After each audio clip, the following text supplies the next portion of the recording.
Our search teams have been hampered by ongoing treacherous alpine conditions. It has been too windy for helicopters and simply too dangerous to put teams into the. Russian Foreign Minister Sergei Lavrov, in an interview broadcast on Thursday, said the use of a hypersonic missile in the Ukraine war sought to make the West understand that Moscow was ready to use any means to ensure no strategic defeat would be inflicted on Moscow. Lavrov also said it was a very serious mistake for anyone in the West to presume that Russia had no red lines or that they were being moved again and again. When asked by Carlson about U.S. President-elect Donald Trump, Russian Foreign Minister Sergei Lavrov described him as a very friendly, but rejected the notion that Trump is pro-Russian, noting that during his presidency, Trump imposed numerous sanctions on Russia. They must understand that we would be ready to use any means not to allow them to succeed in what they call strategic defeat of Russia. So the message which we wanted to sell by testing in real action this hypersonic system is that we will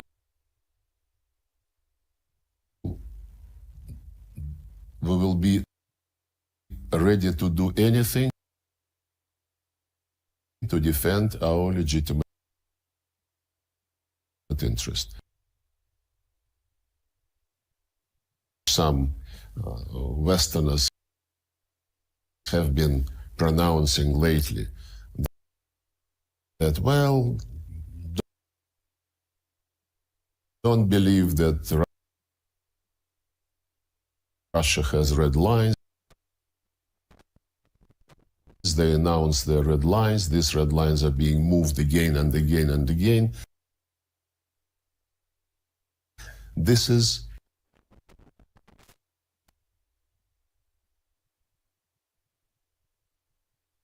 a very serious mistake. The United States have been trying to prolong the war between Russia and Ukraine because its hegemonic dominance in the world depends on perpetuating conflicts, Norwegian scholar commented on Thursday. In November, the U.S. authorized Ukraine to use powerful long-range American weapons inside Russia, which has led to the launch of a new medium-range ballistic missile by Russia on Ukraine and further escalated tensions. Glenn Dizon, a professor of the University of Southeastern Norway, said a U.S. move was to keep the war going as bad news from the Ukrainian frontline mounts. Furthermore, the move, which came soon after the Democratic Party lost the election, also aimed to sabotage President-elect Donald Trump's ambition to negotiate with Russians, he added. U.S. missiles sent to Ukraine will be operated by the Americans. The Ukrainians have very little, if anything, to do with the launching, so it's like an American attack on Russia. Dizon said, adding that this is why Russians had to do something to retaliate.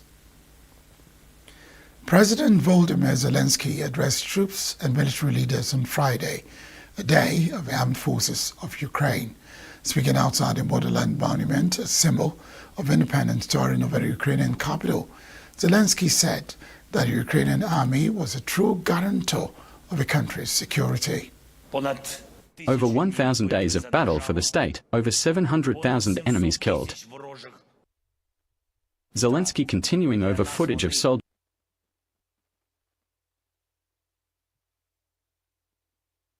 listening, saying, "For us they have no names, no honor," continuing over wide shot, saying, "And they deserve nothing other than shame."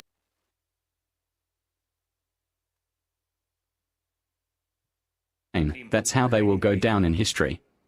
Today we understand clearly that the real, the most important, and the most reliable guarantee of our security are the armed forces of Ukraine. Zelensky presented posthumous awards to families of the fallen officers and soldiers and handed awards to 7 men and women. Still to come, Putin arrives in Minsk to sign Russian-Belarus Security Treaty. Protesters hold candlelight vigil near Parliament in Seoul as impeachment vote looms. Stay with us.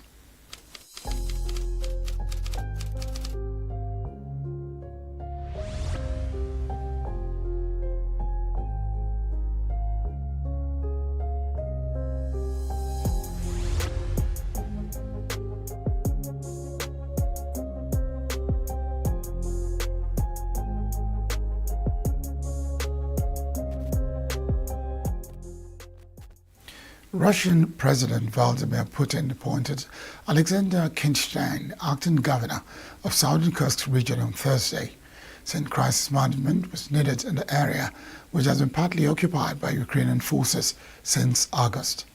Putin was shown in a clip posted on the Kremlin website offering the post to Kinstein, a journalist and veteran member of the State Duma, Russia's lower house of parliament. Putin said Kinstein, in addition to his experience in the legislature, had acted for 2 years as an advisor to Russia's National Guard, and that experience in the security forces would have to be used to achieve the tasks that lie before you. Your entire, so to speak, significant part of your work activity is related to work in the State Duma. Nevertheless, I would like to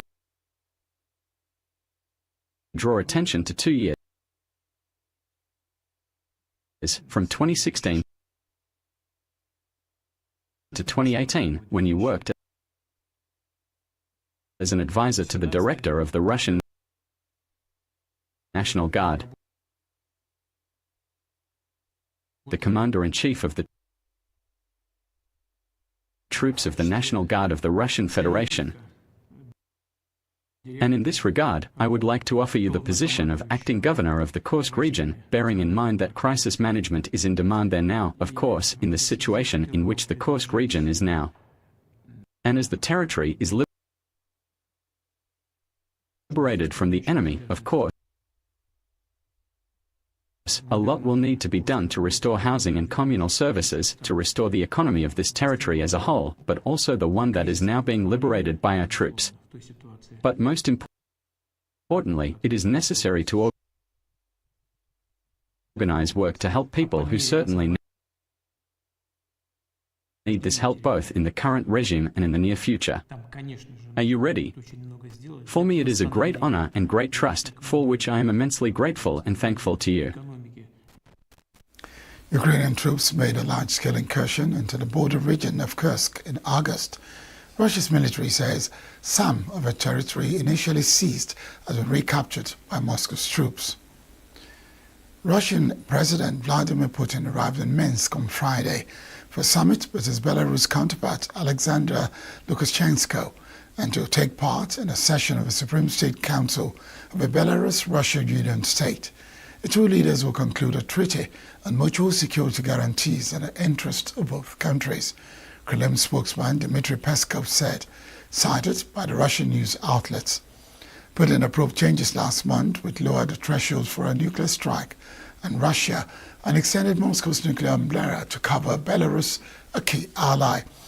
Nuclear weapons were withdrawn from Belarus after the fall of the Soviet Union in 1991. But Putin announced last year that Russia was placing tactical nuclear missiles there as a deterrent to the West. Asked about the possibility of Oryzhnik intermediate-range ballistic missiles deployment in Belarus, Peskov said that this is a decision to adopt exclusively by the presidents of two countries. Lukashenko hosts Putin and other top Russian officials, including Prime Minister Mikhail Mishustin and Chairwoman of the Upper Chamber of Russian Parliament, the Federation Council, Valentina Matvienko. The summit in Minsk on Friday marks the 25th anniversary of a union state, a borderless union, an alliance between the two former Soviet republics and neighbors. Protesters held a candlelight vigil in Seoul on Friday as a Dong-A newspaper said a parliamentary vote on impeaching South Korean President Yoon Suk-yeol had been brought forward to 5 p.m. on Saturday, citing a senior member of the opposition Democratic Party. South Korea's ruling party leader said President Yoon Suk-yeol needs to be removed from power for trying to impose martial law, as the government denied reports on Friday it was preparing to issue another martial law declaration. Yoon shocked the nation and his own ruling People Power Party on Tuesday when he gave the military sweeping emergency powers in order to root out what he called anti-state forces and overcome obstructionist political opponents. He sent a declaration about 6 hours later after Parliament, including some members of his party, voted to oppose the decree. Yoon Suk-yeol was already grappling with controversies, including calls for his impeachment, before this week's botched martial law declaration crushed its approval ratings to a record low 13%. Yoon's quarterly approval rating fell to 24% this year, the lowest for a president's third year in office since Roh Moon-hyun's 23% in 2005 to 2006, according to Gallup Korea. Even Park Geun-hye, impeached and removed from office in 2017, managed 40% in her third year. Indian police used tear gas against dozens of farmers who began marching from Punjab state along a key highway to Delhi on Friday to demand better prices for their crops. Confrontation took place just over 200 kilometers north of the capital as about 100 farmers, most from the northern breadbasket state, attempted to resume the Delhi Chalo Let's Go to Delhi march, blocked since February. Farmers broke through one layer of police barricades only to find security forces waiting behind iron crowd control barriers. Farmers leader Sawan Singh Padla said before the march got underway that it would go as far as security forces allowed.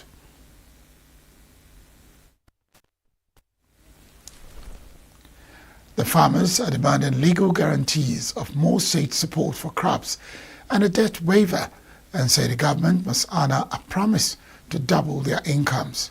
Prime Minister Narendra Modi's government was forced to repeal some farm laws in 2021 after a year-long protest by farmers when they camped outside Delhi for months. Activists from the Black movement chanted slogans, held up signages, and made impassioned speeches as they gathered during a demonstration in Sao Paulo, Brazil, on Thursday to protest against racism and police violence. Protesters were united in response to recent incidents, including one in which a policeman pushed a young black man off a bridge, and another where an off-duty policeman shot a man dead for allegedly stealing soap from a market, which sparked an outrage across Brazil. Various protesters held up signs attributing the responsibility of the incidents to Guilherme Derrite, the commander of the Public Security Secretariat of Sao Paulo, as he called for his resignation.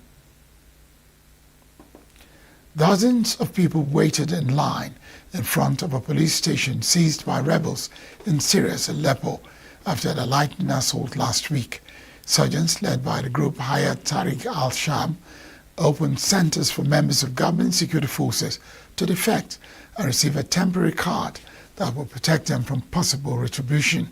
Professionally printed banner listed the terms for receiving such a card.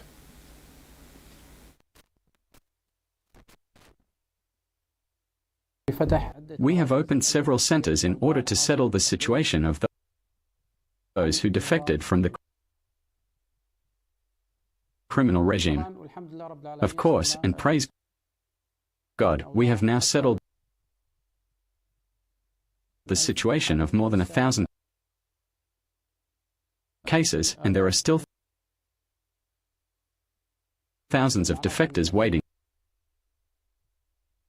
to settle their situation. operations.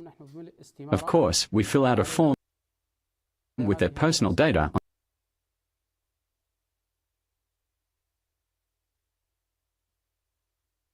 on it. Glory be to God, and after that, if they have a Russian weapon or gun, we receive it from them, register its number and type, and we provide them with a receipt for the collected items. We then take a picture of them and give them an appointment within a day or two, depending on the work pressure, in order to give them a temporary card that allows them to move around in the liberated areas. Of course, this card now is valid for 1 month and can be renewed. I heard they are settling situations here so that I could walk freely without anyone approaching me or attacking me.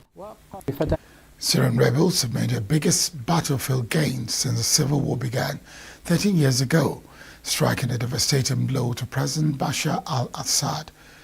After years of being locked behind frozen front lines, the rebels captured the main northern city of Aleppo last week before pushing as far south as the center of Hama, taking the strategic central city for the first time. Palestinian artist Maisa Youssef holds painting sessions for children in Gaza's Day al-Bala to entertain them and release the negative energy they have. Supported by an organization in London, the 40-year-old painter holds the art workshops twice a week in a partially demolished studio where she also lives. Israel launched its air and ground war in Gaza after Hamas-led fighters attacked Israeli communities across the border 14 months ago, killing 1,200 people and taking over 250 hostages back to Gaza, according to Israeli tallies. Gaza's health ministry says that Israel's military campaign since then has killed more than 44,500 Palestinians and injured many others. Palestinian and UN officials say there are no safe areas left in Gaza, a tiny densely populated and heavily built up coastal territory. Most of Gaza's 2.3 million people have been internally displaced, some as many as 10 times. Lebanese military personnel inspected on Friday a damaged site at Lebanese-Syrian border crossing of Aridat after Israeli strikes hit 2 border crossings linking Lebanon with Syria early on Friday, according to Lebanon's Transport Minister Ali Hamir. The strikes hit just across the border on the Syrian side of both the Arida crossing in northern Lebanon and the Joseph crossing with links to eastern Lebanon, Hamir said. Both crossings are important access points to Syria's Homs province, where anti-government rebels are seeking to advance against government forces after sweeping through northern Syria. Syrian state news agency Sana reported that the Aridat border crossing between Syria and Lebanon is out of service due to an Israeli attack early on Friday. Israeli military attacked overnight and Syria weapons transfer hubs and infrastructure that were placed near the border between Syria and Lebanon, spokesperson Avichai Adrei said in a post on X on Friday. Lebanese in Beirut expressed on Friday concerns over the recent escalation in Syria. Some voiced fear of a potential impact on Lebanon after the Syrian rebels' lightning assault in Aleppo last week. Lebanese armed group Hezbollah sent a small number of supervising forces from Lebanon to Syria overnight to help prevent anti-government fighters from seizing the strategic city of Homs, 2 senior Lebanese security sources told Reuters. Syrian military officer and 2 regional officials close to Tehran also told Reuters that elite forces from Iran-backed Hezbollah had crossed over from Lebanon overnight and took up position in Homs. Hayat Tahrir al-Sham, HTS rebels, said they have taken over the Syrian towns of Tal Bisa and Rastan, bringing them within miles of Homs city, and video released on social media on Friday showed what was said to be rebels driving through Rastan. The footage, filmed from the top of a building, showed fighters driving in vehicles and on motorbikes, firing celebratory shots into the air as a convoy drove through the town. Russian bombing overnight destroyed Ratton Bridge along the M5 highway, the main route to homes, to prevent rebels using it to advance, a Syrian army officer said. Nika Gavaramir, the leader of Georgia's main opposition party, Coalition for Change, was in court in Tbilisi on Friday, 2 days after his arrest by police. Gavaramir, a 48-year-old media manager turned politician, was detained at the party's offices on Wednesday and carried away by several police officers to a waiting car, in videos posted by Coalition for Change on X and broadcast by a pro-opposition television channel, Formula TV. Coalition for Change said on Wednesday that Gavaramir had been detained after being knocked on the ground and fallen unconscious. Police also detained at least 6 other members of opposition political parties on Wednesday. Local media cited the country's Interior Ministry as saying 7 people have been arrested on charges of organizing and leading group violence, an offense which carries up to 9 years in prison.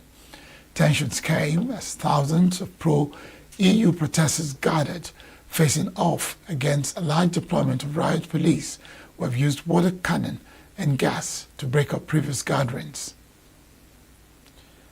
Australian police said it believes a fire at a synagogue in Melbourne early morning on Friday was deliberately lit by 2 possible perpetrators wearing masks, injuring 1 person and significantly damaging the building. The Victoria State Police said a worshipper was at the Ardus Israel Synagogue for morning prayers, so 2 people were appeared to be spreading accelerant inside the building before setting it on fire. This was a shocking incident. Should be unequivocally condemned. There's no place in Australia for an outrage such as this. To attack a place of worship is an attack on Australian values. To attack a synagogue is an act of anti-Semitism, is attacking the right that all Australians should have to practice their faith in peace and security. They engage in peaceful activity, they provide support for each other. This is the heartland of the community, and the police, of course, Victoria Police are leading the investigation. That this was a...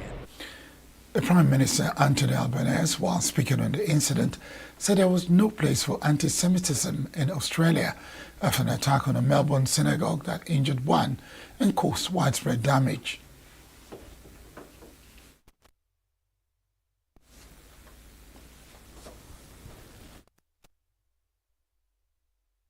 What we do know, a witness who was attending morning prayers has entered the synagogue and upon entering has seen 2 individuals wearing masks, for want of a better description. They appeared to be spreading an accelerant of some type inside the premises. This individual has left. Police were subsequently called to the premises, where the premises has been engulfed and has suffered extensive damage. I'm here in the capacity as the officer in charge of the Arson Explosive Squad to give that reassurance to the community that we will do everything we can to bring these individuals before the courts, and to let the community know that we're going to do our best to make sure that they can return, as they should, to their local synagogues and do what is absolutely Australian, that is, to be able to worship without fear. What we do... Australia has seen a rise in anti-Semitic incidents since Israel retaliated against an attack by a militant Palestinian group, Hamas, on October 7, 2023, with an assault on Gaza that has left tens of thousands of people dead. Governor Gavin Newsom announced a new initiative to strengthen border security during a press conference at the U.S.-Mexico border in Otay Mesa, California. Speaking in front of a border wall, Newsom highlighted the state's National Guard deployment at 5 ports of entry with about 70 National Guard men and women at each port. Newsom announced a plan to enhance that processes saying we're going to increase that operation and focus not just on the existing flow coming north into the state of California, into the United States, but looking at the flow going south, particularly as it relates to illicit money and as it relates to weapons. Addressing transnational commerce, Newsom warned of consequences of President-elect Donald Trump's import tariffs.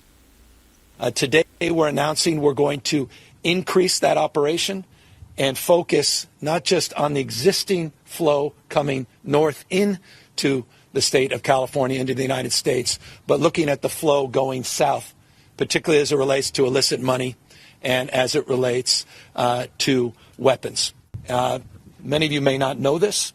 The beginning of the war in Ukraine, President Zelensky, who'd been out in California even prior to the war, was highlighting the partnership between the state of California, our National Guard, and the work they were doing to help train and support the military in Ukraine.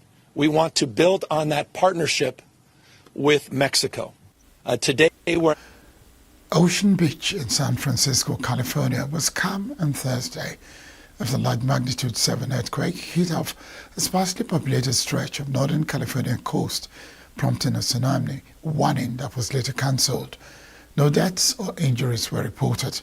The National Weather Service said that the tsunami warning that extended along 800 kilometers of the California and Oregon coast was called off of about 90 minutes after the earthquake struck at 10:44 a.m. Pacific time.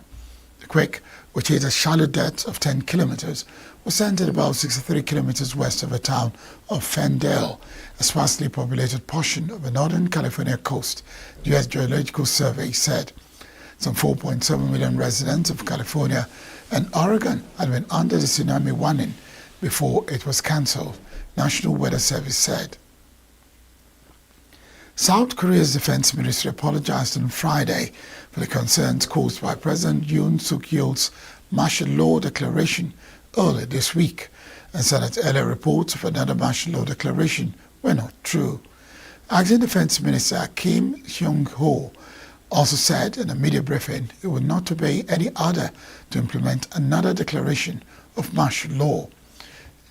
Yoon shocked the nation and its own ruling People Power Party on Tuesday when it imposed martial law in order to root out anti-state forces and overcome obstructionist political opponents. The main opposition Democratic Party has scheduled an impeachment vote for Saturday evening, and the National Police have launched an investigation into Yoon on claims of insurrection filed by an opposition party and activist.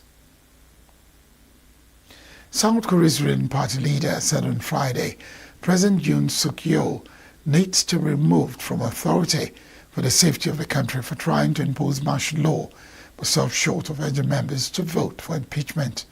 Speaking after a party meeting at the parliament, party leader Han Dong-hoon said Yoon had ordered the arrest of prominent politicians over grants that they were among those anti-state forces during the martial law. 정치인들 체포를 위해서 정보기관을 동원했던 사실을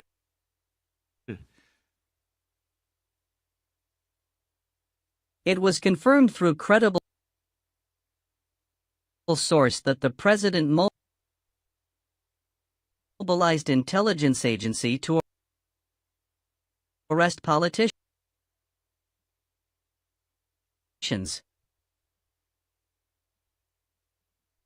I said yesterday that I would try not to pass this impeachment in order to prevent damage to the people and supporters caused by the unprepared chaos. But I believe that President Yoon Suk-yeol's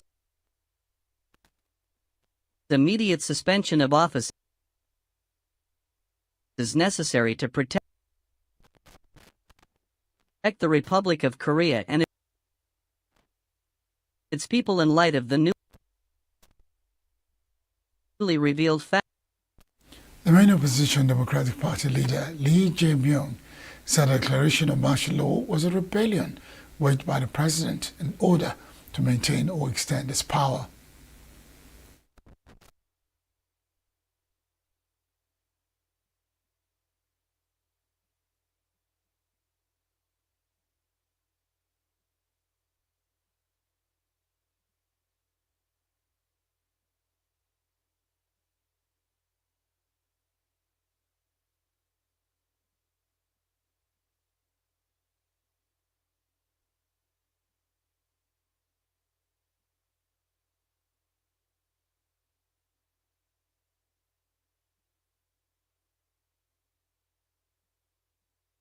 It's a self-coup. The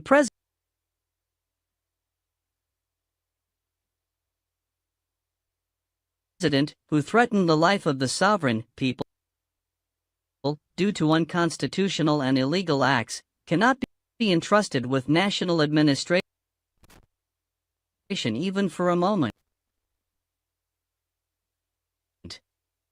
We should exclude him from his duties as soon as possible and make people to judge and decide whether he can maintain the position or not. That's the news this hour. I am Barikumo Ado. Thank you for watching.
Particular political party, except you are looking to do an election that is, close by, and then you defend, because it does look like this is easiest way to just move.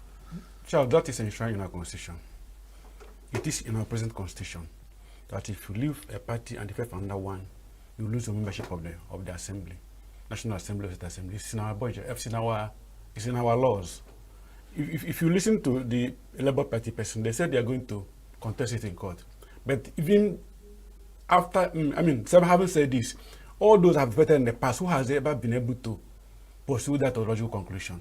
It's more that we are fast to grandstand in this country. We also just talk, never mind, they have said they will do this, they will do that. It is in our constitution.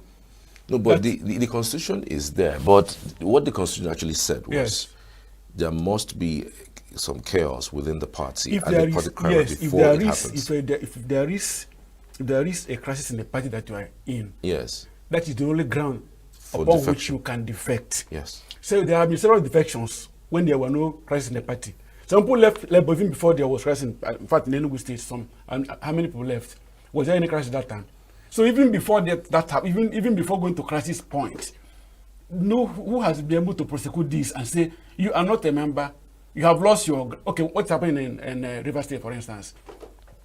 How many lawmakers left PDP to APC? It is still being contested. And each time I think that the judiciary is not helping us in this country. Not necessarily. It is in the or lack of diligent prosecution. I don't know what to say, but I know that as at now, that law stands that if you leave your party, if you leave your seat, if you cross over to another party, you have lost your seat in the assembly, National Assembly or State Assemblies.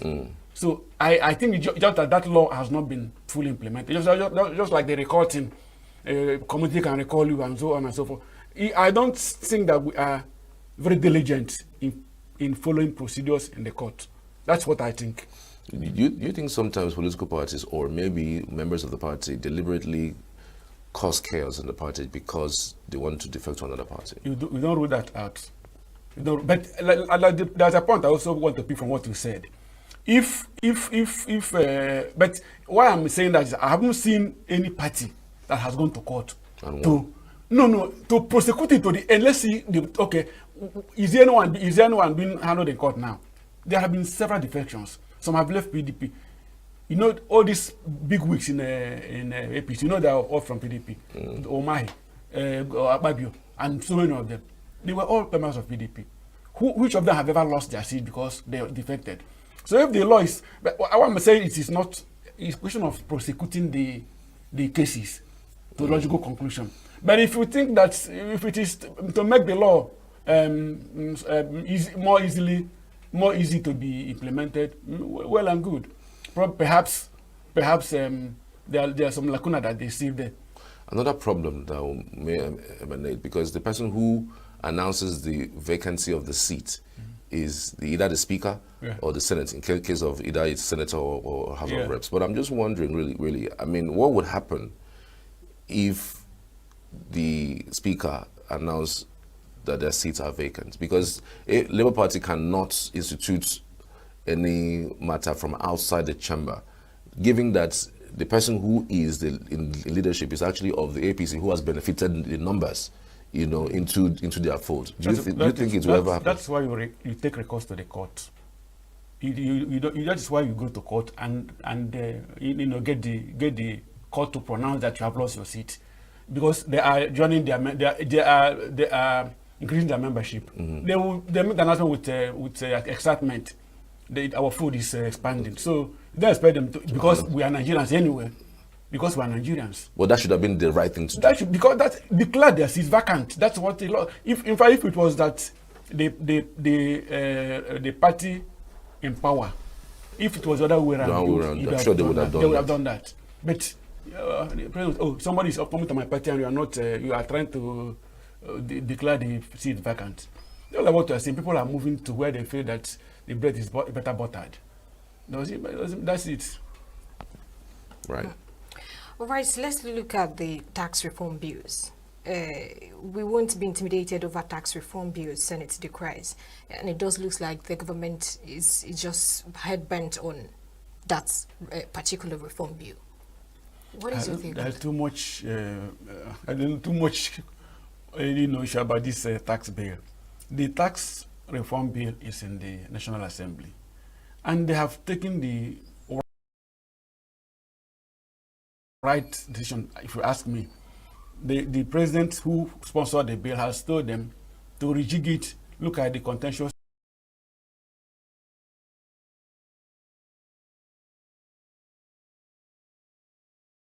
issues and let's get them resolved. I don't know who is intimidating the Senate that Ababi is now saying that the Senate cannot be intimidated. I don't know where the intimidation is coming from.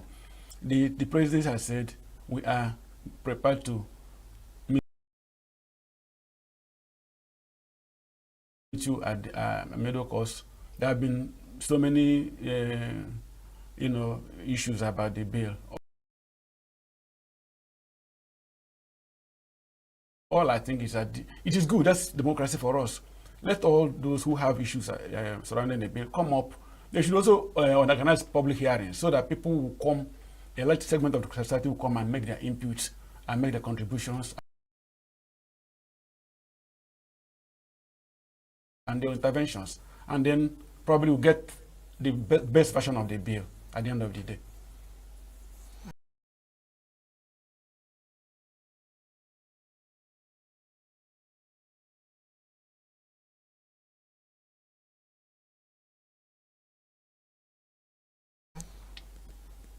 All right. Lagos is ranked 14th largest city globally.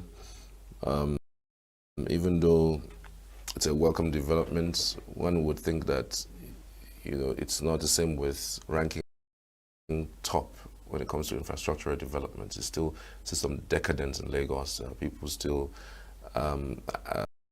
live below par there. Many people think that the minimum wage should have been over 100,000 for Lagos. If other states would do 60, 70, Lagos should be able to do something a little more.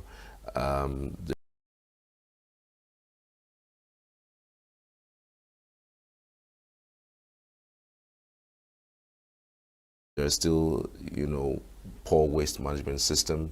There's still unemployment in Lagos. Yes,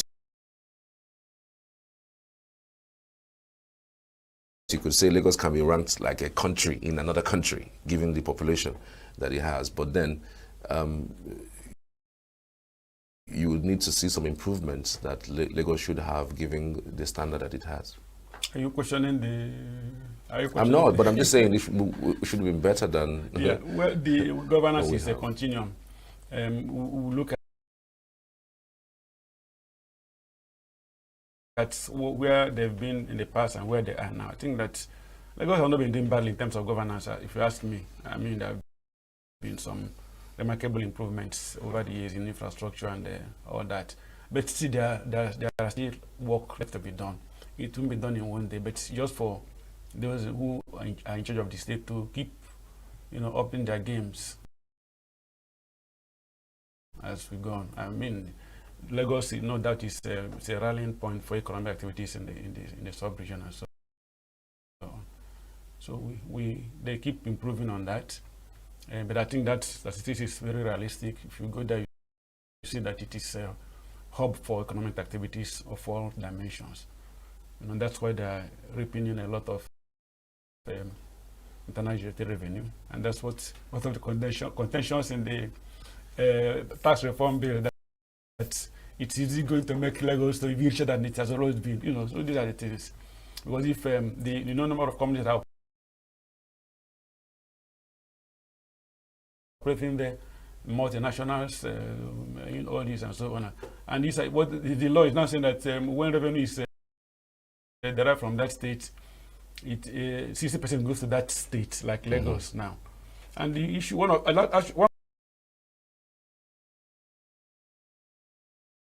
the issues about this tax reform bill actually is that if, for instance, First Bank has headquarters in Lagos, or NMPs have headquarters in Lagos, but at the end of the day, the revenue that is accrues to NMPC, 60% goes to Lagos State. Now, there is First Bank in ENUGU. Their own income is generated in ENUGU. There is all these companies in ENUGU. So why would all the revenue now be Lagos? Because the headquarters of the establishments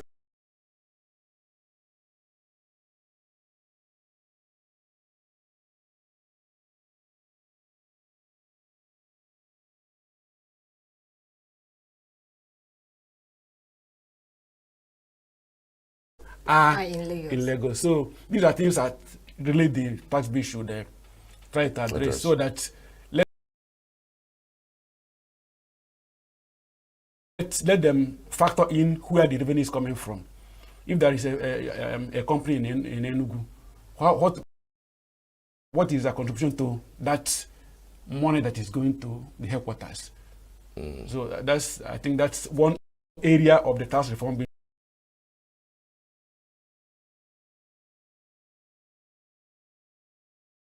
That just came to my mind right now. Yeah. Okay, privatization of power sector, total failure. That's coming from the Senate. Says very soon they're going to reverse, privatization of the power sector, since they are not adding values. Do you think they are right? Yeah, we have gone far beyond the. We've gone far away. Things like this should just be, when the process is going on, find out how to navigate it. It wasn't doing well before it was privatized. It was to solve the problem of not doing well it was privatized. Now that I've rework the privatization policy so that you know how it will be made efficient.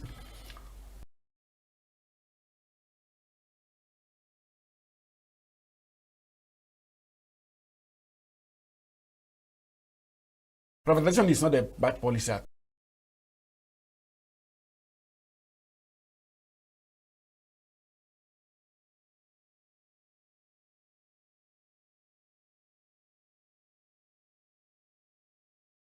all.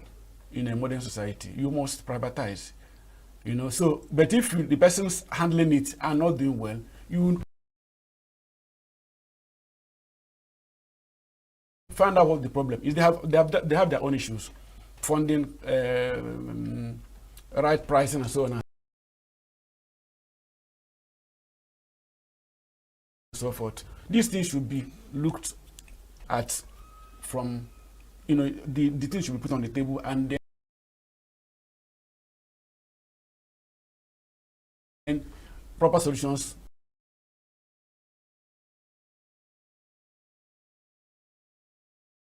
found. It's not a question of changing policy and. But we've seen a national grid collapse almost every time. So don't you think that could cause? It's a cause of concern. That's what I'm saying. That what I heard the minister was saying was setting up a committee at that time to look into why there are rampant grid collapses. Yeah. So that is the way to go. It's not by rescinding the privatization or sacking the existing discourse.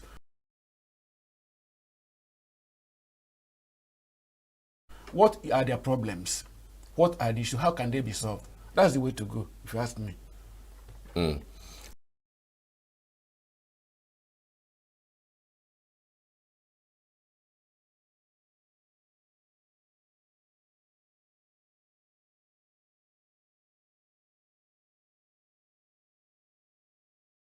All right, APC Berets faction, flooding Kano with Jonathan's 2027 posters. I mean,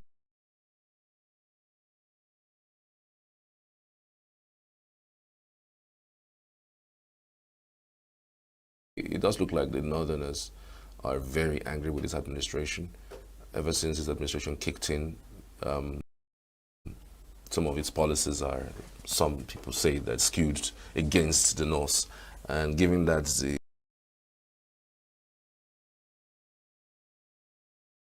president got most of his votes from the North, you would think that he should be, tilting towards them.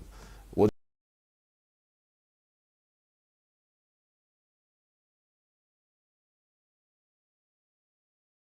do you think about this latest development? And because of that, they are beginning to think around who they could replace the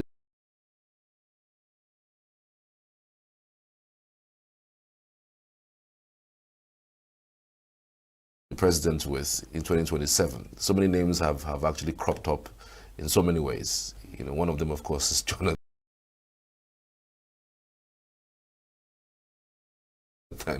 Some of them are even regretting that they should have actually voted in Peter Obi instead of the current administration. But I'm just thinking, what do you make of this latest development with School of Jonathan's posters flooding the streets of Kano? To me, I see it as a joke, one of the jokes that will make us calm down from what is happening in the country. I mean, to me, it's a joke because I know Jonathan is not coming back. What do you think? But he has a right to come campaign back. posters are everywhere. That's not the first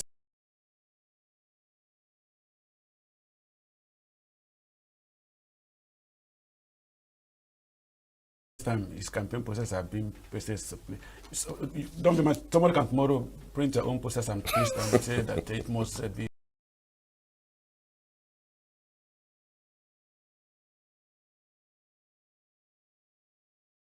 Belinda or no person. So you can stay in your house and configure something and begin to just to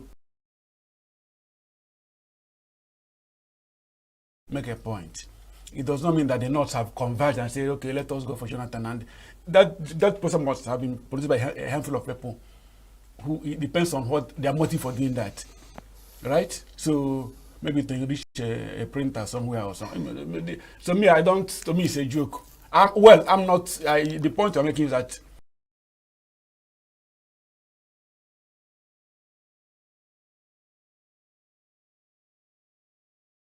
the administration is not just the Northerners. That's their own way of expressing their disgust. I don't know which section of the country is impressed with the president. Well, let me say with the administration. I don't know which segment of society that is impressed. We lament every day, and every day it gets worse.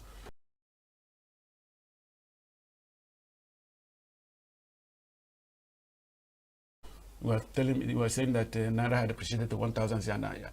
When I hear that's appreciated, it makes me what appreciated from what point to what point? 1,006 $1, and we are calling it appreciation. There used to be 1,740. So it's now appreciated. It used to be $1 to $1. It used to be $1 to $1, yes, in this country. So this kind of thing, appreciated, it doesn't make sense to me. But it doesn't tell anything. Doesn't make meaning. So I'm saying, well, the people are there. There are many ways of expressing disgust, and that's one way those people have tried to do so by printing Jonathan's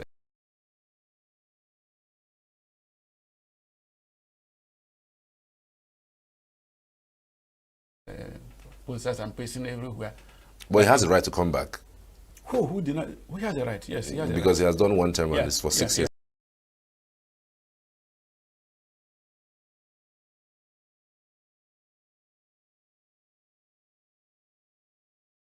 Because the president Yar'Adua died while he was deputy, and then no, he contested and lost, so he can still contest. There's no point. The constitution allows him the right to contest again. Yeah, but I think he should remain the gentleman that he has become and another president that he has become.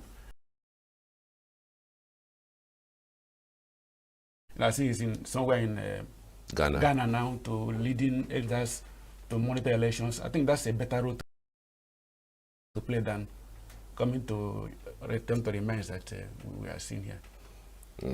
Overtime vehicles, customs plan auction after 2-week ultimatum. And a lot of people are saying that the customs are beginning to cross the line, doing too much in terms of how strict they are in handling the issue of illegal importation, both in vehicles and other commodities. And now, for some time now, they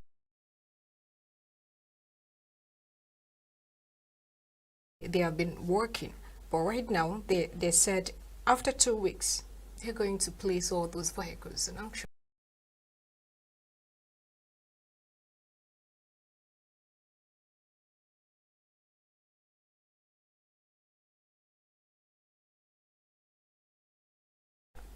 What do you think on that? The thing is that all these agencies, they're all battling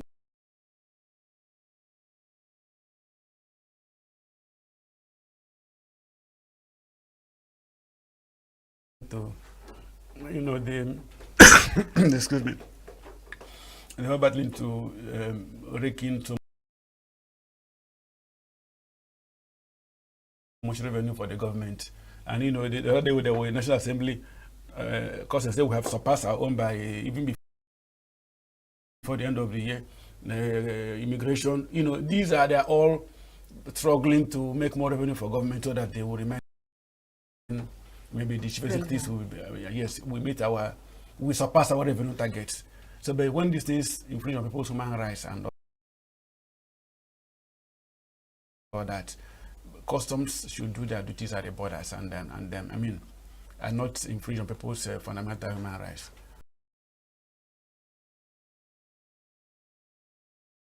So I think there are times, like we said, there are times they cross the line.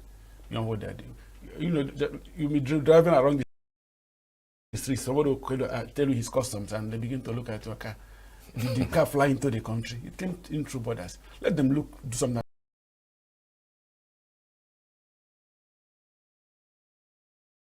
about the borders of this country.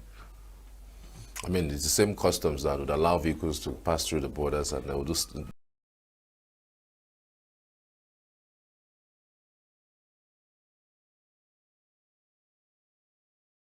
the same customs will stop you on the road and asking for documentation about the vehicle.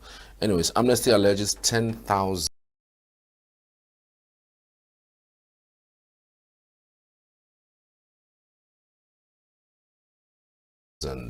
die in military detention. I really don't understand this. I have not read the entire story, but Amnesty, of course, we know it's an international organization that looks into human rights. When you see something like this, I mean, they would not be saying it without evidence.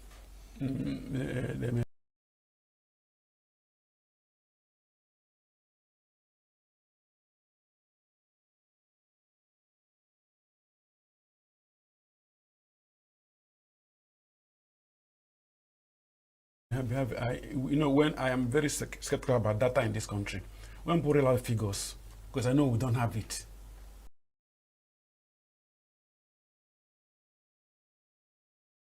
When we read out figures like this, and in this quantum, the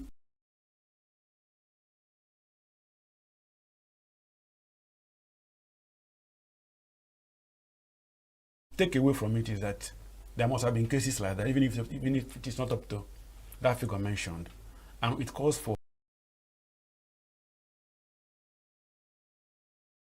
investigation, thorough investigation of the authorities involved, so that if it happened, let it be addressed. Who were responsible? That should be brought to book. And how do we guard against future happening?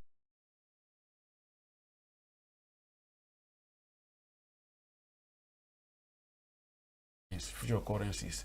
That's my takeaway. But as the figure 10,000, that is quite on the hazard if it happens.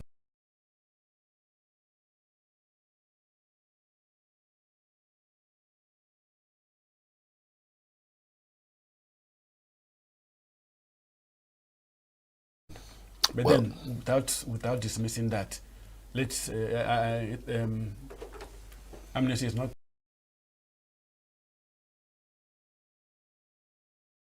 a small group to wave aside. I guess they must have gotten some information from reliable sources to be able to come out with this figure. So I'm saying that the government should investigate that, come up with, and tell us what they found out. Not investigating and then it ends like that. But it's an issue that should be addressed and looked into. Right.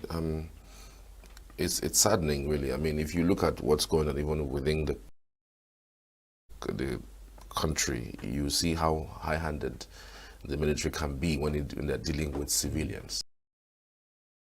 You know, they feel way above you when they meet with you, even on the roads. You see them becoming really aggressive, beat you up, and you know, and all that. The very recent one that I could think of is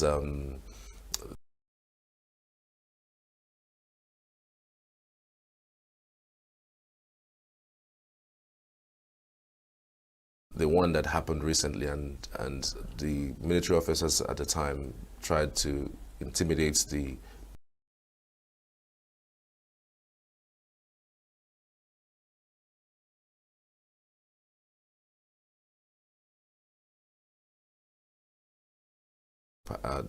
driver that's involved, because they tried to overtake them while they were on the road. So we wonder whether it's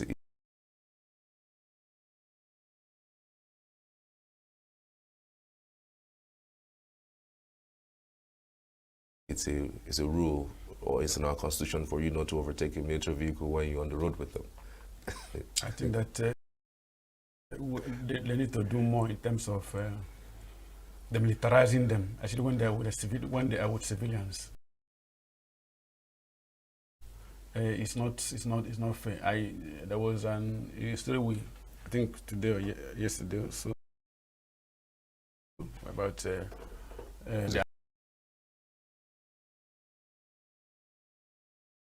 and the media. So I think one way of closing the gap between the military structure and the civilians, but it is more with the those at the lower rung of the hierarchy. I mean, those that are well up there might be more civilized, but I think they need to begin to educate them that this is not a military regime. It is, even if it's a military regime, you are still ruling civilians. They should be cautioned to be more civil while dealing with their fellow human beings. That you are wearing doesn't make you a superhuman, and myself a subhuman. We are all human beings. They should realize that and begin to respect other people's rights and freedom. Lawrence Ibenyo, many thanks for your time and your input on the program, which we really appreciate. Thank you for your time. I appreciate it. Thank you. All right, we'll take a short break and we'll come back and bring you other interesting programs. You don't go anywhere.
Hello and welcome to Internet Watch.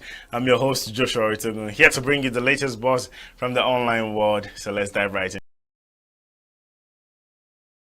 in. shall we? Well, now, our first story is about Nigerian singer Timaya, who recently opened up about why he's still single.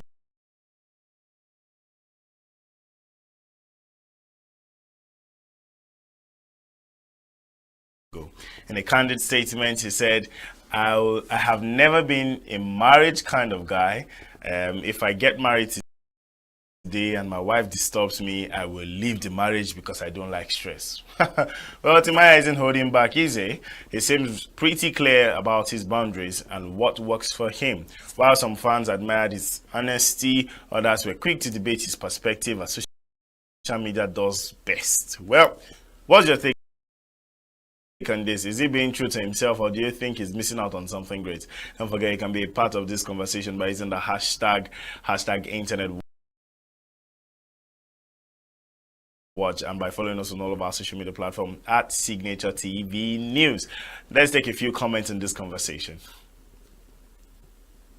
Sandy, marriage means being responsible. Not getting married means you prioritize your mental health. If you are here to argue, it means you are just single. Wow, straight bullet to single people. I mean, if you just want to argue this simple fact, it means you are very single. So for single people who wants to argue, well, we already know why you are single. Moving over, I have Sir Fresh. Marriage is definitely not for you if you don't like stress. Because inside marriage, them go stress you. At some point, you go want craze. Well, married people, I really like to hear your comments on this. I really like to hear your perspective on this. How has it been for you being married? How? Dino gave his own perspective. Marriage is not just for everyone. That's the bitter truth not many wants to accept. So, is marriage for you? Is marriage not for you? How do you know marriage is for you? And what do you do?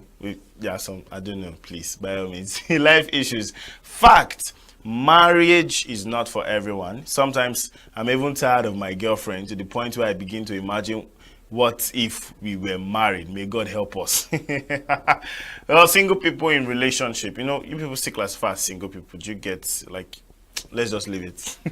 Let's move over to the next comment. I have marriage is not a necessity like oxygen. If your patience and tolerance levels are low, take a step back until you're ready. Wow. If you're not yet married yet, if you know you don't have the patience, the grace to carry it, my dear, leave it. That's what they're telling you. Komofile says that breakup Empress Naja served him was really cold and painful. That breakup, let me take that again. That breakup Empress served him was really cold and painful. I even heard Baba went to disrupt the wedding around Festac, demanding his car back until a Navy guy threw him out. Well, Timaya, somebody asked, called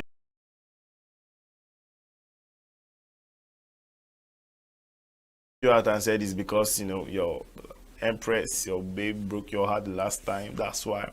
Well, whatever the issues are, if you're not yet married, ready to be married, please don't go into it. It's a serious business and it's about responsibilities. Well, speaking of marriages, here's a joyful twist to the conversation. Nigerian comedian and content creator Taoma and her husband Abdullah Abdul Aziz Oladimeji. Yes, I know what's going on through your mind right now. She's married. Well, apparently she is. They are celebrating a beautiful milestone in their own journey. The couple just welcomed their first child, a baby girl named Amani Korede Makinde Green. Do you get? Is the amazement in your face that's on mine too. The announcement was met with an outpouring of love and congratulations from fans and media alike. It's heartwarming to see such positivity online, and we join everyone in wishing the new parent all the best as they embrace this exciting new chapter of parenthood. Oof, congratulations, Tao, because I really don't know. Let's go to the comment section to see how people congratulated her. Don't forget you can be a part of this conversation as well by using the hashtag Internet Watch or by following us on all of our social media platforms at Signature TV News. Realist, Enikpe, you say what? When did she marry? How did she born? This is huge. Congratulations to them. Intentionality with the huge, actually. This person spelled huge. You get it. If you're an internet person, you understand what I mean by huge. If you're not, then please shift. You're old. You're old. Umani said, I have been watching her skits lately and I haven't seen any sign of pregnancy.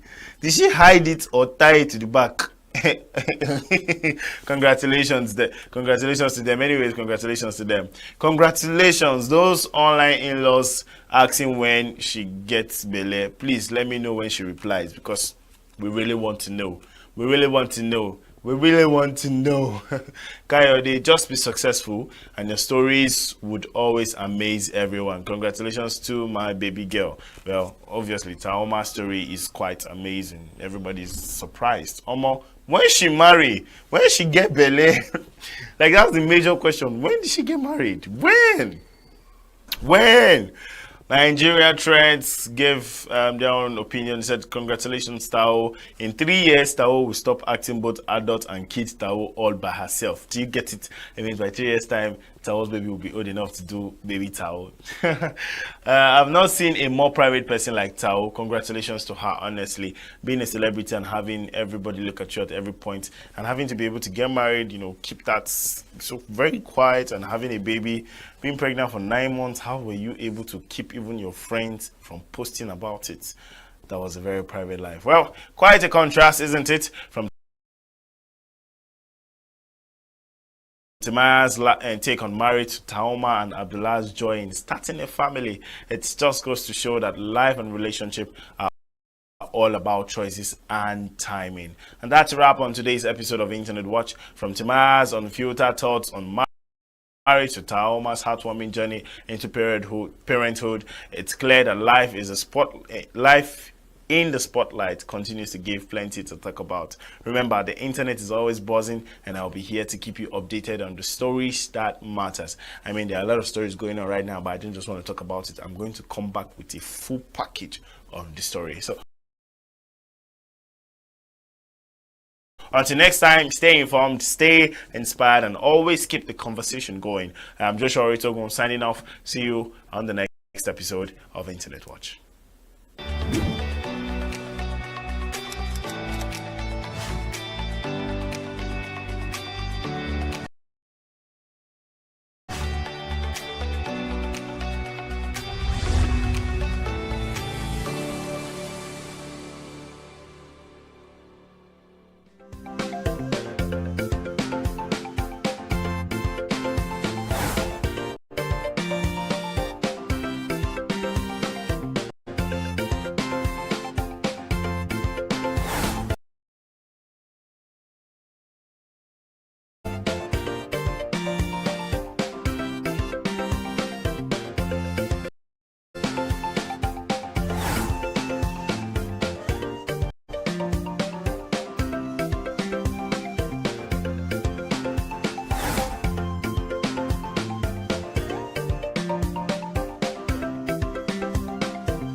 Get ready. It's the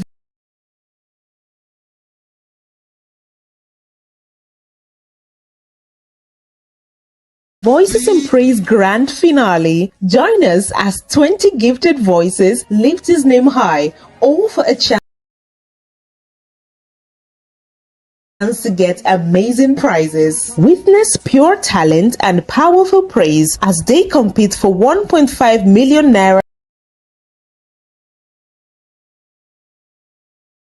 in prizes. It's happening at Amadio Event Center. Come December 16th at 3 p.m. Entry is free. Don't miss the music, the worship, the glory, a night to remember. Voices in Praise Grand Finale, where gospel music shines. See you there.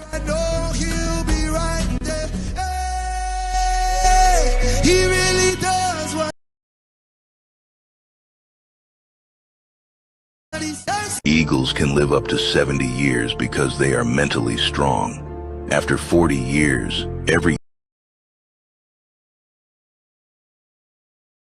eagle has to make a difficult decision. Its claws are no longer sharp enough to hunt.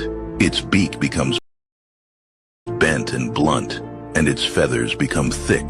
The eagle has two options. Either it dies, or it goes through a painful change. This painful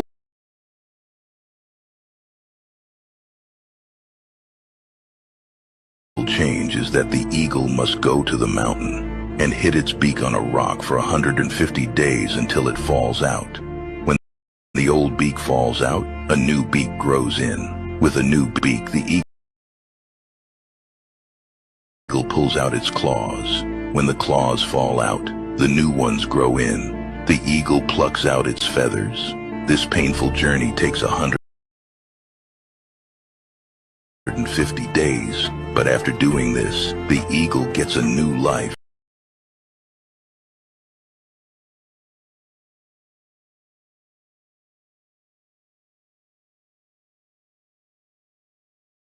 Sometimes we need to get rid of our old self in order for a new and better version to emerge. Eagles can live.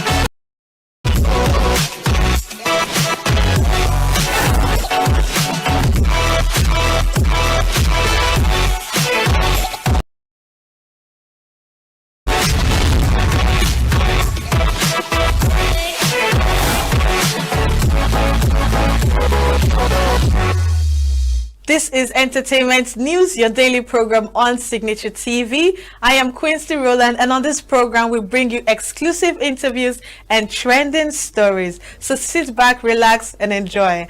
First on the list, we have popular skit maker Talma and her husband Abula Abdul Aziz Oladimeji have welcomed their first child.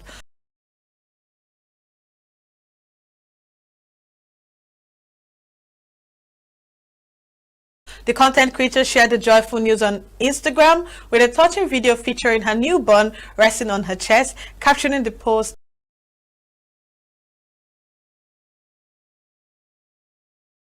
Thelma revealed her baby girl's name and the date of birth, indicating that the baby arrived in November, but the announcement was just made a few days before her 1-month mark. Popular Nollywood actress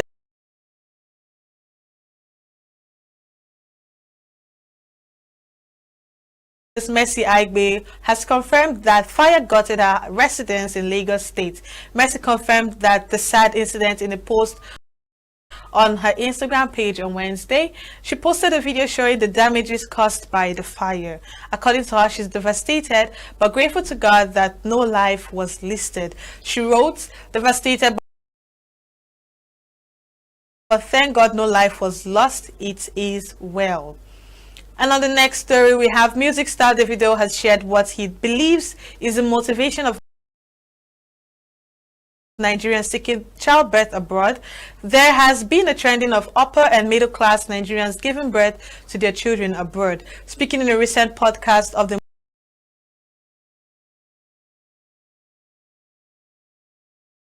Morning Hustle podcast, Davido claimed that giving birth abroad is more or less like buying an insurance policy.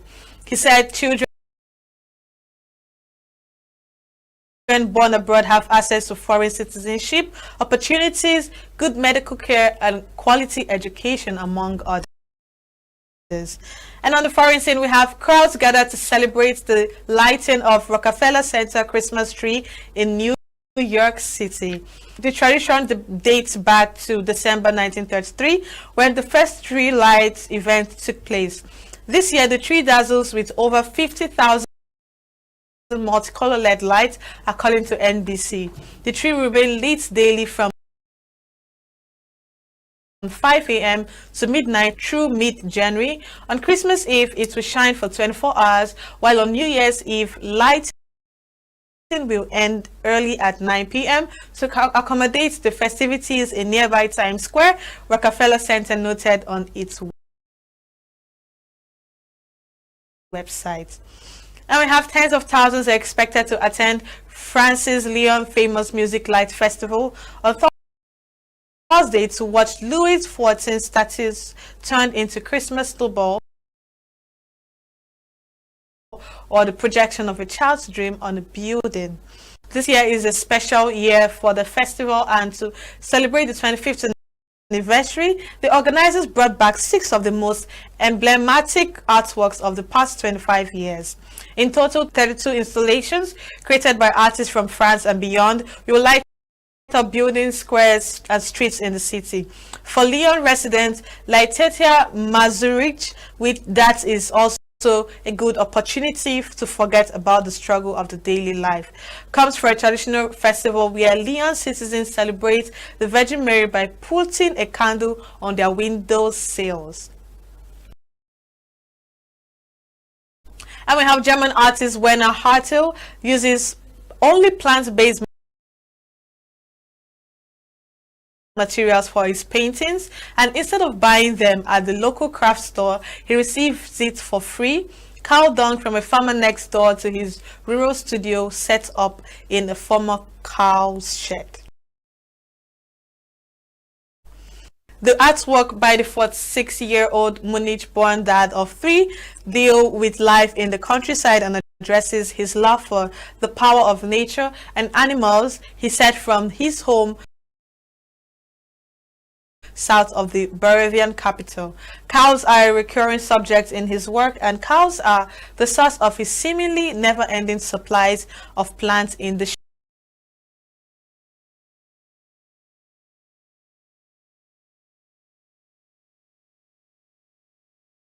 shape of cow manure. Hartl said he uses his paintbrush just like with drawing ink. Initially, his challenges was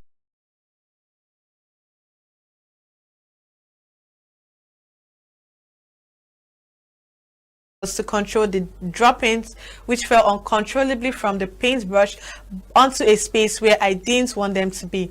The artist acknowledged that cow shit is a polarizing material, but who says it's absurd to use it? According to Hartl, a mix of lime and cow dung was used up until the 1960s to whitewash kitchens. Hartl artwork shows are sold from €200 for a small painting up to the several thousands for a larger piece. I've come to the end of today's news. Don't forget to tune in on YouTube to watch Signature TV, and don't forget to follow us on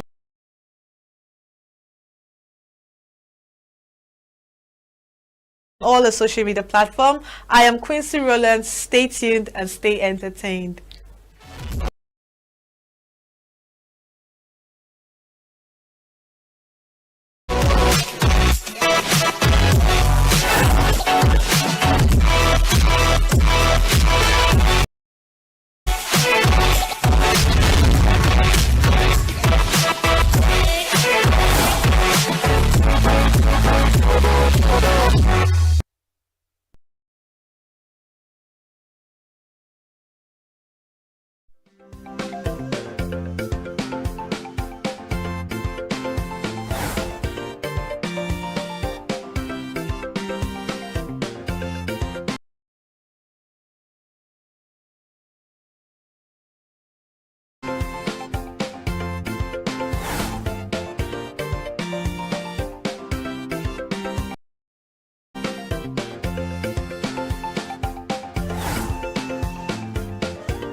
They can try that right, but I don't think it can be achieved. Because when it comes to noise pollution, it's there already. It's there already. It can be stopped. If we know that most people sleep at night, you cut the noise or the music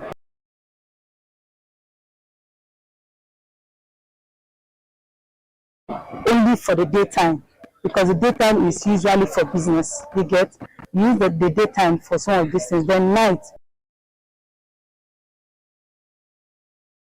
you reduce it or you leave it totally for people stressed and all. Noise pollution is one of the problems in ENUGU because religious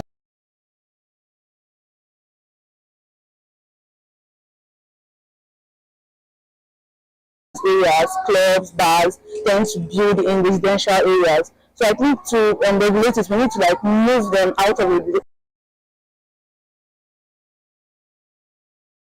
residential areas and put them in areas where people do not live that much for them to be able to play music. And also incubate the use of samples and the rest for clubs and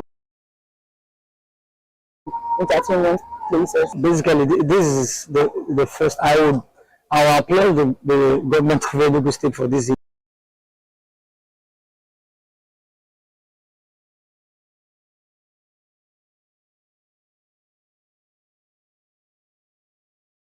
Initiative. This is in Nigeria generally. This is like the first time in a state where people come out and say they want to combat, go fight a war against noise pollution.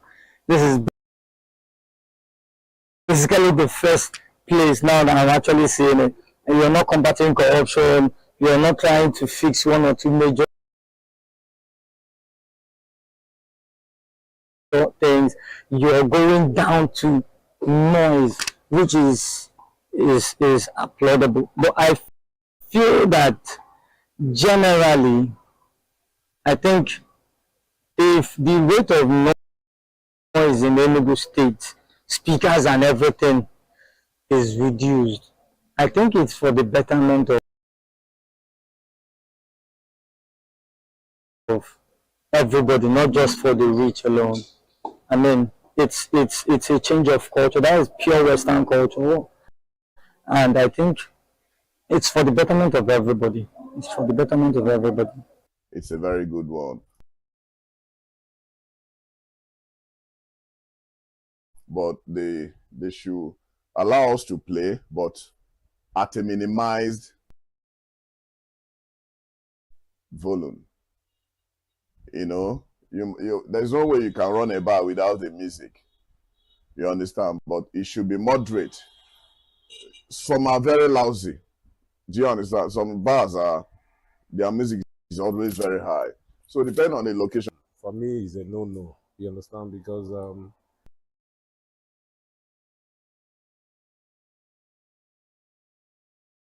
this is a bar, you understand, where people come and relax and maybe have fun and stuff. So I'm of the opinion because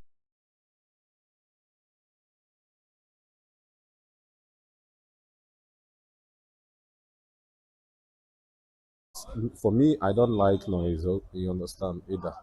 So I'm of the opinion that we can go by a low tone. We are encouraging people to embrace the culture of acoustics.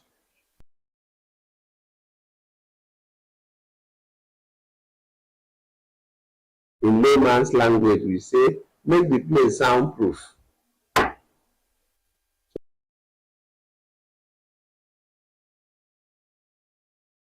So that you can do your business and your neighbor.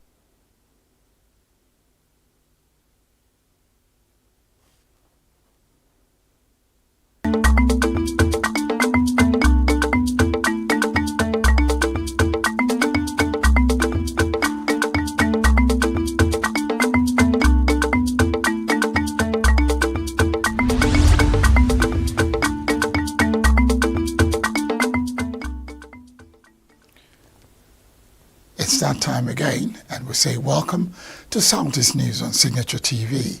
I am Barry Kumo Ado. One of the difficulties of living in Nigeria and the Southeast is the issue of insecurity. But that's not what we're discussing. That is our major headline in today's edition of Southeast News, where the reps have decried excessive checkpoints along Onitsha-ENUGU Expressway. You'll get details, just stay with us.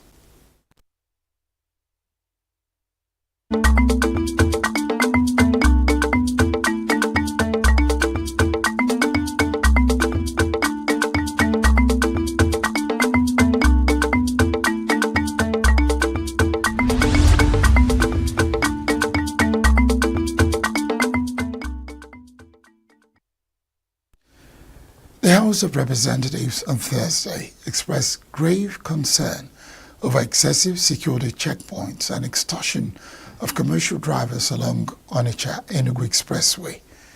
The House called on security agencies to reduce the number of checkpoints and ensure that security operatives act within the bounds of the law.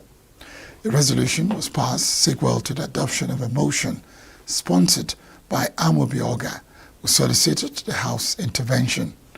Lawmakers observed that the current approach of mounting excessive security checkpoints is counterproductive and undermines the economic stability of the region. The House of Representatives mandated the Joint Committees on Defense, Army and Police Affairs to dialogue with the service chiefs and Inspector General of Police to explore alternative security strategies that would not subject people to undue hardship. Mr. Speaker and my honorable colleagues,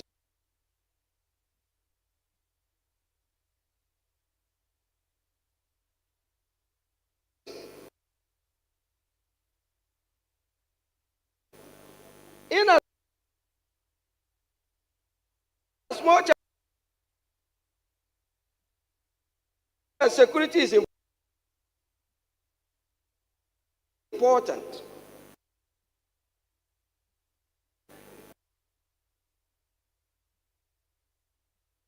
the current approach of mounting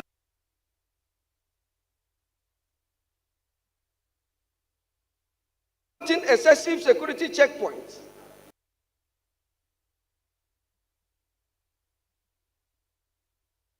is counterproductive and undermines the economic stability of the region.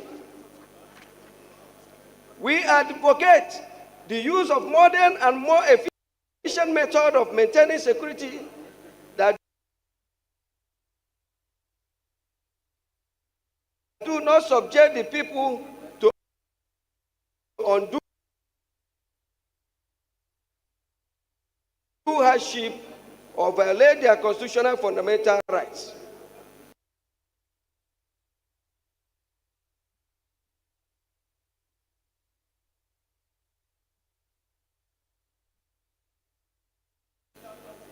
The House therefore resolves to all the House Committee on Defense, Army and Police Affairs to dialogue with the service chiefs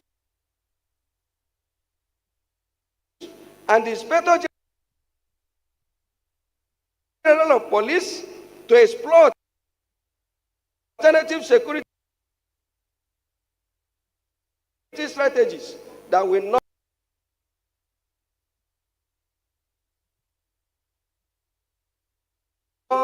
subject my people to undue hardship. The House Committee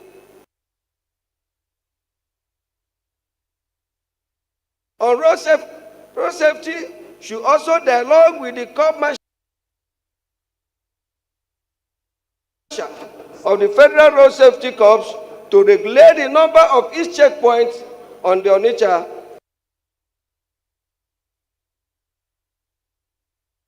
Expressway. The House also resolves that the House Committee on National Security should engage its relevant agencies and advocate for community-based security initiatives. Mr. Speaker. The Anambra State Command of Nigeria Security and Civil Defense Corps, NSCDC, has detained 6 persons over alleged illegal mining in the state. State Commandant of the Corps, Olatunde Mako, disclosed this on Thursday in Awka, saying the suspects were arrested at Odele Aguleri East local government, Anambra East local government area. Said the arrest of the suspect was carried out in collaboration with federal mines officers of the Ministry of Solid Minerals Development in charge of Anambra after credible information. According to him, the suspects include Udoka Wankwo, male, 25, Amaka Samuel, female, 18, Onyi Ijoma, female, 45, Chimezie Aniefuna, male, 25, Chinaza Umiba, female, 18, and a Chinese national, Babajeje David, 47. The suspects were caught operating illegal sand and laterite mining sites without obtaining the license that permits them to operate, which is contrary to Section 33 of the Nigerian Minerals and Mining Act 2027. Commandant further stated that the suspects will be charged accordingly upon the completion of investigations. Ebonyi State government is to establish 1 specialist hospital in each of the 3 senatorial zones to boost healthcare delivery. Governor Francis Nwifuru announced this at the official sign-off and handover ceremony organized by Medicine Sans Frontier, MSF, held in Abakaliki. Nwifuru, who commended the MSF for various interventions in the state, said MSF became its official health ally in 2018 in the surveillance, treatment and management of Lassa fever cases. The governor said his administration employed trained health workers, including doctors, nurses, radiographers, laboratory scientists, and provided ambulances and other utility vehicles for rapid service delivery.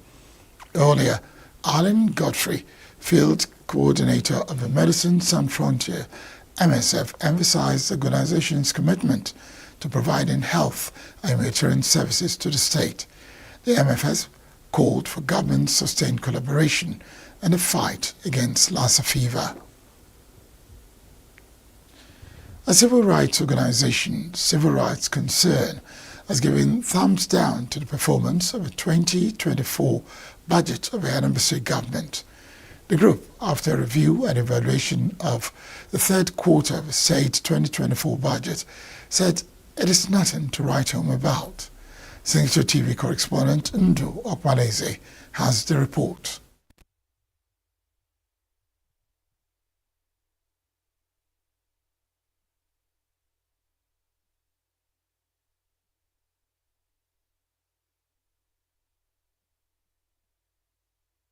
The 2024 budget of Anambra State government sounded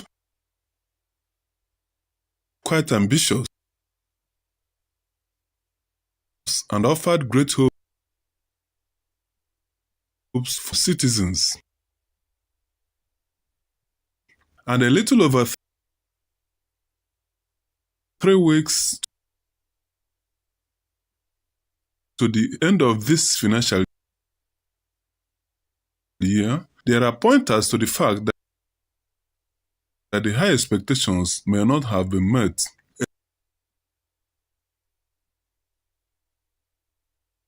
A civil society group,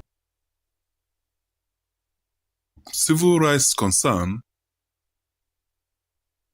which beamed the searchlight on the health sector, rated the performances at less than 50%, going by some key indicators. Out of the 22.5 billion naira budgeted for the sector, only 7.4 billion naira was spent as at the end of October. According to the Executive Director of Civil Rights Concern, Oke Onyeka, even the health expenditures are in the areas of physical structure development. Like we see in the figures that were presented, out of the total budget of 22 billion thereabouts that came out in the budget.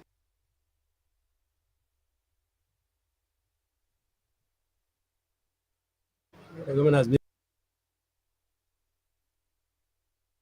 able to implement a little above 7 billion naira out of the 22 within the shortfall of 9.2 billion at the end of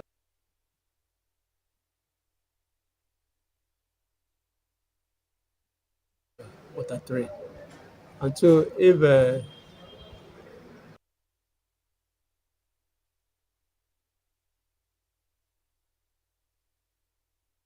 that direction or trajectory is continued, very unlikely they're going to do up to 50% of the budget.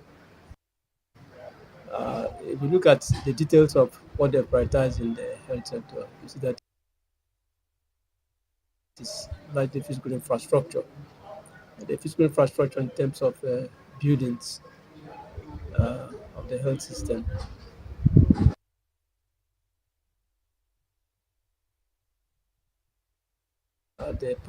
Mainly again the secondary health facilities. That's the general hospitals. They've also included the primary health centers, but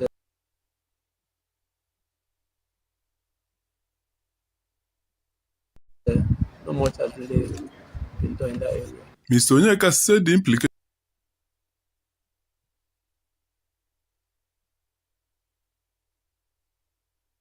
is that enough money is not provided for recruitment of doctors and other health personnel for the primary health centers, while drugs and other equipment were in short supply. There's no area in health that is not very important, because it all works together. If you look at the secondary health facilities, many of them are not really in very good shape. So they need to be properly repaired so that they can take up issues of referral. Then the primary health center, which is the pivot of the primary health care system, they need to be properly put in shape so that they'll be able to implement the basic healthcare provision fund and all other health programs that are really done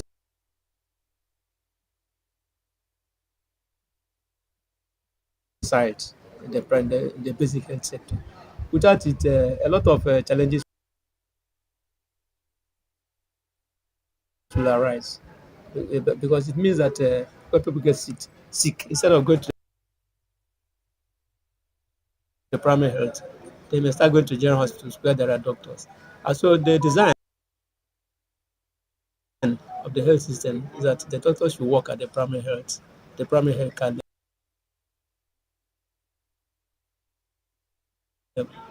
The civil rights concern, however, believes the Anambra State 2024 budget can at best record slightly above average performance if measures are taken to rake in more internally generated revenue. Ndo Opaleze, Signature TV News. The Nigerian Army says it will continue to strengthen its collaboration with the media in addressing the country's pressing security challenges. Chief of Army Staff Lieutenant General Olufemi Oluyede stated this at the 2024 fourth quarter workshop and chat with journalists in ENUGU. Correspondent Emmanuel Tewase was there for Signature TV.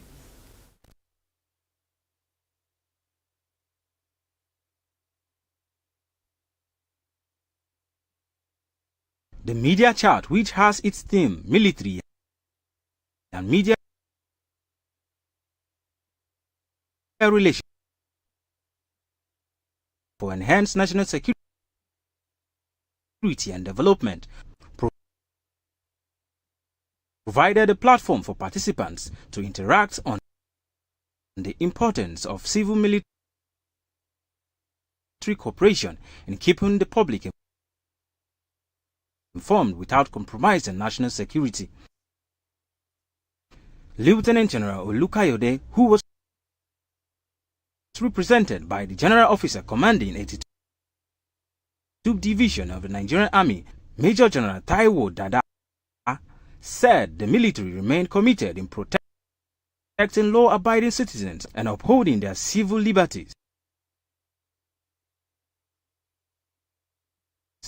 This, he said, is crucial for the armed forces to effectively defend Nigeria's territorial integrity and protect the citizens from external aggression.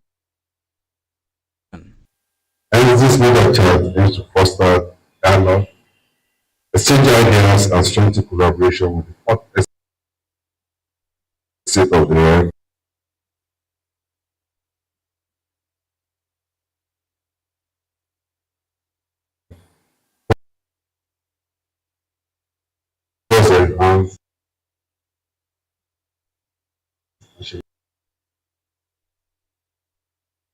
and security.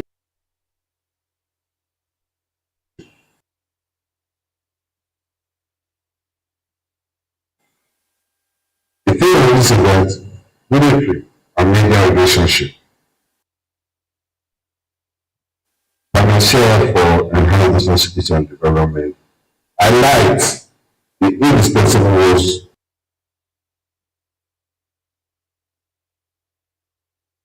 both the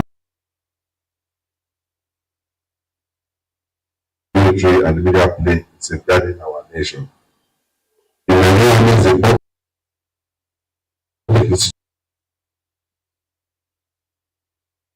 institution created by law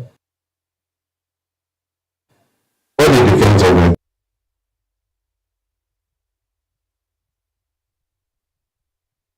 Nigeria's territorial integrity and protecting citizens from external aggression.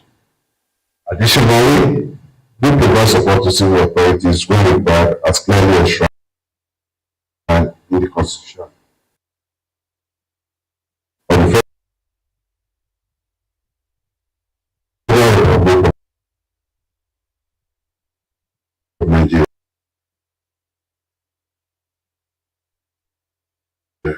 The Army Chief described the media as a vital link between the military and the public in fostering accountability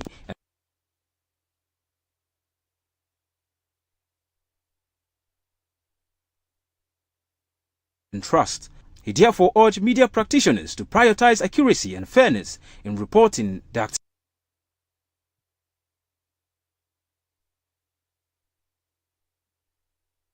activities of the military and avoid misinformation that could jeopardize national unity and security.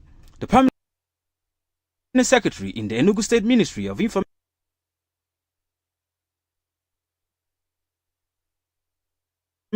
Dr. Ben Eziman, noted that the workshop would bridge the communication gap between the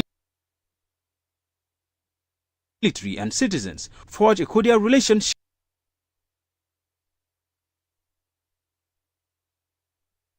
and reduce misinformation and fake news.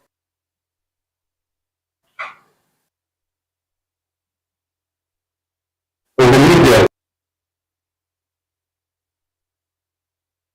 these are the great issues we decided in our relationship with the military as partnership and collaboration.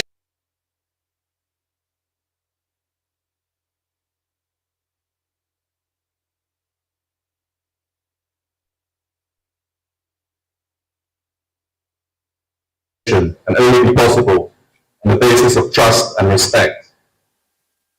Consequently, the theme of today's media chat underscores the need for continuous engagement between the media and the Nigerian army.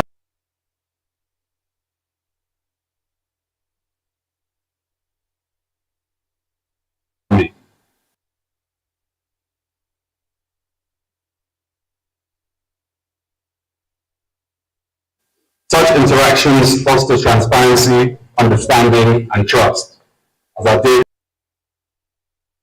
country navigates the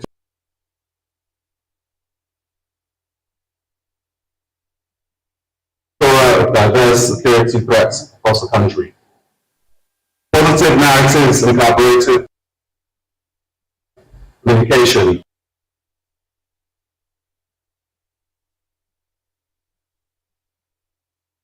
are crucial to shaping public perception, countering misinformation, and upholding the integrity of our national architecture.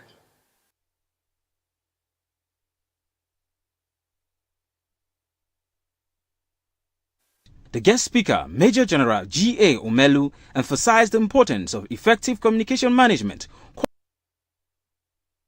calling on the media to see themselves as key stakeholders in the national security architecture. He also stressed the need for harnessing artificial intelligence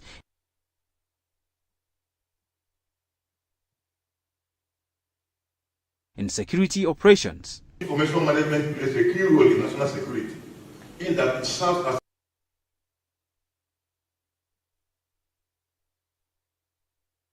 early warning mechanism by identifying threats and disseminating information which aids proactive responses to emerging or identified threats.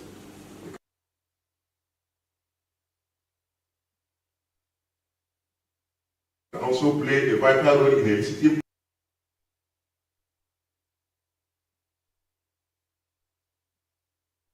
public support and mobilization towards national security efforts. In this context,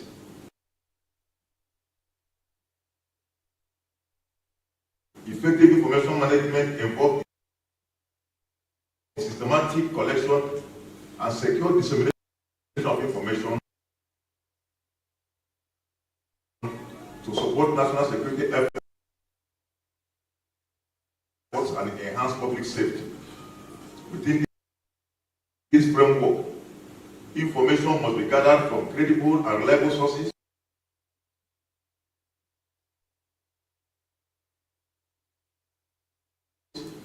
processed by the relevant government agencies, and disseminated to end users. Be it military, paramilitary, law enforcement, or public audiences. The event featured panel discussions, presentation on military cooperation activities, and presentation of certificates to participants. In Enugu, Emmanuel Tewasi for Signature TV. The media. That's the news. When we return, we'll start our conversations. Stay with us.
colonialism is one word that people perceive in different ways. Yes.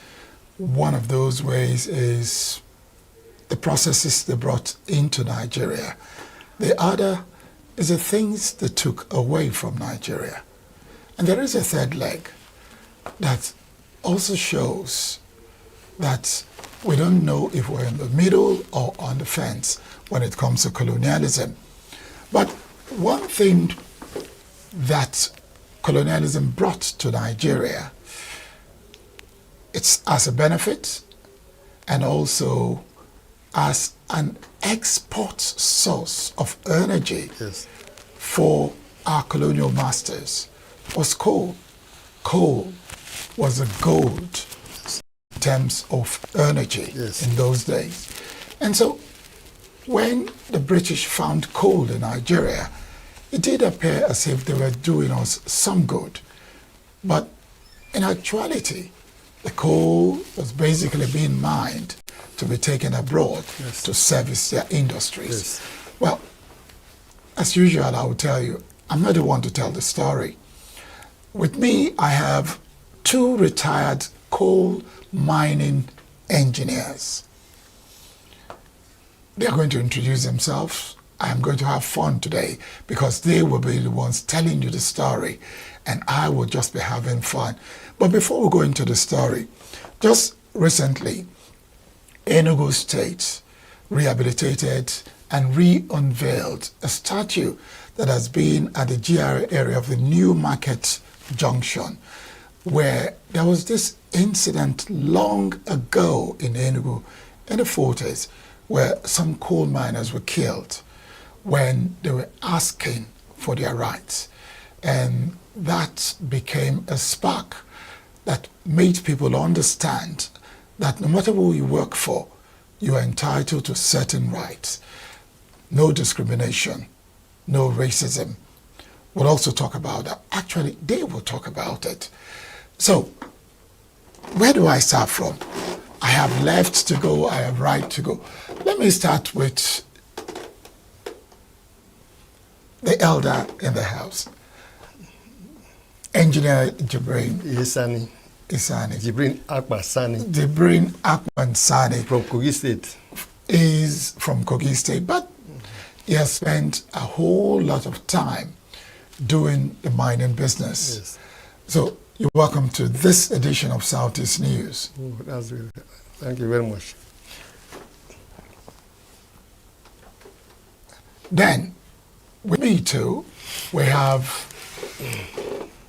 Engineer Hyacinth. Hyacinth was actually the one I spoke to first when we were talking about coal miners, the present condition, and that other one I'll keep for now. So, you're welcome to. Thank you, sir. You know, Jibrin went further to complete his name, so I want you to do the same. Okay. Thank you, sir. Hyacinth Ohagu. Good. So you're welcome. Thank you, sir. And remember, Jibrin did say he's from Kogi. Are you also from Kogi? I'm from Enugu State. Yes. Now, it occurred to me that when you talk about coal mining, so many people who were born in the late 90s may not understand what you're talking about, but they would understand coal as one of the resources available in Nigeria that can be mined. Just as recently as less than 2 months ago, Britain, our colonial masters, are working towards banning the use of coal as an energy resource. Okay. That's what they're working on. They're making a lot of investments to bring that to pass. But in Nigeria, the federal government, along with other partners, they're working on how to see how coal can be mined and put to good use again. So we're looking at two different perspectives. One, wanting to phase out coal because we're now thinking and talking about green energy and emissions that are not good for the society. But both of you have been engineers and you've been working for Nigeria Coal Corporation at different stages. So let's start with Jibrin. What happened when you joined the Coal Corporation? What made you join the Coal Corporation as an engineer in your youth? Actually, in 1974, people from the north will not come here. But we, two of us, were asked to come and mine coal. Say, will you come? We say, we'll come. Myself and the late Patrick Edogbo were the two guys who came from Kogi State. So after about 6 months here, in November 1974, the then federal government of Gowan sent us to the UK to learn to become mining engineers. Four people were from here: Obichukwu, Obiara Obichukwu, Nelson Agu, George Amatobi, Gideon Ani, Patrick Edewa, and myself. 6 of us were sent there. Later, that's in 1975, 76, about 10 more people were brought in. Although in the after completion of this, some of them, about 3 of them didn't come back here. But what happened is that when we were there being trained, the then Obasanjo government invited and gave contract of mechanization to the Polish government while we were being trained in the UK. They brought the Polish government. Thank God, I didn't even know that when they were mining here, that there were accidents. It's really little that, because I came back in 1982. Okay. But my colleagues who came back around 1979, 1980, came and told them that, these mines, the equipment these people brought are all obsolete. Get me? So when I came back in 1982, I confirmed it. So in 1982, they terminated their contract and they were sent away. From there on, the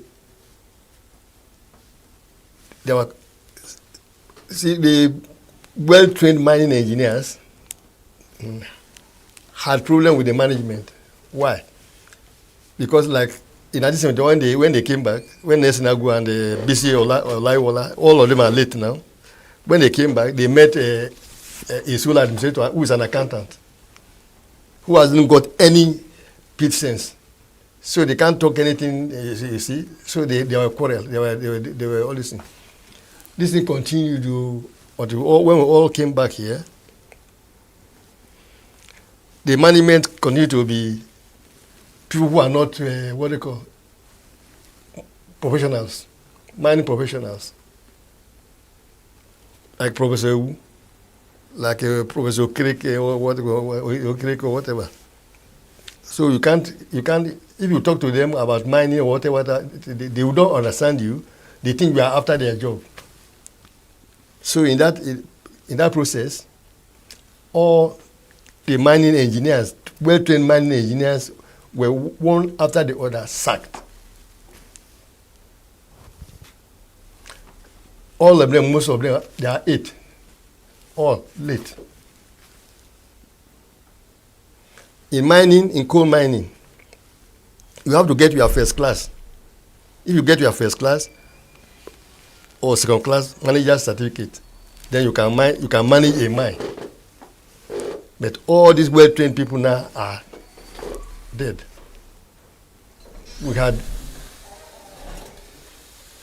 5 people with first class mining engineers this certificate of competency. 4 of us we had the second class. But I thank God that I'm still alive.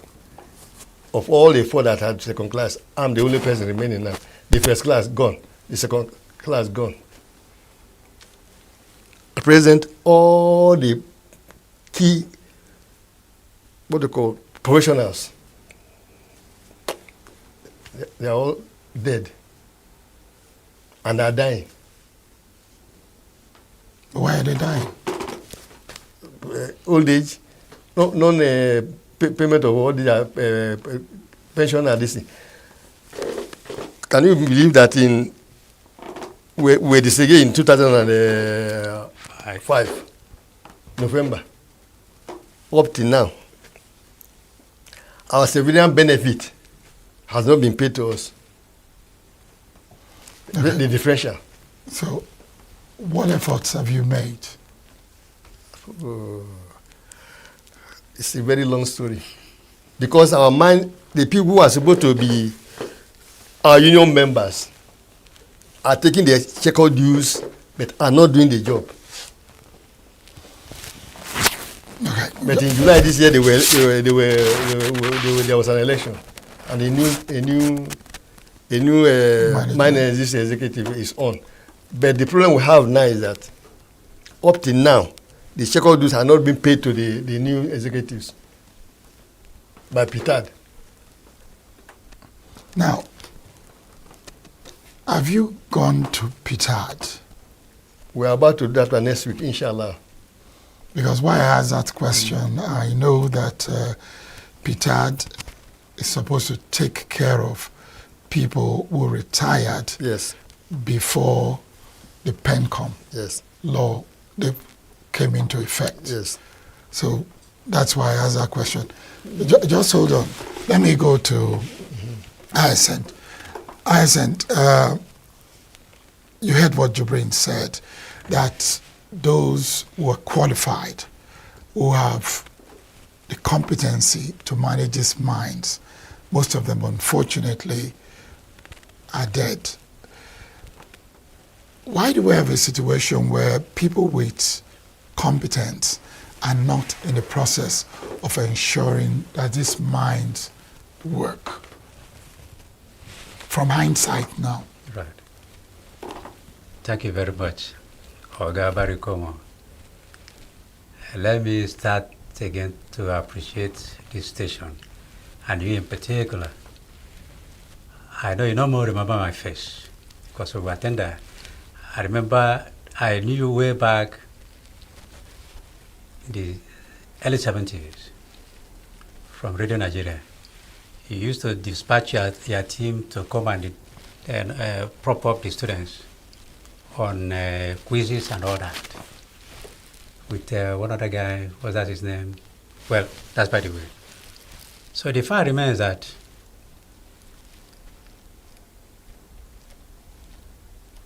the country where I and you are in don't pay attention to competence. Sorry to say that. Because why most of these our colleagues died before time was because of neglect, deliberate neglect. As a professional, like my colleague said, if he advises the administration that this is the right thing to do, this is what are required, and he put it under the table, you did what was in your own mind, what do you expect? You cannot see any positivity. So those of us who were strong in spirit took the bull by the horn to voice out the actuals. Faced a lot of administrative wounds. I can't count 1, 2, 3, 4. There are so many. So that's why most of them were badly affected. Some left in frustration. That's been for you to raise a complete mining engineer, minimum of 15 years, which the federal government then spent a lot of foreign exchange to train most of us. How do you expect anything good out of a system where listening ear is not given to proper advisors? That's the core thing. Like my colleague mentioned, well, I think that was the issue of misappropriation of relevant administrators in different departments of the coal industry was very paramount immediately after the Civil War. So from records, we went through all that, and we discovered that started after the Civil War. But prior to the Civil War, the quorum was observed. Yes. Yes. But all many years, Right. which means the colonial masters were still Yes. there. Remember what I said earlier, perspectives about colonialism. Yeah. So, yes, you wanted to say something. Let me give an example. When I was at Okpara mine managing the place,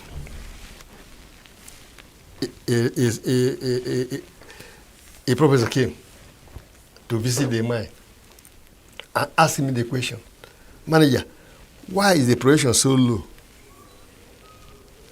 I said, "Sir, the production is slow because we don't have cap lamps." Do you know what he said? He said, don't go to night shifts again, and continue to go to morning shifts. The miners started laughing. Then they whispered to him, say, this guy want to sack you. You see, you don't understand. You see, in a coal mine, it is dark, whether it's in the morning or in the night. Do you know what happened to me? I was transferred from the Okpara mine to Fireclay mine. And there I was for 7 years. There I was for 7 years. I lost one promotion. For trying to stand for what is right. Yes, to just 7 years I was in Fireclay mine. They would not give me materials to work. But as a seasoned miner, I continued to produce Fireclay. One day he came and called me and said, there was a lady who was in charge of sale of coal and all these things. The lady appropriated all the money we were making, bought a new car. And then they were telling me that I'm not producing. I said, okay, let them bring their own records. And let me bring my own record of production. Then we'll know who is telling the truth. Do you know up to today, the matter died like that? The woman was transferred to the Kolari hospital. So that's Nigeria for you. Okay. So in the mining industry, even before we began to talk about climate change and the need for green energy, it's unintentionally or unintentionally, people within the system were working towards making the productivity in that industry decline. And that problem we have in Nigeria is that when you go to the Abuja headquarters or Lagos headquarters, there are no seasoned miners or seasoned this in there. Who knows what is going on in the mine? Up to today. Now, after 100 years of mining coal in Enugu State, there is no mining law. Go to that place now. Go to Abuja. Ask them for a mining law. There's nothing that the law says about underground mining. I'm praying that before I die, that the British coal mining laws are domesticated in Nigeria, because I've got all the documents.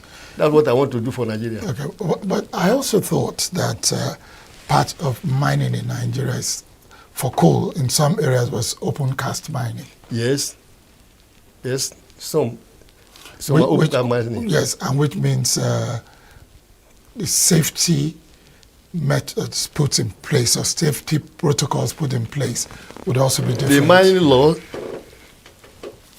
takes your quarries, open cast, and all strata this thing. All the, what do you call? Stratified coal or stratified minerals. Okay, let me quickly ask this question, because unfortunately for us, it looks like we're running out of time, Okay. which is not favorable to me. All right, okay. But let me ask.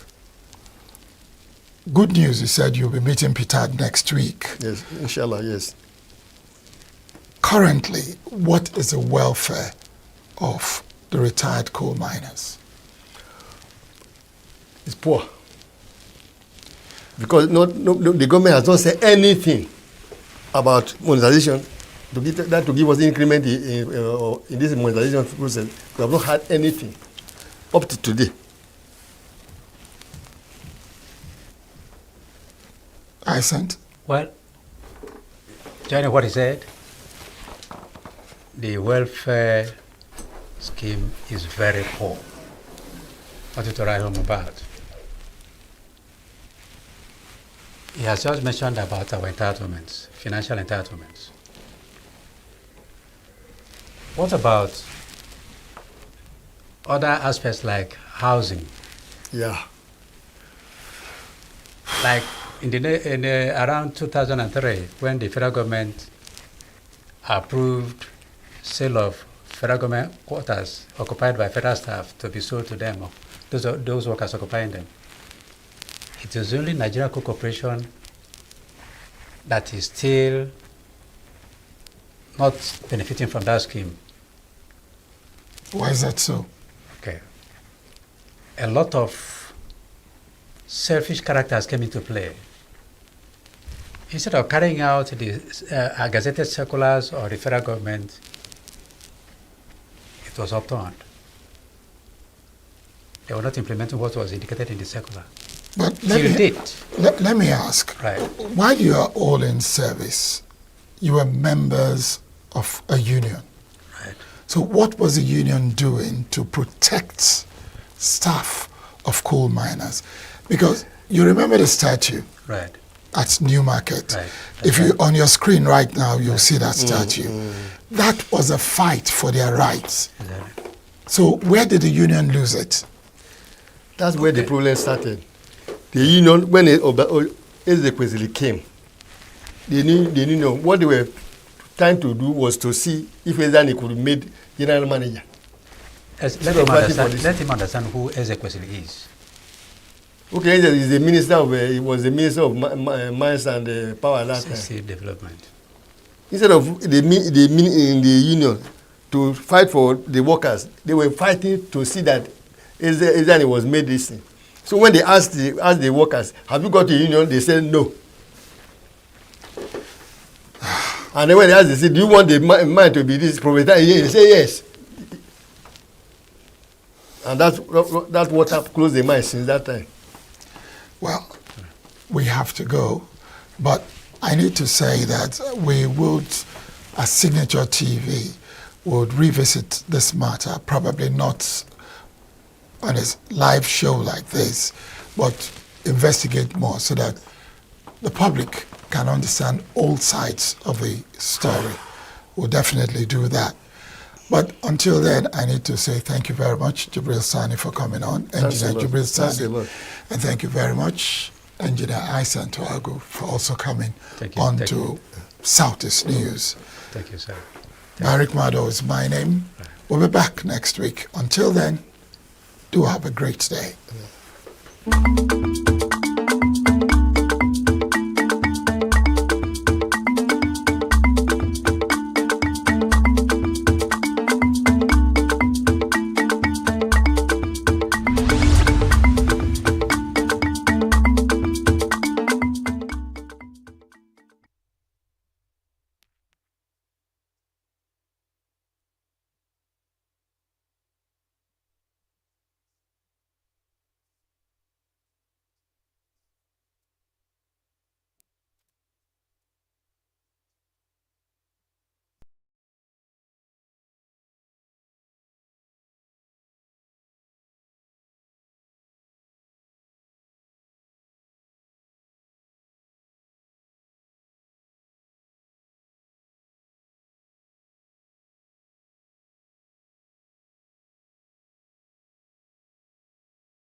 Hello and good evening. Welcome to Uncommon Conversations on Signature Television. We are reaching you from our studios in ENUGU, Coal City, the capital of Southeast Nigeria. This evening, we're having a look at a critical topic in the economic development of the Southeast and of course Nigeria. We're looking at the chambers of commerce and the economic development of the Southeast. If you are familiar with the Southeast, you will know that at least there's a CIMA, which is of course the ENUGU Chamber of Commerce, Industry, Mines and Agriculture. And of course there's another one at Nsukka. But of late, we now have a brand new Chamber of Commerce, not very far from ENUGU. And it's the 9th Mile Chamber of Commerce, Industry, Mines, and Agriculture. And I was just wondering, what is uncommon about 9th Mile? Why 9th Mile? 9th Mile is basically about, not up to 30 minutes from ENUGU. About that. About that.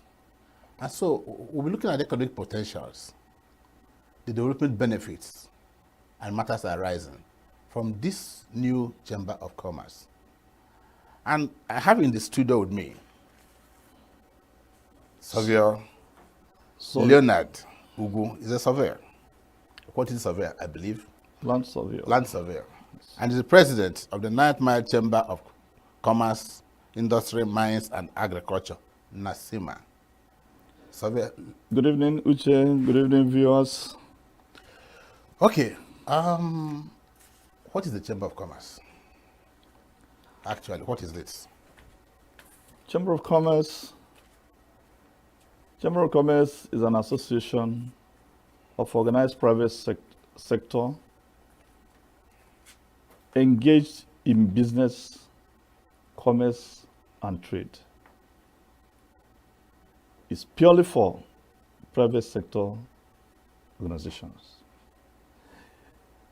Its primary work is to focus on the primary objective, which is commerce, trade, international relations, facilitation of businesses amongst organizations.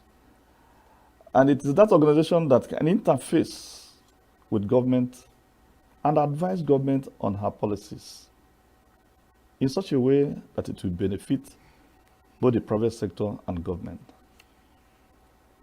In effect, it promotes economy. It provides ease of doing business, both for government and private sector. Thank you. I'm familiar, very, very familiar with the ENUGU Chamber of Commerce. It's been around for a long time. And I know you've been a very active member of ESIMA. And an offshoot of ESIMA is the Nsukka Chamber of Commerce. And now we have the 9th Mile, the NASIMA. Why NASIMA? Why NASIMA? Okay.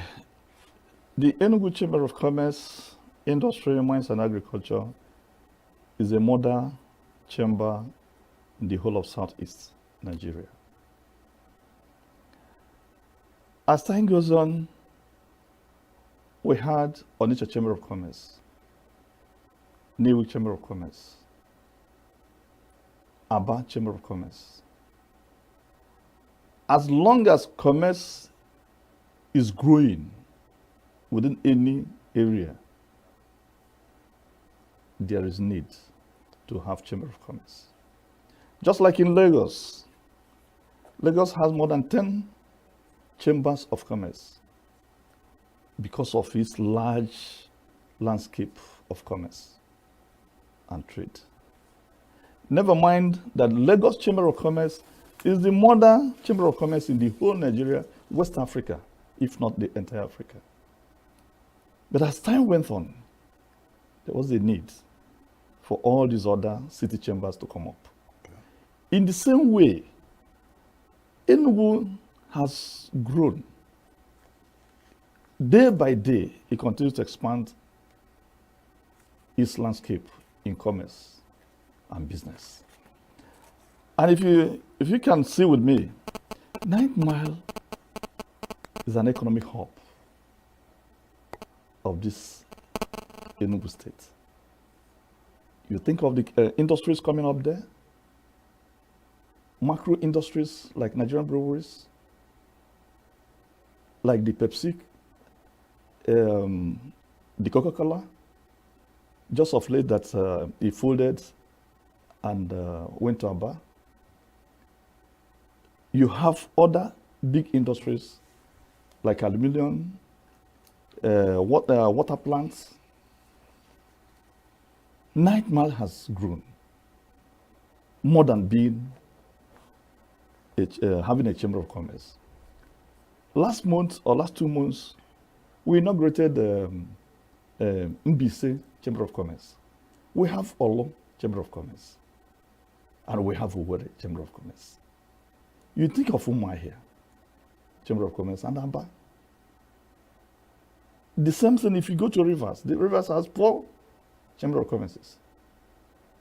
So why not ENUGU if we see 9 Mile as a very strategic place positioned by nature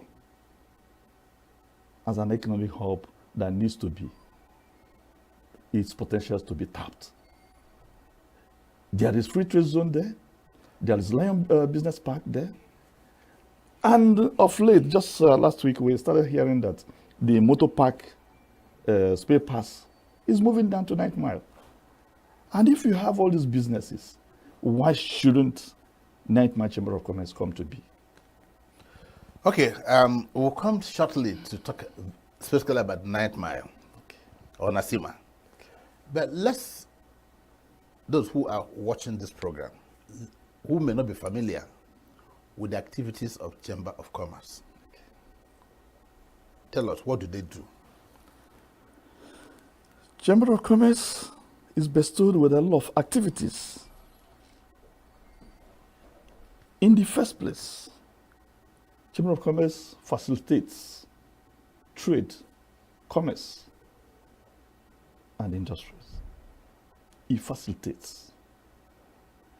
Chamber of Commerce is engaged in advocacy of how well commerce and business should be. It advocates the best way to do business, and it will favor government and the private sector in the form of taxations, in form of the environmental business. Chamber of Commerce ensures that entrepreneurship is facilitated. You think of all these artisans. You think of vocations. In this era of unemployment, large-scale unemployment, it facilitates entrepreneurship, vocations, and all whatnot. Chamber of Commerce promotes international trading with foreign missions. In fact, trade missions. It makes sure that her members can go outside in form of exhibitions, in form of workshops and conferences, where they can now relate with foreign partners. It is through Chamber of Commerce that you can attract foreign partnership, ensuring to them that there's ease of doing business within their location, that things will be favorable if they come. We ensure that government does not in any way promulgate laws that will negate ease of doing business. And that falls onto advocacy. And a lot of other things. Yeah, they equally advise government. Okay. On her boards, board memberships, to make sure that things are done the way it should be done,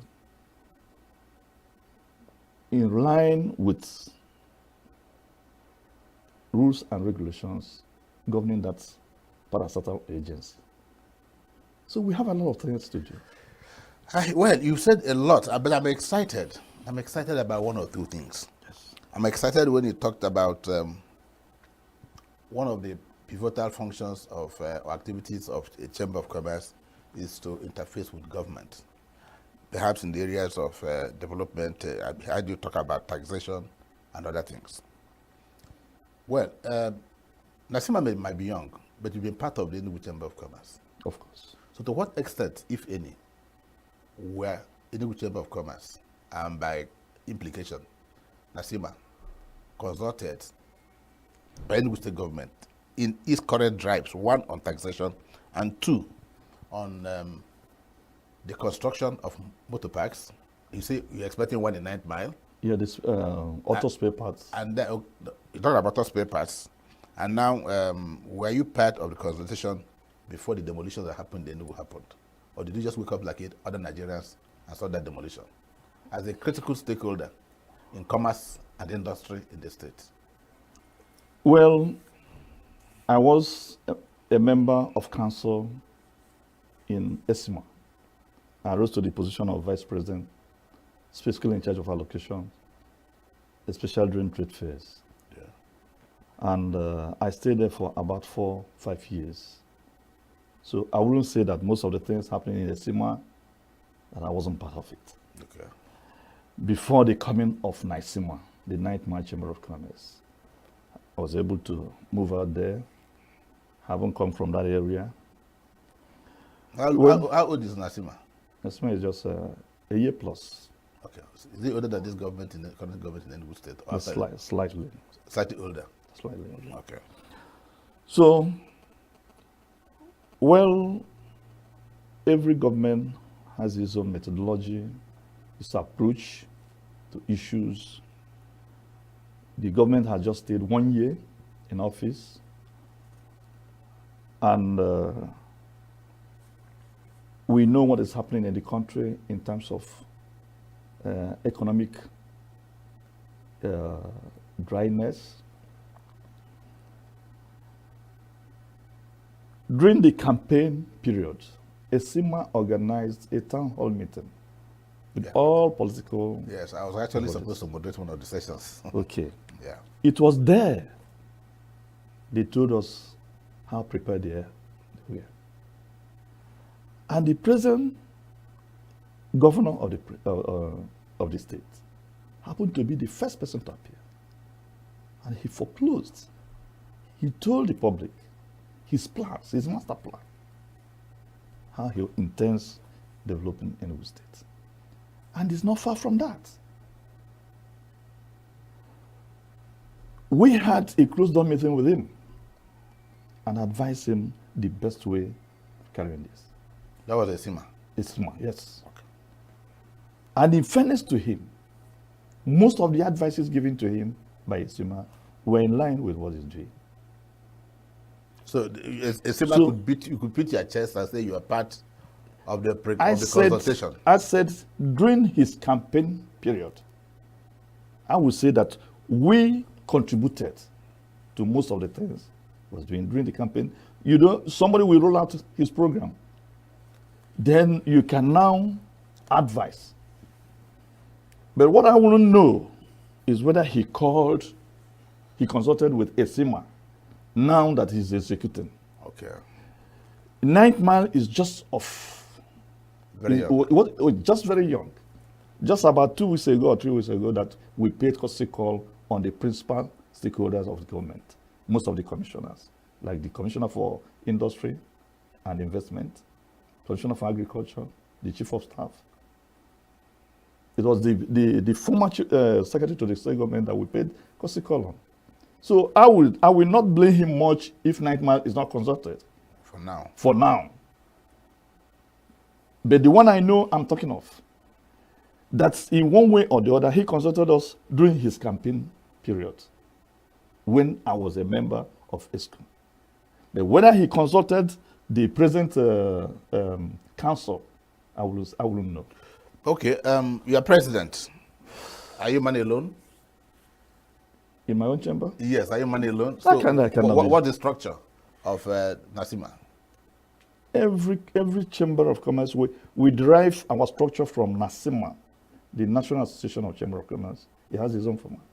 You have the president, you have deputies, you have vice president, all with designated positions. And that forms the council. You have ESCO, you have council, and you have membership. So, and we are duly registered with NASIMA. In fact, personally, I'm an executive member of NASIMA, National Association of Chamber of Commerce. Yeah, somebody, a close friend of mine said you were part of the last AGM in Lagos. Oh, yes. I think he had an interaction with you. Yes. I won't tell you who he is. So we are very serious about Chamber of Commerce. Chamber of Commerce is a movement. It's just like labor movement. It's not something you jump into the leadership. You have to graduate, learn the wings on how to fly. Therefore, NASIMA, Ninth March Chamber, is doing everything in consonance. We lay down rules and regulations of National Association of Chamber. Okay, let me ask you this question. Maybe don't tell me you are young. I know that even at the National, at the Abuja Chamber of Commerce, they've been able to institute alternative dispute resolution centers, ADR centers. I know at the time when there were plans to start it in Esima, because for every industry, for every commerce, you're bound to have conflicts. And so from the National in Emeko Begelu, I think is the president of Abuja. But he's also the chairman of the National ADR Center of Nasima. Okay. And so are you planning to institute this center, the ADR Center, in Nasima? Well, that we have city chambers does not isolate you from others. We have Southeast Chamber of Commerce, and our headquarters is domiciled here in ENUGU. In fact, ESIMA gave us an office there. We have Southeast South-South coalition. So we all have collaborate a lot. ENUGU Chamber of Commerce has a particular block they dedicated to this alternative dispute resolution. Is it taken off? Yes. Okay. If you get to the premises, it's just the other structure behind the main structure. You will see it there. It's inscripted there. So it sits quarterly, because we don't advocate for regular misunderstandings amongst organizations. But if it happens? That's what we're saying. Then the committee can call. Okay. So the office is here in Enugu, but it's being managed by the entire Southeast Chamber of Commerce, of which our president is Chief Ngonade from Newi Chambers. Okay. So Abuja being conspicuous as it is, we know Obegolo SAN is the head of that ADL and still coordinating that of the national. Here in Enugu, we have.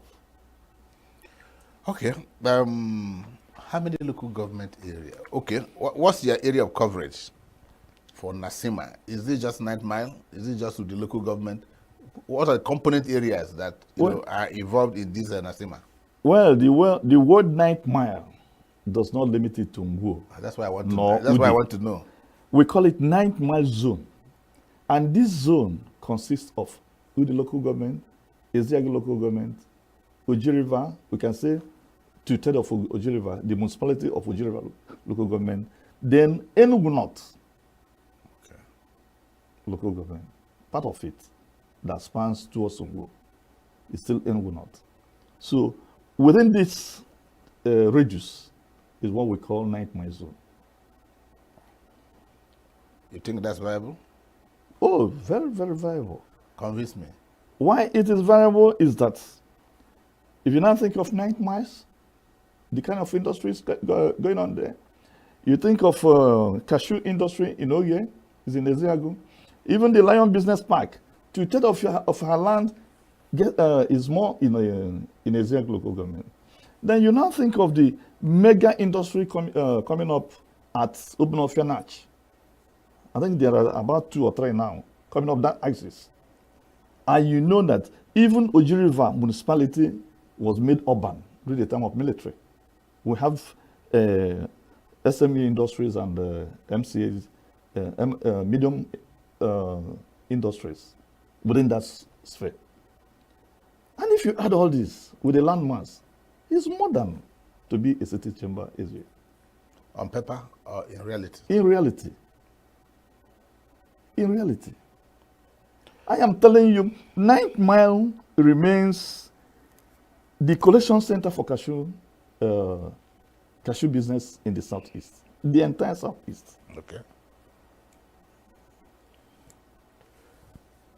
You just mentioned that a particular industry had just left 9th Mile and had moved to Aba.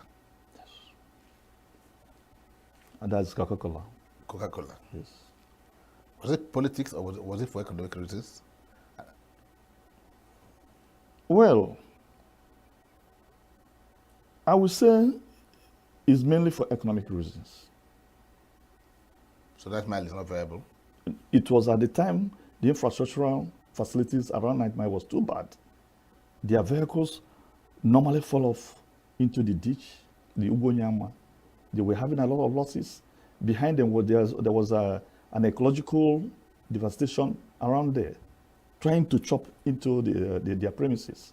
Was it erosion? Yes, erosion. There was erosion, serious gully. And nothing was done? And nothing was done. So with such threats, they felt that they were having a lot of losses. Every time, virtually every, from Upi down to 9th Mile was bad. From ENUGU municipality to 9th Mile was bad. And that of Onitsha was bad. It was just recently that all these roads were being rehabilitated. And we intend to meet the management so that they will be able to consider coming back. Their premises is still there. Everything is still intact. And with the kind of government we're having now, in fact, I don't know whether he read engineering, the way he focused his attention on rehabilitation of fiscal development.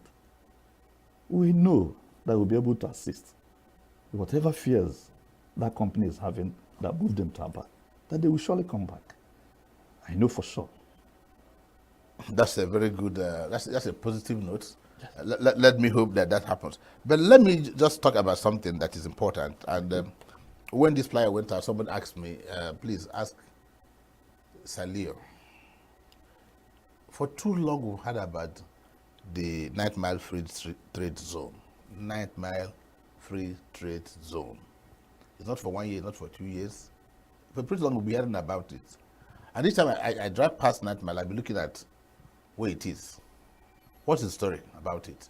Because you mentioned as one of the key drivers of Nasima. Chief Uche, I would say that 9th Mile Free Trade Zone has come to be. On paper? Why? The coming of Lion Business Park with their acquisition of 2,000 hectares of land, gazetted, with the structures coming on.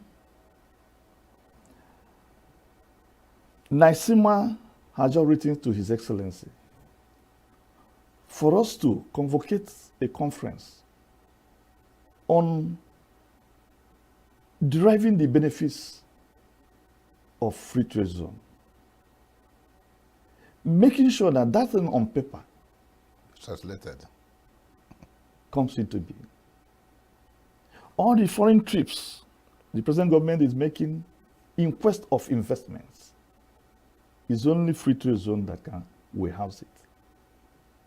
In fact, I came back from Ogun State and saw how they developed their own free trade zone with clusters of business parks, especially from China. And that will help the state a lot to come out of the woods,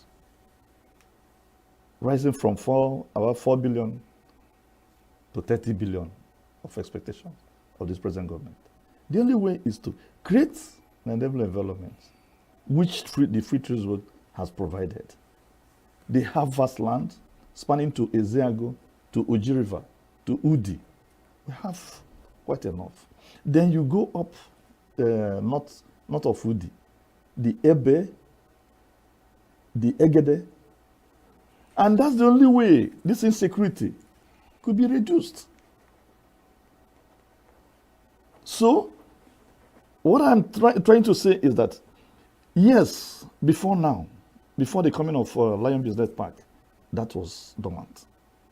But it has woken up. And it's going to rise. And it's going to be, with the present government's quest, with the speed. In fact, one of the past governors described the present governor, as ENUGU State being construction site,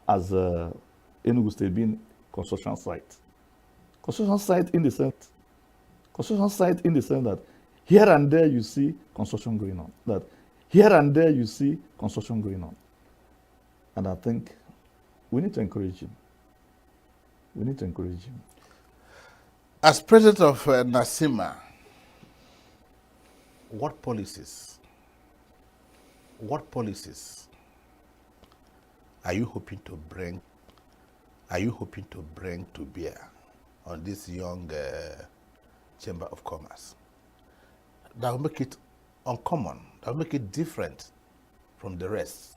Because if it's just a routine business they're doing, is there something different you want to bring on the table beyond the normal duties, assignments of a typical chamber of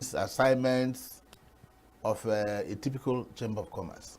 Is there something new that Leo is bringing on board? First of all, our foremost demand is that 9th Mile should be made an urban area. If you urbanize 9th Mile,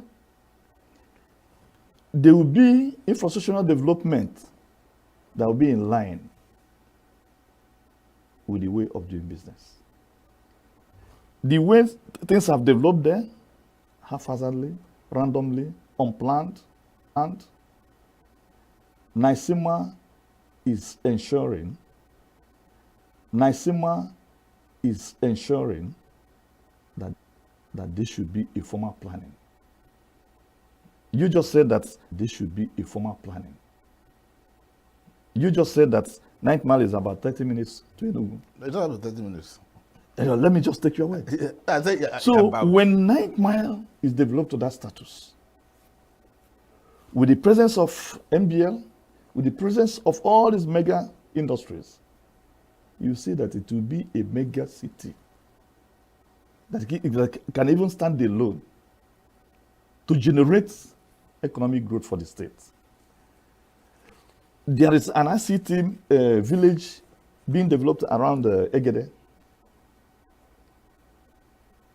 with the tile industries coming down around Obinofia Natch.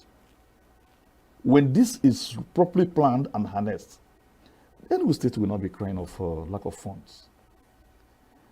Then secondly, with that free trade zone situated at 9th Mile, if industrial parks are littered there, then it becomes a training ground for unemployed youths.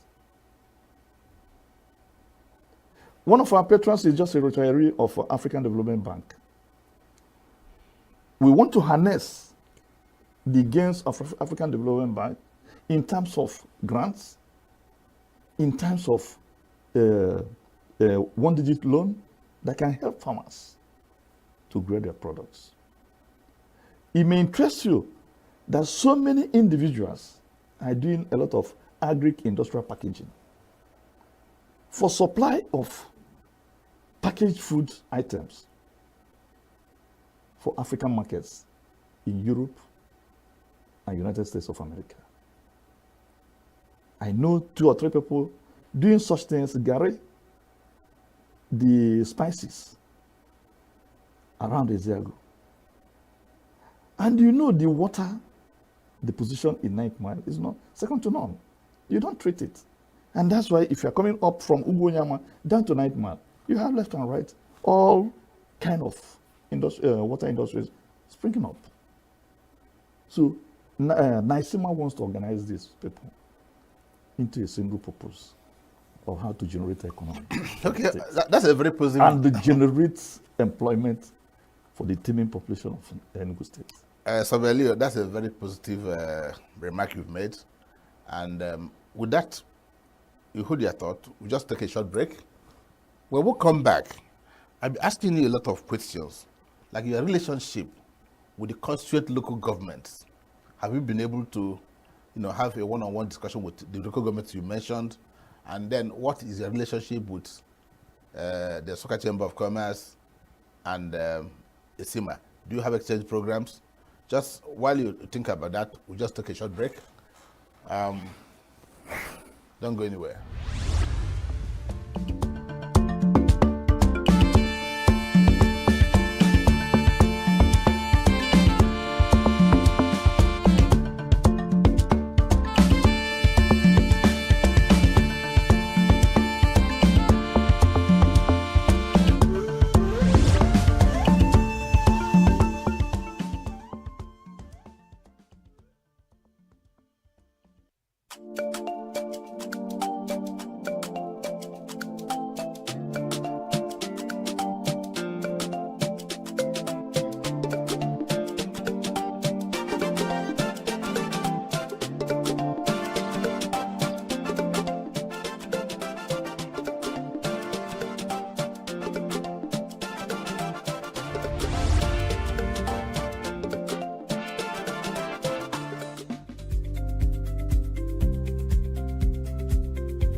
You are still watching Uncommon Conversations, and of course, we are still reaching you from our Cool City studios in Enugu.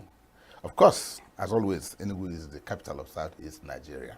And my guest is still Surveyor, Land Surveyor Leonard Ugu, who is the president of 9 Mile Chamber of Commerce, Industry, Mines and Agriculture, NICEMA, a very young chamber of commerce. Before we went on break, I said I was going to ask you to talk to me and talk to those who are watching. What is your relationship with the component local governments? You talked about a chunk of Enugu North, you talked about Udi, you talked about Eziago, and you talked about the metropolitan Uji River. This is a catchment area, and I'm tempted to agree with you that a lot of industries, a lot of businesses, concerns are springing up around this zone. But of course, they're landlords. Thank you. So what's the relationship with them? Thank you, Mr. Chair. Our relationship is very cordial. Cordial in the sense that we started from ESIMA. Before NICEMA was registered as a city chamber, Enugu Chamber has to endorse. The entire Southeast city chambers have to endorse before it went to Abuja and duly registered with corporate affairs. When we came back, fully recognized, because we are recognized at Aba inauguration of the national president in 2022. That was why I said it started in 2022. The first place we went for courtesy call was Udi local government. We paid courtesy call on the mayor of the local government, and he embraced us. Like he's a landlord? That's the first and foremost. Okay. We went to Eziago. Something happened that day we couldn't meet them on seat. Thereafter, there was this election. We participated in the town hall meeting at the ESIMA. They called all of us, both Nsukka and us, to join them in having that town hall meeting. I've told you we paid courtesy call on all the elected members from this constituency. We paid courtesy call on the Speaker of the House of Assembly, who is representing Udi North. We paid courtesy call on Chimo Obieze, who is member representing Ezeago. We paid courtesy call on the majority leader from ENUGU North. Then we've scheduled to see the House of Reps representing Oji River, Ezeago, Udi. Then and that of the senator representing Enugu West. We've all written all these letters and we exchange. It's just a matter of time that they have not gotten time to see us. So there is a perfect relationship, good relationship existing. And like I told you, Nsukka didn't just wake up and start their own. It was blessed by Enugu. We didn't just wake up and started our own. It was blessed by Enugu. At the inauguration of the president of Nsukka Chamber of Commerce, I was the one represented the national president. In fact, I was the one that inaugurated him on behalf of the national president, Deloye. Most of the things happening at the south is Salt City of Ebonyi. I was equally part of the team that went there. So there's a correlation existing amongst city chambers. We all know that it's just like when we had Eastern Region, later Central States, later Southeast States, and we're asking for more. It's just the same in chamber movement. So, but we cannot move in isolation from that.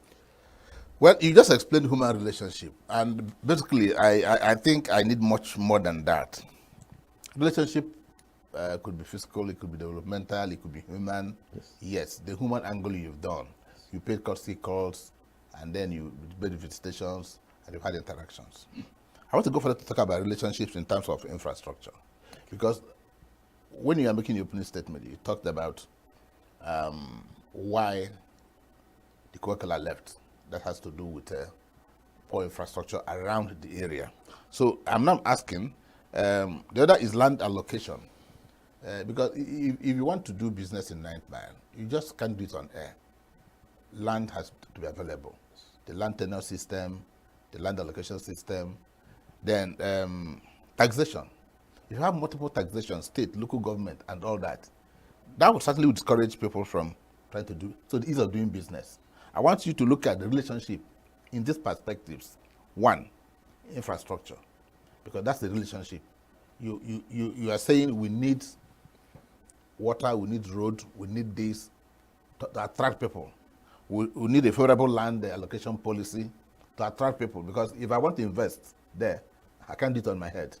I need the land. So do we have a landing permit, so to speak, to do business in that area? Uche, if you are current with the happenings in Enugu State, you see that the present government is tackling virtually everything that is hindering business coming into the state. There's this land grabbing law passed into law just recently. There were 4 bills passed into law by the Enugu State government just about a month ago. One is on land, to forestall these middlemen, frustrating people from getting allocations, and re-engineering the land ministry that you can get your sea of road within a reasonable time. At what cost? Well, they say good soup, na money maker. You have to pay for the good services. Excuse me, you have to pay for the good services. The important thing is that if you file application, will you be able to get it in good time? We have engaged the investment agency, development agency, manned by Barrister Obumud, and they're streamlining a lot of things. In fact, just this afternoon, I got a letter that is constituting a very powerful committee on ease of doing business, and His Excellency will be the chairman of that committee. He just came in this afternoon, and the entire 3 city chambers were recognized. We are members. The ENUGU, the Nsukka, and 9th Mile. all related commissioners, ministries, the all members. And if His Excellency will be the chairman of such a committee, you know they are very serious about that. Then on the availability of infrastructures for us to kickstart. If you have been to Lion Business Park, if you have been to that place, you know that there is a facility for us to kickstart. Because they are part of us. All the industries in 9 Mile, they are all part of 9 Mile Chamber of Commerce. And they've agreed that we can be using their facility until we get ours. We have just applied for land. These things cannot be done overnight. We've paid call on the Nigerian breweries. They hosted the entire council. And they showed brotherhood the day we came. So we have hope that 9 Mile will grow, and we grow more than expectations. We have just booked an appointment with the tile industry at Obnofia. These are mega industries. Which all these big states like Ebonyi, Anambra, when they were created, they were no offices. They were no infrastructures. But today, go to Abakaliki and see what it is. Go to Oka and see what it is. So 9 Mile being the youngest, we are very much hopeful that we grow to the surprise of many. I agree with you. In terms of generating economy. Okay.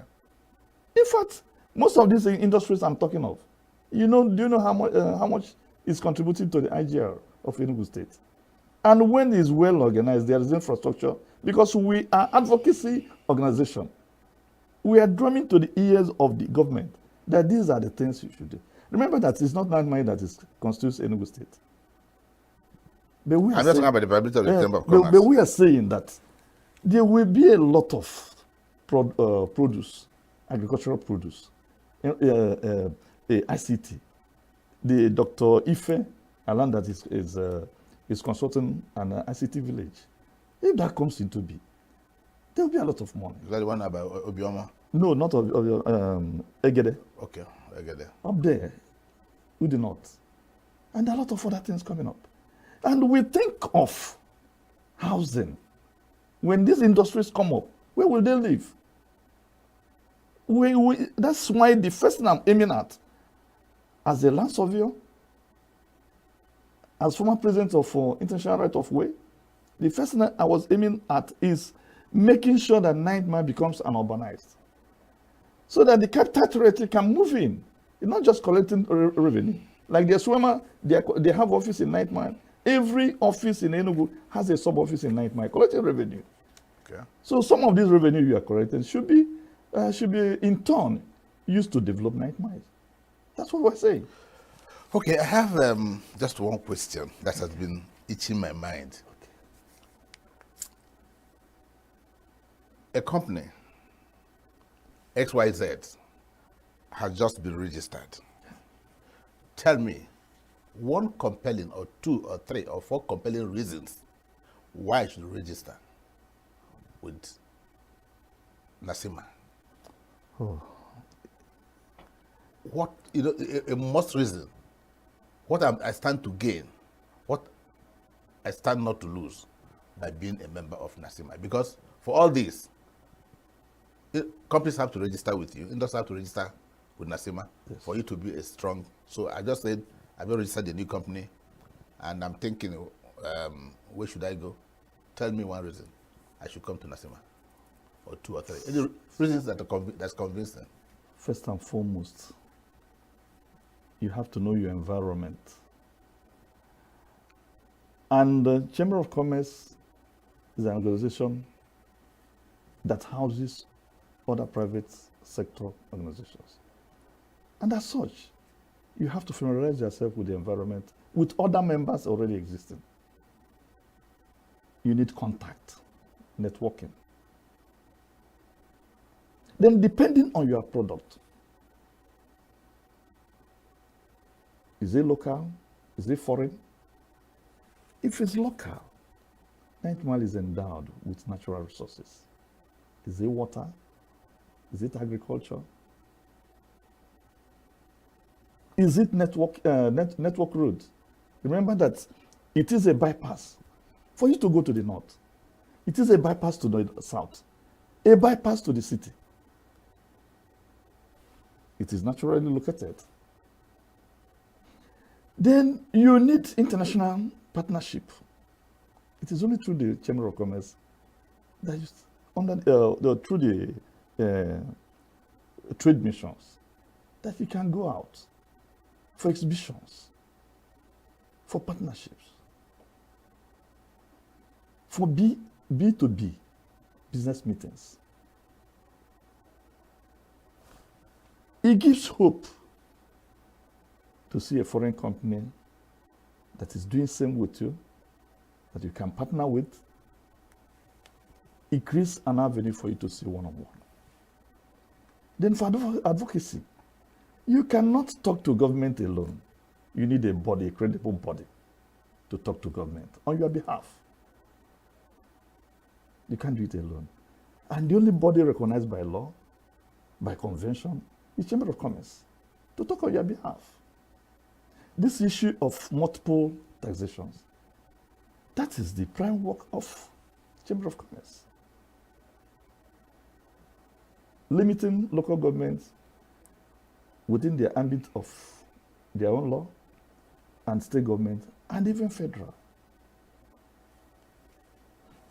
In this minimum wage discussion, Chamber of Commerce was represented, duly represented by her 2 members, for you to know how government recognizes us. Then if you are doing well, it becomes a platform for you to export your produce. We're talking of agricultural produce. We're talking of a cashew, palm oil, which is the national designated product for the Southeast. Therefore, if you an industrialist that has just come on board, no person will ever tell you or convince you. You don't need any magic to know that you should belong to Chamber of Commerce. Then it depends on your location. If your office or industry is located within the municipality, then you belong to a SEMA. But if it's around 9 Mile within the zone, no person will tell you to belong to 9 Mile Chamber of Commerce. If it is ENUGU North, Nsukka, you belong. These things come closer to you.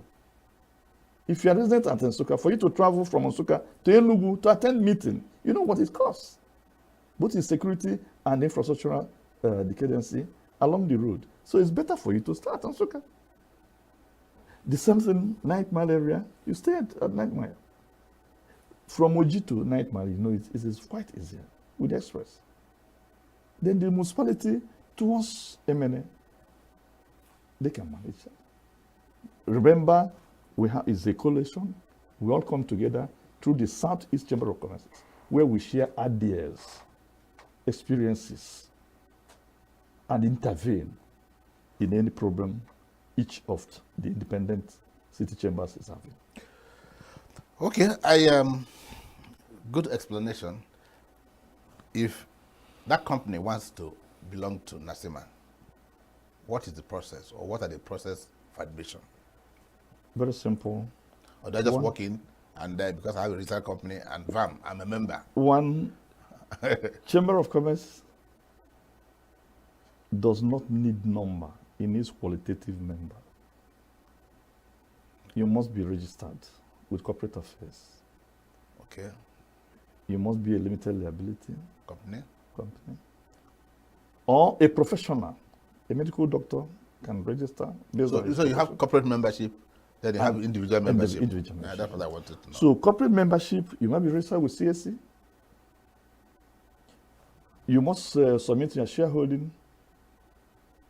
We see how it is formatted. We need your bank account to know whether the liquidity. We know your contract. No, we want to know the quality of that person coming in. Okay. Yeah.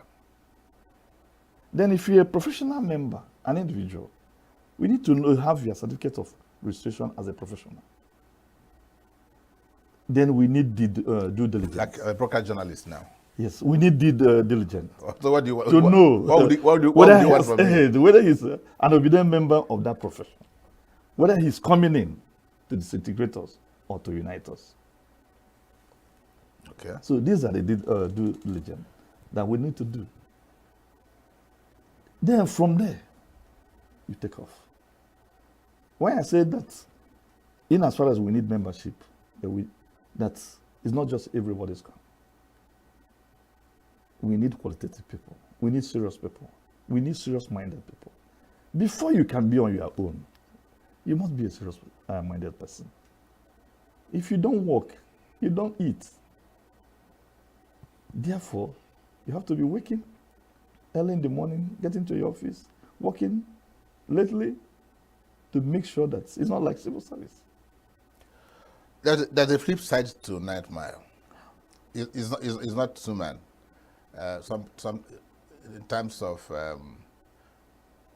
I don't know why, whether it is natural or whether it is human or whether it is supernatural.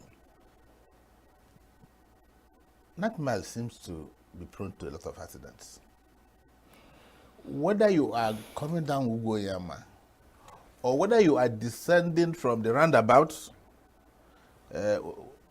going towards Abo and towards Nsoka, before you just do a detour to the left. I don't know. Sometimes when I used to go to Nsoka, as you come, you see one big trailer that just entered into somebody's shop. I know it may not be in your purview. Okay. But it's a serious concern. Okay. Just yesterday, I was in Urban Radio, and I talked about that. Canvassing why state government should come without hesitation to urbanize Night Mile. Everybody wants his business to be along the road. There's no plan for expansion. And if there's a sectoral planning of Night Mile, the timber people, the meat people, here and there, and into the hinterland, not just along the road, the accident will just come to almost nil. So what you're saying is that it needs speedy urbanization. Urbanization and replanning of Night Miles, so that there will be less commerce along the roads. Then if you get to highway, like Ugonyama, it had been in my blood that we need a frustration. I went to Rwanda and saw that Rwanda is a hilly environment. But they plan for it. You cannot live in such a place without tree planting. Today, I don't think if you go to the Ministry of Forest or the Forest Department, that you may see up to 5 people, because there's nothing they are doing. The entire making hill value have been defrustrated. And I wonder the hope of any person living around that place. Then along the Ugonyama, there's no tree. When that road was newly built, there was tree. It was a line of trees along. If the Englishman who constructed the Milking Hill knew that he should plant trees along the edge of that Milking Hill up to the up and down of it, that time there was no motor accident that rolled down the hill because the tree would block it. It had to act as a wedge. It acts as a wedge. But today there's no tree, both along the express or along Milking Hill. And that is telling much about us. Every road is bound to be having an accident. But how devastating it is the So I am encouraging the state government to come back to our frustration. One is that it is economical. There's a tree planting now that we need to borrow. If they like, they can consult us. The tree, under 4 years, it has grown to maturity. And the tree you use in pulping, paper industry. And if you cut it, it will sprout up. It will just come up again. So it is too economical that even the state need to enter into that. If all the hills of Ugonyama is planted that tree, within 4 years, because it matures to economic value. and at the same time, an environmental beautification of that area. On that very positive note, Surveyor Leonard Ugu, I want to thank you for finding time to be here on Signature Television. This is not going to be your last. You've raised very important issues that we need to discuss in the future conversations. Thank you for coming. Thank you, Uche Cyril and Oke. And to our viewers, my guest has been Surveyor Leonard Ugu, President of NASIMA. Join us same time tomorrow for yet another interesting edition of Uncommon Conversations. Thank you for watching.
Welcome to Global News on Signature TV. I am Barry Kumo Ado. In the headlines, Shetima reaffirms FG's commitment to safeguard livelihoods against ecological risk. Police barricade MS Sanusi's palace, restricts movement. UN Food Agency expects 1.5 million people to be displaced in Syria due to fighting. And police fired tear gas to bar Indian Punjabi farmers from marching to Delhi in protest. Details shortly. We are local. We are right now with the wife of the man that was Why the main market is in chaos. People are... We are national. Those in support of this motion as amended, say aye. Aye. We have taken it through by default. We are international. Israeli airstrikes. Donald Trump left us the worst unemployment.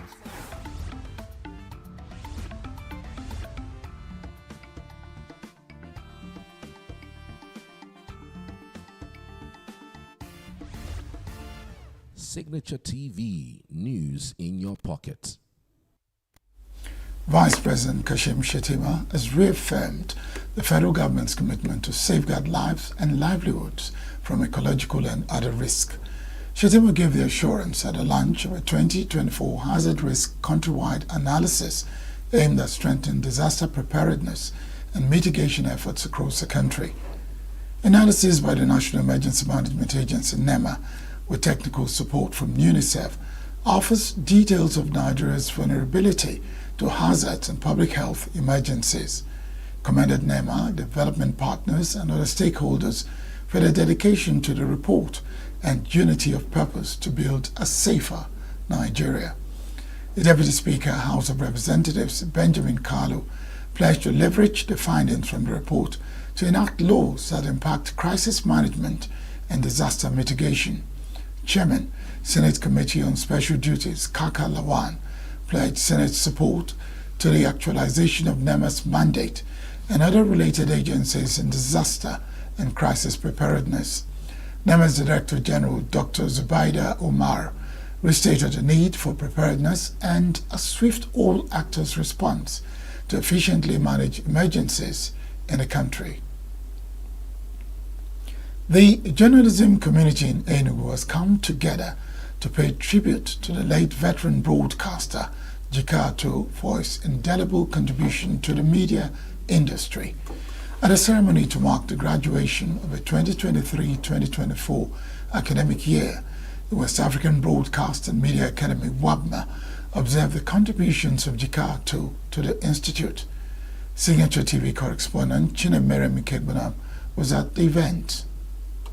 Jika Ato was a known name whose career spanned several radio and television stations over the last 4 decades or thereabout. It was therefore a befitting honor from the West Africa Broadcasting and Media Academy WABMA ENUGU campus, which decided to name its lecture hall A at Jika Ato's Memorial Lecture Hall. President of Signature TV and professional colleague of Jika Ato, Vin Martin Obiorailo, delivered a glowing eulogy that highlighted Ato's remarkable qualities as a media practitioner. He recalled his role as a renowned and exceptional broadcaster and specialist trainer, as well as his pioneering work in establishing radio stations in southern Nigeria. I also worked with him.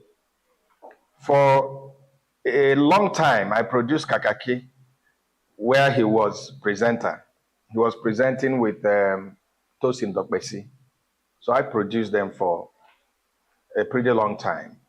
So I know his professionalism. And because I had known him from NTA, I followed his career, Cosmo and all that. Ilo commended WABMA for the honor, urging the graduating students to stay abreast of the industry's trends, pursue continuous training, and maintain their purpose in the journalism profession. Our value has changed so much. And this value change is also affecting our profession. We are young people like you who just graduated. Their first job, they want to be paid ₦1 million.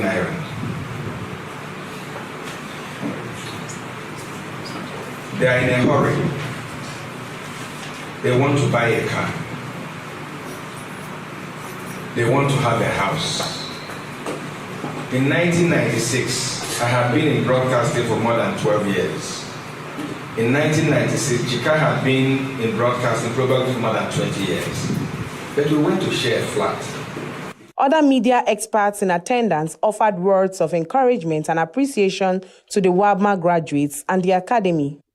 To our very valued students, may this new hall serve as a constant reminder of what is possible when passion meets purpose, as we've enumerated here. Embrace your journey in the media world and in the media space with the same enthusiasm and dedication that Jikato exhibited. There is still a role for traditional, for well-trained people in the media space. It takes me to the most critical thing. You can't be the first. I was here a couple of years ago and I was asked to sing my Oga Jika asked me to come and talk about social media and traditional media. I think here, like 3 years or 4 years ago. And I said, you cannot be the first to break the news anymore. Reginald Anieke, an instructor, congratulated the students for the successful completion of their academic journey. He said that one of the biggest problems is that we are not growing. We're not we're not changing. We're doing the same thing, expecting to change things. How do you do the same thing and you want to change?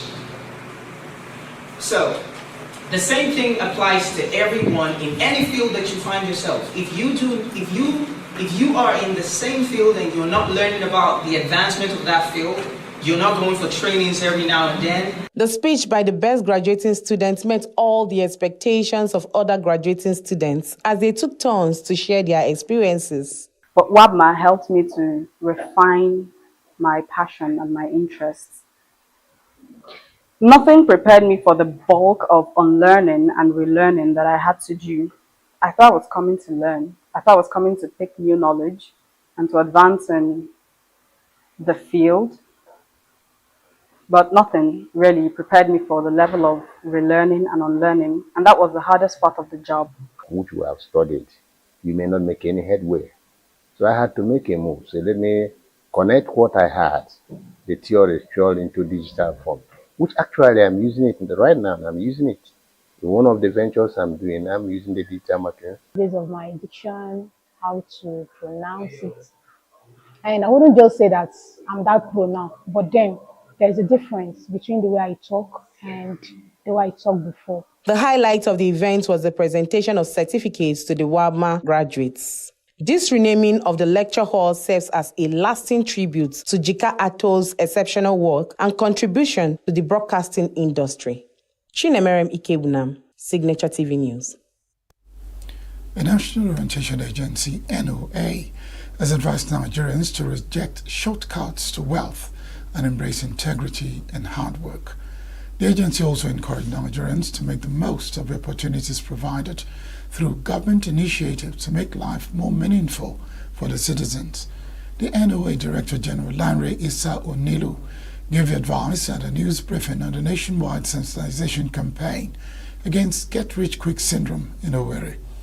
Issa Onilu, represented by the Director of Public Enlightenment and Mass Mobilization of the agency, Theresa Maduekwe, said the campaign was a call on citizens to join hands in creating a healthy, secure, and ethical society. He said that the tendency to resort to criminal ways of acquiring wealth is heightened during the Yuletide and warned that government had criminalized fraudulent practices, including internet fraud. He further said that government, in a bid to address the erosion of values and economic hardship, had implemented youth empowerment programs and skill acquisition initiatives. Issa Onilu also said that the government has strengthened the security architecture with better equipment, training, and increased funding for security agencies. The Director General also spoke on the World HIV/AIDS Scourge and admonished Nigerians to practice responsible health behaviors and support those living with the virus. President of the Senate, Godswill Akpabio, has assured the board and management of a Code of Conduct Bureau, CCB, of the readiness and commitment of the Senate to addressing the challenges facing the Bureau. Akpabio will give the assurance when members of the Code of Conduct Bureau, led by its chairman, Dr. Abdullahi Bello, paid him a courtesy visit in his office, acknowledged the relevance of CCB as a very important agency of government for bringing about moral rectitude and discipline of public officers and ensuring accountability. On a complaint of inadequate budget reallocation, the Senate President told the delegation that it had come to the right place and at the right time. Earlier, the CCB chairman had told the Senate President of the many challenges facing the Bureau, including inadequate funding, lack of office accommodation, manpower, and logistics. The House of Representatives has directed its committees on port and harbor and safety institutions to investigate frequent accidents involving articulated trucks and propose solutions within 28 days. House summoned the Comptroller General of Customs, Inspector General of Police, and relevant agencies to explain enforcement strategies for ensuring compliance with port safety standards. The Senate forges ahead with legislation on tax reform bills. There have been frequent cases of accidents on the nation's highways, especially those involving heavy-duty and articulated vehicles. These accidents have often resulted to loss of lives and properties running into millions of naira. Disturbed by this development, a member of the House of Representatives, Oke Jesse, drew the attention of his colleagues to the disturbing trend. Concerned that the lack of proper supervision, safety checks, and coordination among stakeholders in the transport and logistics chain have facilitated the pain, creating an unsafe environment of commuters and business alike. After debate on the motion, the House directed its Committee on Port and Harbour, in collaboration with the Ministry of Works and stakeholders, to look into the matter and develop a framework to ensure containers leaving ports are properly secured. In another motion, the Green Chamber called on security agencies in the country to reduce excessive checkpoints along the Onitsha-ENUGU Expressway. Mover of the motion, Amobi Oga, noted that these checkpoints often lead to harassment, bribery, increased transportation costs, and economic disruptions in the southeast region. We advocate the use of modern and more efficient methods of maintaining security that do not subject the people to undue hardship or violate their constitutional fundamental rights. The House therefore resolves to all the House Committee on Defense, Army, and Police Affairs to dialogue with the service chiefs and the Inspector General of Police to explore alternative security strategies that will not subject my people to undue hardship. The House mandated its committees on Defense, Army, and Police Affairs to engage service chiefs and the Inspector General of Police to explore alternative security measures that ensure public safety without causing hardship or infringing on constitutional rights.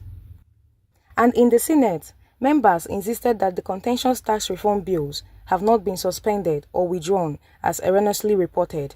President of the Senate, Godswill Akpabio, said the Red Chamber is independent and committed to safeguarding the interests of Nigerians as it deliberates on the bills. Akpabio made the remarks after the Senate leader, Opeyemi Bamidele, raised a point of order to that effect, stressing that the executive has the right to do so. He noted that the reservations raised during the debate was the reason an ad hoc committee was constituted to look at the grey areas and report back to the Senate. As far as we are concerned, the tax reform bills are alive in this hallowed chamber.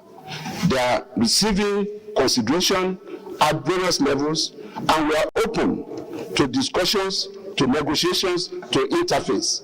But let it not be said anywhere that we suspended further consideration of these bills. In his remarks, Akpabio said that the Red Chamber will not be bullied or intimidated over the tax reform bills, asserting that legislative action on the proposed law will continue in the interest of Nigerians. But for the tax reform bills, we believe that there are too many provisions there that would definitely help Nigerians. You can't imagine what it means for businesses that earn less than 50 million not to pay tax. We can't imagine what it means for multiplicity of taxes to be abrogated. We can't imagine what it means for people who earn less than the minimum wage or even minimum wage not to pay tax. So the exemptions are such that over 100 million Nigerians will benefit from these tax reform bills. The Senate also reshuffled the membership of the committee responsible for meeting with the federal government delegation to address concerns raised about the tax reform bills currently under review.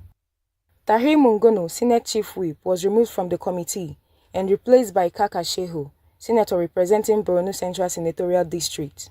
Akpabio explained that principal officers should not be part of the committee as agreed during a closed-door session last week before the bills passed the second reading.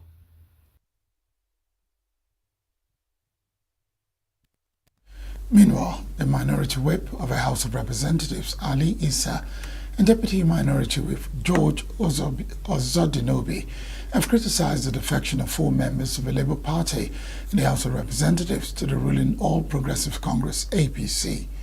They accused the defected members of lacking political ideology and wondered the justification for entering the APC, which they said has brought hunger to Nigerians. When people enter political party without an ideology, we see such level of defection. People who don't have ideology in anything they do, they don't need to be trusted in any form, whether they are in APC or PDP. I stand here today to tell them that this rotten carrot that is dangled before them to defect to this party that has brought hunger to this country, we are waiting at the end of the day as the party of the people. 4 members of the House of Representatives had on Thursday defected from the Labour Party to the All Progressives Congress, citing internal crisis and the absence of a National Working Committee as key reasons for their decision.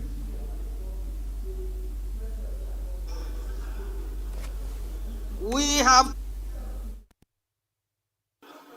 As members, we have to be serious with our constitutional issues.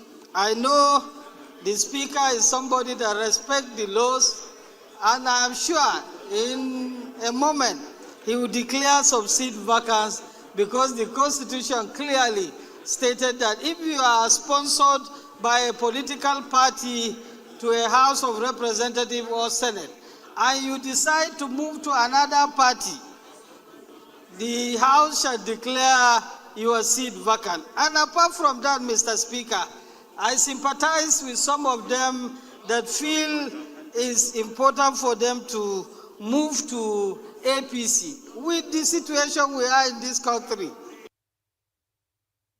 To the defections, the Labour Party threatened legal action against the 4 members.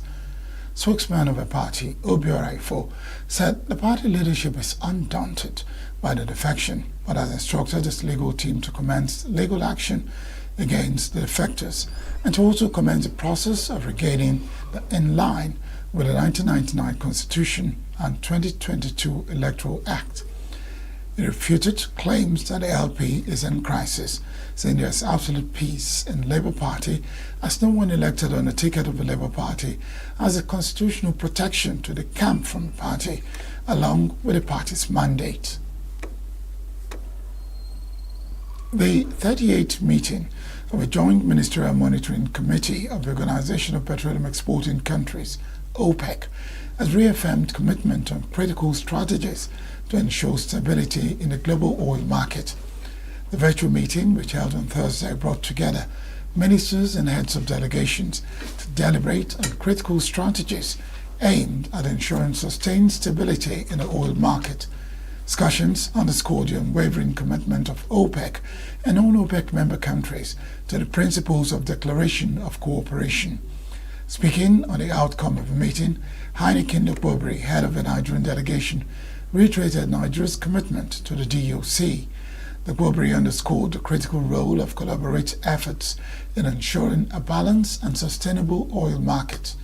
He expressed the federal government's resolve to remain dedicated to fostering partnerships within OPEC and beyond, contributing to global energy security while ensuring the sustainable development of its resources. Still to come, police barricade Emir Sanusi's palace, restrict movement. FG moves to reset National Addressing Council. Stay with us.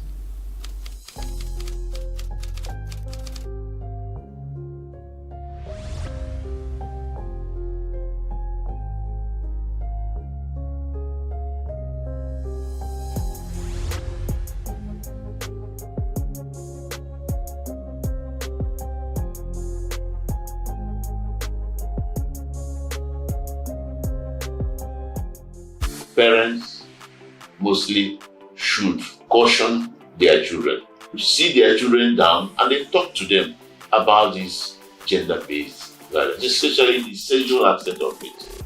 It is the young men who are too much involved in it. And then also beating of wives and wife beating husband. They are there. Most husbands find it difficult to complain. Nobody is supposed to raise his hands on the wife, and no woman is supposed to raise her hands on the husband. The society should understand that their wicked practices are not supposed to be encouraged at all.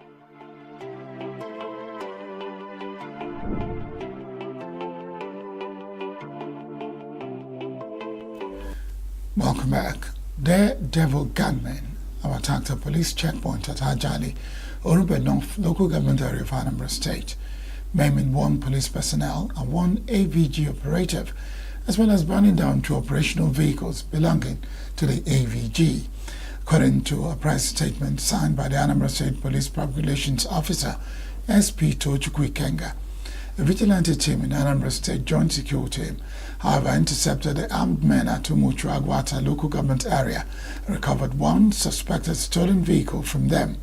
Statement said the vigilante team sighted the criminals along Umuchu Amesi Ugar Road, where they recovered 1 branded blue Hilux vehicle, plate number GDD 440TJ, a car During a search conducted in the vehicle, coolers for food preservation were found. Kenga said the joint operations are still ongoing in the area, even as the two security operatives that sustained gunshot injuries are responding to treatment at an undisclosed hospital. The Nigeria Security and Civil Defense Corps, Anambra State Command, collaboration with the Federal Mines Office, has apprehended 6 suspects, including a Chinese, over alleged illegal mining activities in the state. Command spokesperson Edwin Okadibo disclosed this in a statement revealing that arrest followed a tip-off about the suspect's operations at an unlicensed mining site in Odele Aguleri, the Anambra East local government area of the state. Suspects paraded at the command's headquarters in Oka were identified as Udoka Wanko 25, Amaka Samuel 18, Onyi Ijoma 45, Chimezie Aniefuna 25, Chinaza Omimba 18, and the Chinese national simply identified as Baba Jeje 47. Okadibo said the arrests were part of efforts to sanitize the mining sector and curb revenue losses to the federal government. State Commandant Olatunde Mako reiterated the NSCDC's commitment to tackling illegal mining, describing the practice as a significant threat to the nation's economy. In his remarks, the Federal Mines Officer for Anambra, Henry Bolarinwa, emphasized the need for miners to obtain valid licenses and follow due process. Tension is building in Kano as policemen barricaded the Emir of Kano, Muhammadu Sanusi III's palace, restricting all movement. Emir was being on the phone trying to understand what is happening, was prepared to leave for the presentation of a staff of office to a new district head of Bichi when the security operative arrived and ordered him to remain indoors. Efforts by the Kano State Governor Abba Yusuf to intervene also faced hurdles as his delegation was reportedly denied entry into the palace. Abba sent representatives to meet with the emir and mediate, but even they were not allowed past the barricade. When reached for comment, Kano State Police Public Relations Officer SP Abdullahi Haruna declined to provide any statement. The incident has sparked widespread speculation regarding the reasons behind the action, with some suggesting political undertones. However, neither the state government nor the Emirate Council has issued an official statement. The Nigerian Army says it will continue to strengthen its collaboration with the media in addressing the country's present security challenges. The Chief of Army Staff, Lieutenant General Olufemi Oluyede, stated this at a 2024 fourth quarter workshop and chat with journalists in ENUGU. Correspondent Emmanuel Tewase was there for Signature TV. The media chart, which has its theme, Military and Media Relation, a panacea for enhanced national security and development, provided a platform for participants to interact on the importance of civil-military cooperation in keeping the public informed without compromising national security. Lieutenant General Olukayode, who was represented by the General Officer commanding 82nd Division of the Nigerian Army, Major General Taiwo Dada, said the military remained committed in protecting law-abiding citizens and upholding their civil liberties.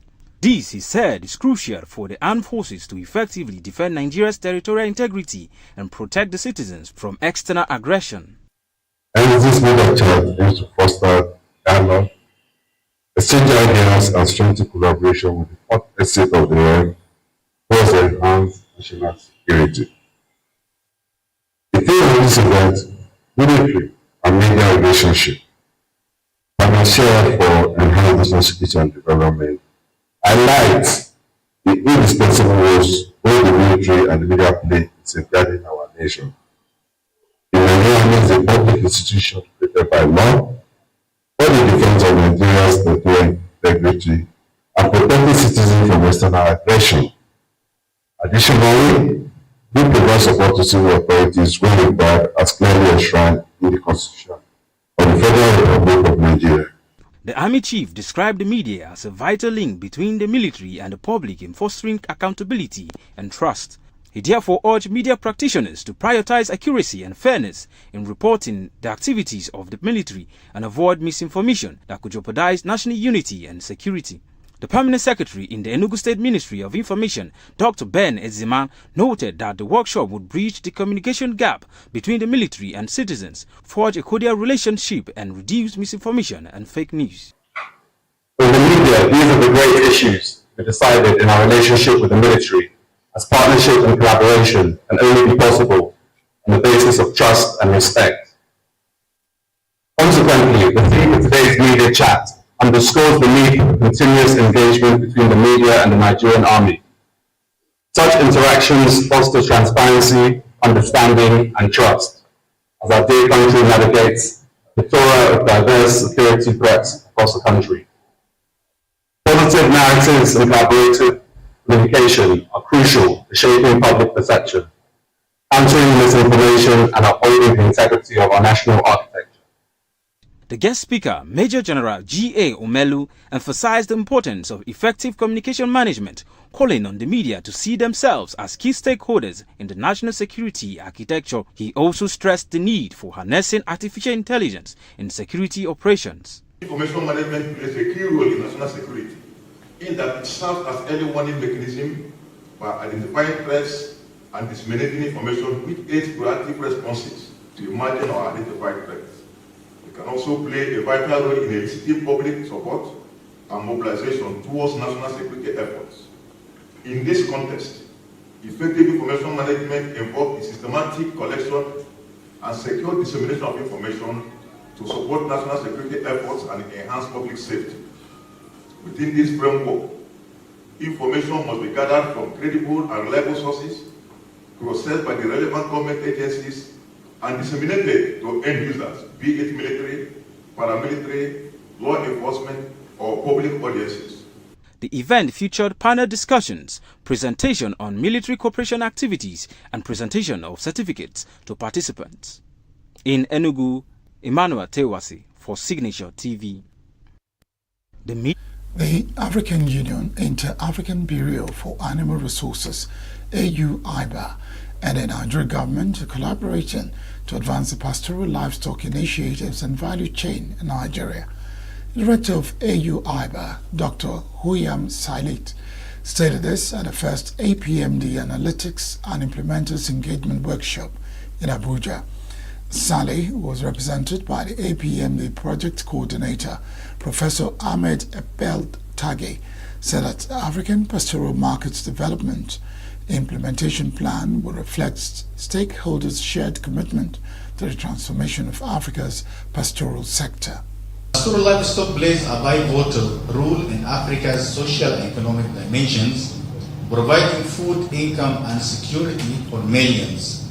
However, the sector continues to face challenges including climate change, limited market access, and policy gaps.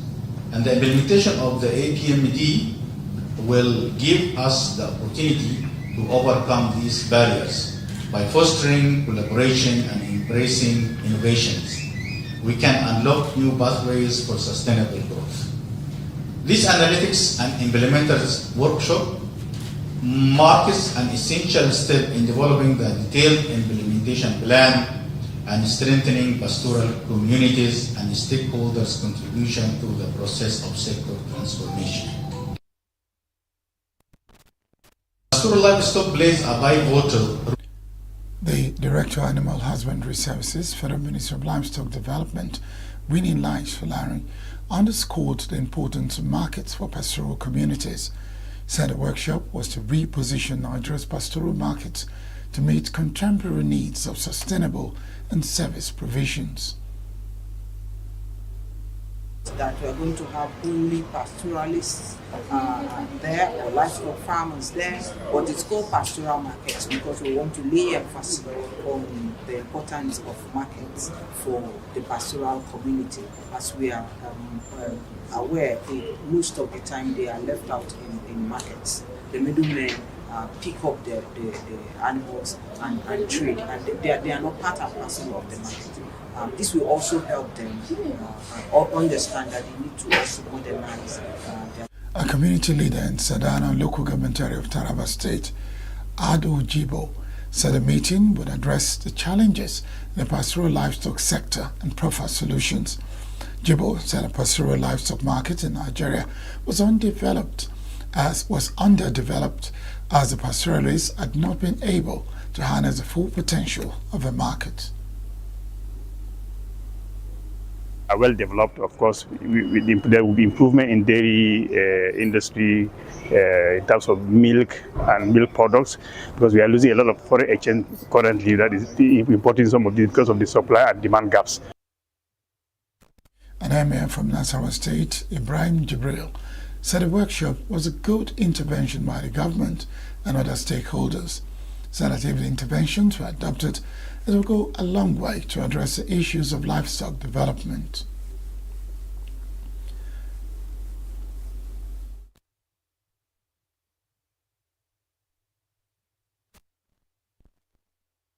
We try to see how we can go into the community, advocate, sensitize them, and tell them the importance of education. Even if you are adult and you were not able to go to school when you were young, we have this adult education that we are trying to impact into them and then train them on skill acquisition where they can depend on their own.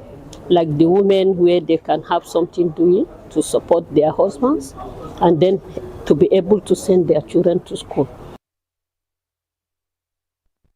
The federal government has promised to leverage on development partners to address a myriad of challenges facing the education sector, especially in addressing out-of-school issues and mass literacy. Minister of State for Education, Dr. Suwaiba Ahmed, said this when a senior program manager, Global Campaign for Education, Wolfgang Lemmer, paid a working visit in Abuja with the leadership of Non-Governmental Association of Literacy Support Services. At the ministry, what we are trying to do is to bring them all together because with the population of Nigeria, for instance, we are now piloting in 6 states, but then we have 36 states plus FCT. So by the time you are working on one aspect in this piloted 6 states, another people are working in another thing in piloted states. And within these piloted states, you only are working maybe in some selected local government at the center. So you discover that some of this money they are pumping and the support we are giving is, if you look at the overall population, you discover that it's almost insignificant.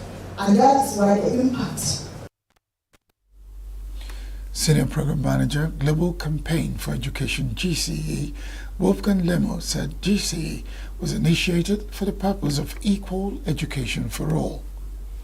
GCE is working towards the goal of equal education for all as a public good, as something that is a prerequisite for development. We think that the SDG 4 goal is the most important of the Sustainable Development Goals, and it should not be left aside. More has to be put into it, and that's what we are fighting for in advocacy spaces that we have been able to sort of go into at UN level, at UNESCO, etc., etc. So the digitalization effort that we are seeing in a number of countries now to make education more efficient, now bring it up to scale and reach out to those who have been left behind, helps us to sort of overcome this difficulty.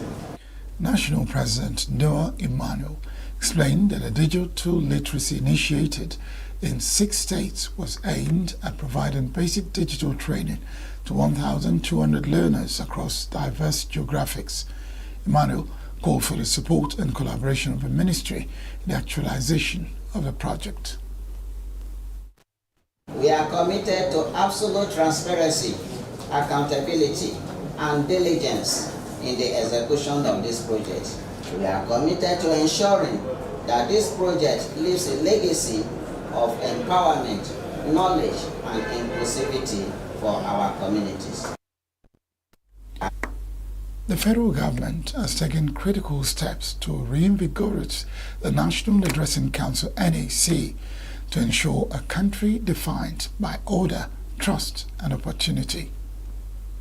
Vice President Kashim Shettima at a pre-meeting of the council said NAC, initiated in 2017, needs to move beyond frameworks to actionable implementation. Shettima disclosed that a technical committee will be inaugurated in 2025 to drive the country's agenda on planning, economic, financial inclusion, and ensure an effective national addressing system. So this is the purpose of our gathering today. And for too long we have pleaded with the idea of creating a robust addressing infrastructure. It was about 7 years ago that our predecessors breathed life into an intervention that led to the creation of the National Addressing System Initiative. In so doing, they inaugurated the National Addressing Council, tasking it with providing strategic direction and guidelines for the initiative. The NAC was also charged with conducting periodic revisions of the national addressing policy to ensure alignment with our technological advancements, socio-economic realities, and policy objectives. The Deputy Chief of Staff to the President, Ibrahim Hadejia, said the focus of the meeting was to galvanize the federal government's renewed efforts in driving economic and financial inclusion, among other targets. National Identity Management Commission made a presentation centered on building a critical infrastructure for the National Addressing Database Project, where the Nigerian Postal Service, NIPOS, gave an overview of a national addressing system which highlighted the work done by the current management and the need for harmonizing the address database in Nigeria. The Federal Capital Territory Administration is fulfilling its promise to open up the area councils through the construction of railroad roads. It is in furtherance of the objective that the Minister, Nyesom Wike, flagged off the construction of the access road to the new EFCC academic site in the Giri district of Abuja. Nasiri Usman was at a flag-off and now reports. At the flag-off, the FCT Minister, Nyesom Wike, said providing rural roads will improve the well-being, enhance access to farmlands, and improve security in the rural communities of the FCT. Wike assured of adequate funding for the project, which he said will be commissioned during President Tinubu's second year anniversary in office in May 2025. The essence of the road is not for EFCC, but it's to open up areas which they are also going to benefit from the fact that the academy is also located in this area. The community will also benefit.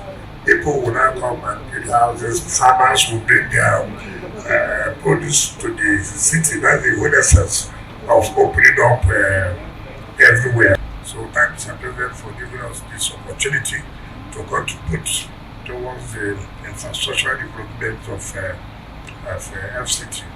And let me assure the company that of course funds are being available. So for you, it is to complete the job as scheduled, and we are to pay you as you work on.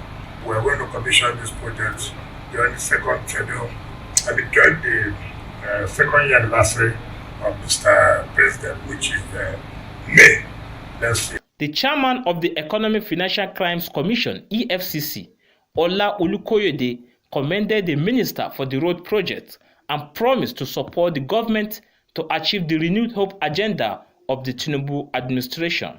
On behalf of the chairman, Mr. Ola Olukoyede, and the management of EFCC, we express our profound gratitude to the President, Commander-in-Chief of the Army Forces, our father, our leader, and also the bulldozer, who is the Minister of FCT.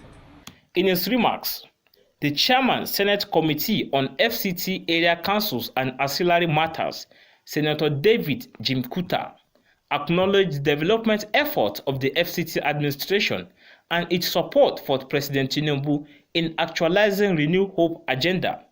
The senator assured of the continued support of the National Assembly for the FCT administration. This development in this community or in this area that you are bringing is not only for the end users, but it's open up the FCT and the commercial activities, both the farming and other activities. We, the member of the National Assembly, represented by the Common Senate, to the Senate President, once you have you, we are going to support you. while pledging its commitment to deliver the project. The managing director of the construction company, Elitanos, thanked the minister for allowing the company to execute the project and promised that the project would be completed on time without compromising standards. On behalf of the Board of Directors and staff of Levant Construction Limited, we would like to express our sincere thanks to the FCDA administration for entrusting us with the responsibility to deliver this vital project. We recognize the trust that has been placed in us, and we assure you that our team in a team group of skilled professionals will approach this project with the utmost dedication, professionalism, and adherence to quality and safety standards. The road is a 3-kilometer road starting from its junction with the Airport Expressway, that is at Bill Clinton interchange location, and is to be constructed along the district planned road corridors to the academy sites at Block 18 in this district. The project, when completed, will enhance rapid development within the area with positive socio-economic benefits that will accrue. The FCT minister explained that the road networks in rural communities of the FCT are beneficial for the overall development of the nation's capital. In Abuja, Nasiru Usman for Signature TV. 1.5 million people are expected to be displaced due to the recent fighting in Syria's northwest, United Nations World Food Programme said on Friday. 208,000 people have been displaced since November 27th. WFP Director for Emergency Coordination, Strategic Analysis and Humanitarian Diplomacy, Sama Abdel-Jabbar, told a news conference in Geneva.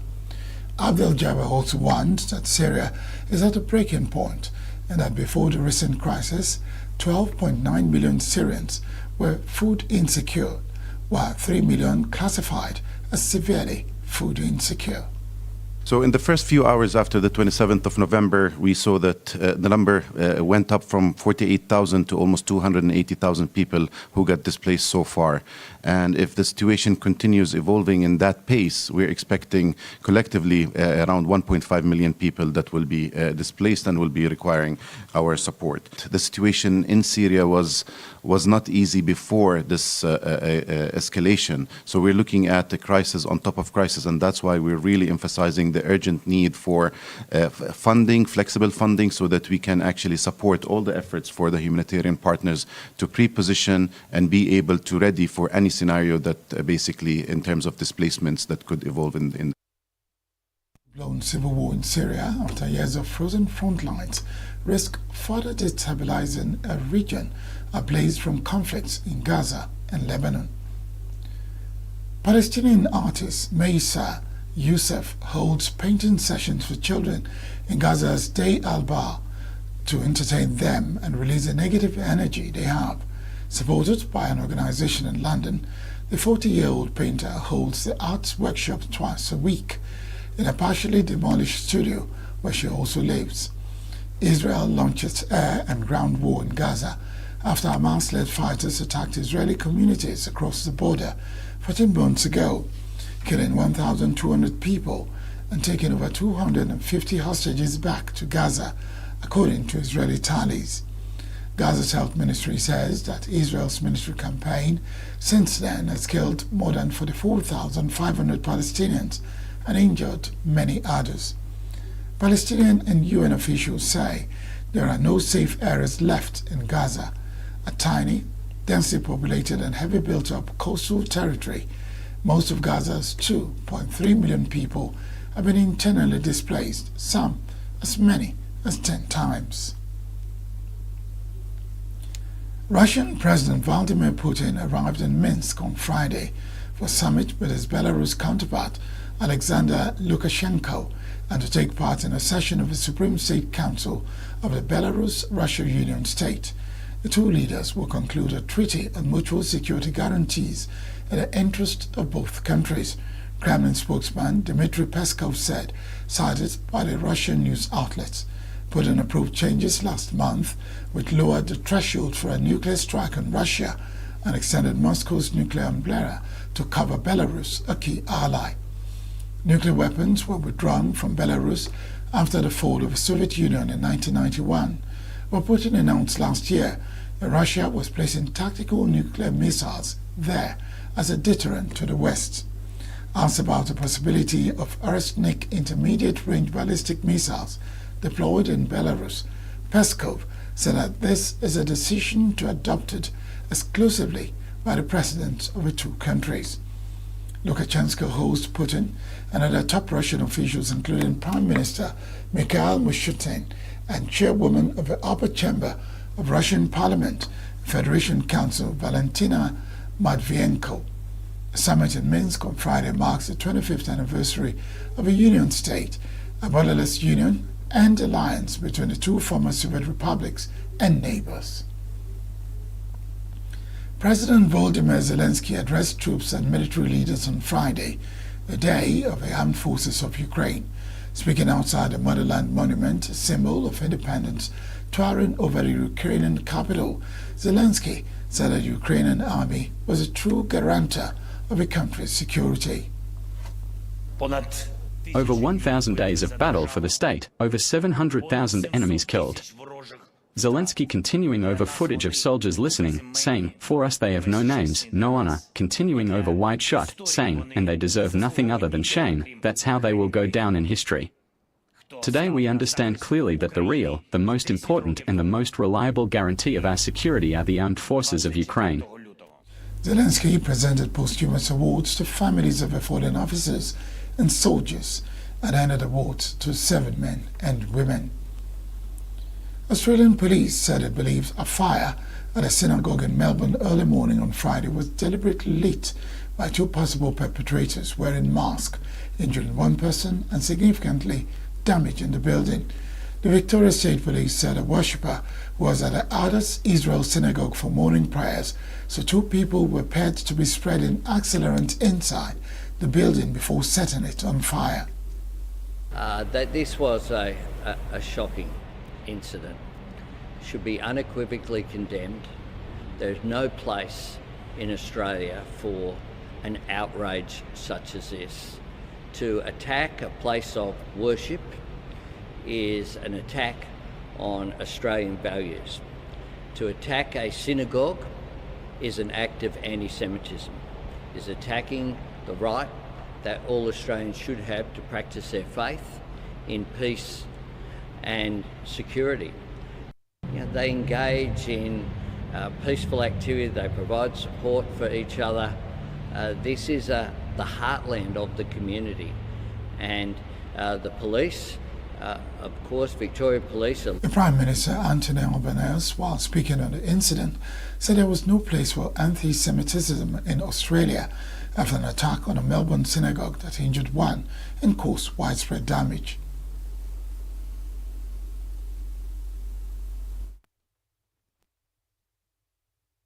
What we do know, a witness who was attending morning prayers has entered the synagogue and upon entering has seen 2 individuals wearing masks, for want of a better description.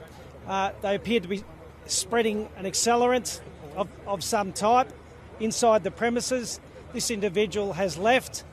Police were subsequently called to the premises, where the premises has been engulfed and has suffered extensive damage.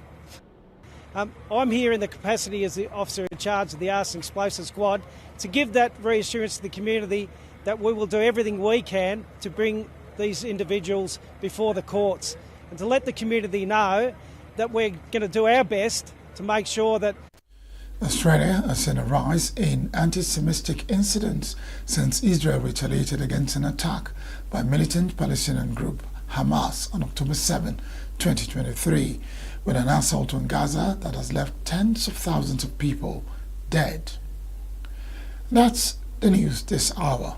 I am Barikumo Ado, thanking you for watching.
political party, except you are looking to do an election that is, close by, and then you defend, because it does look like this is the easiest way to just move.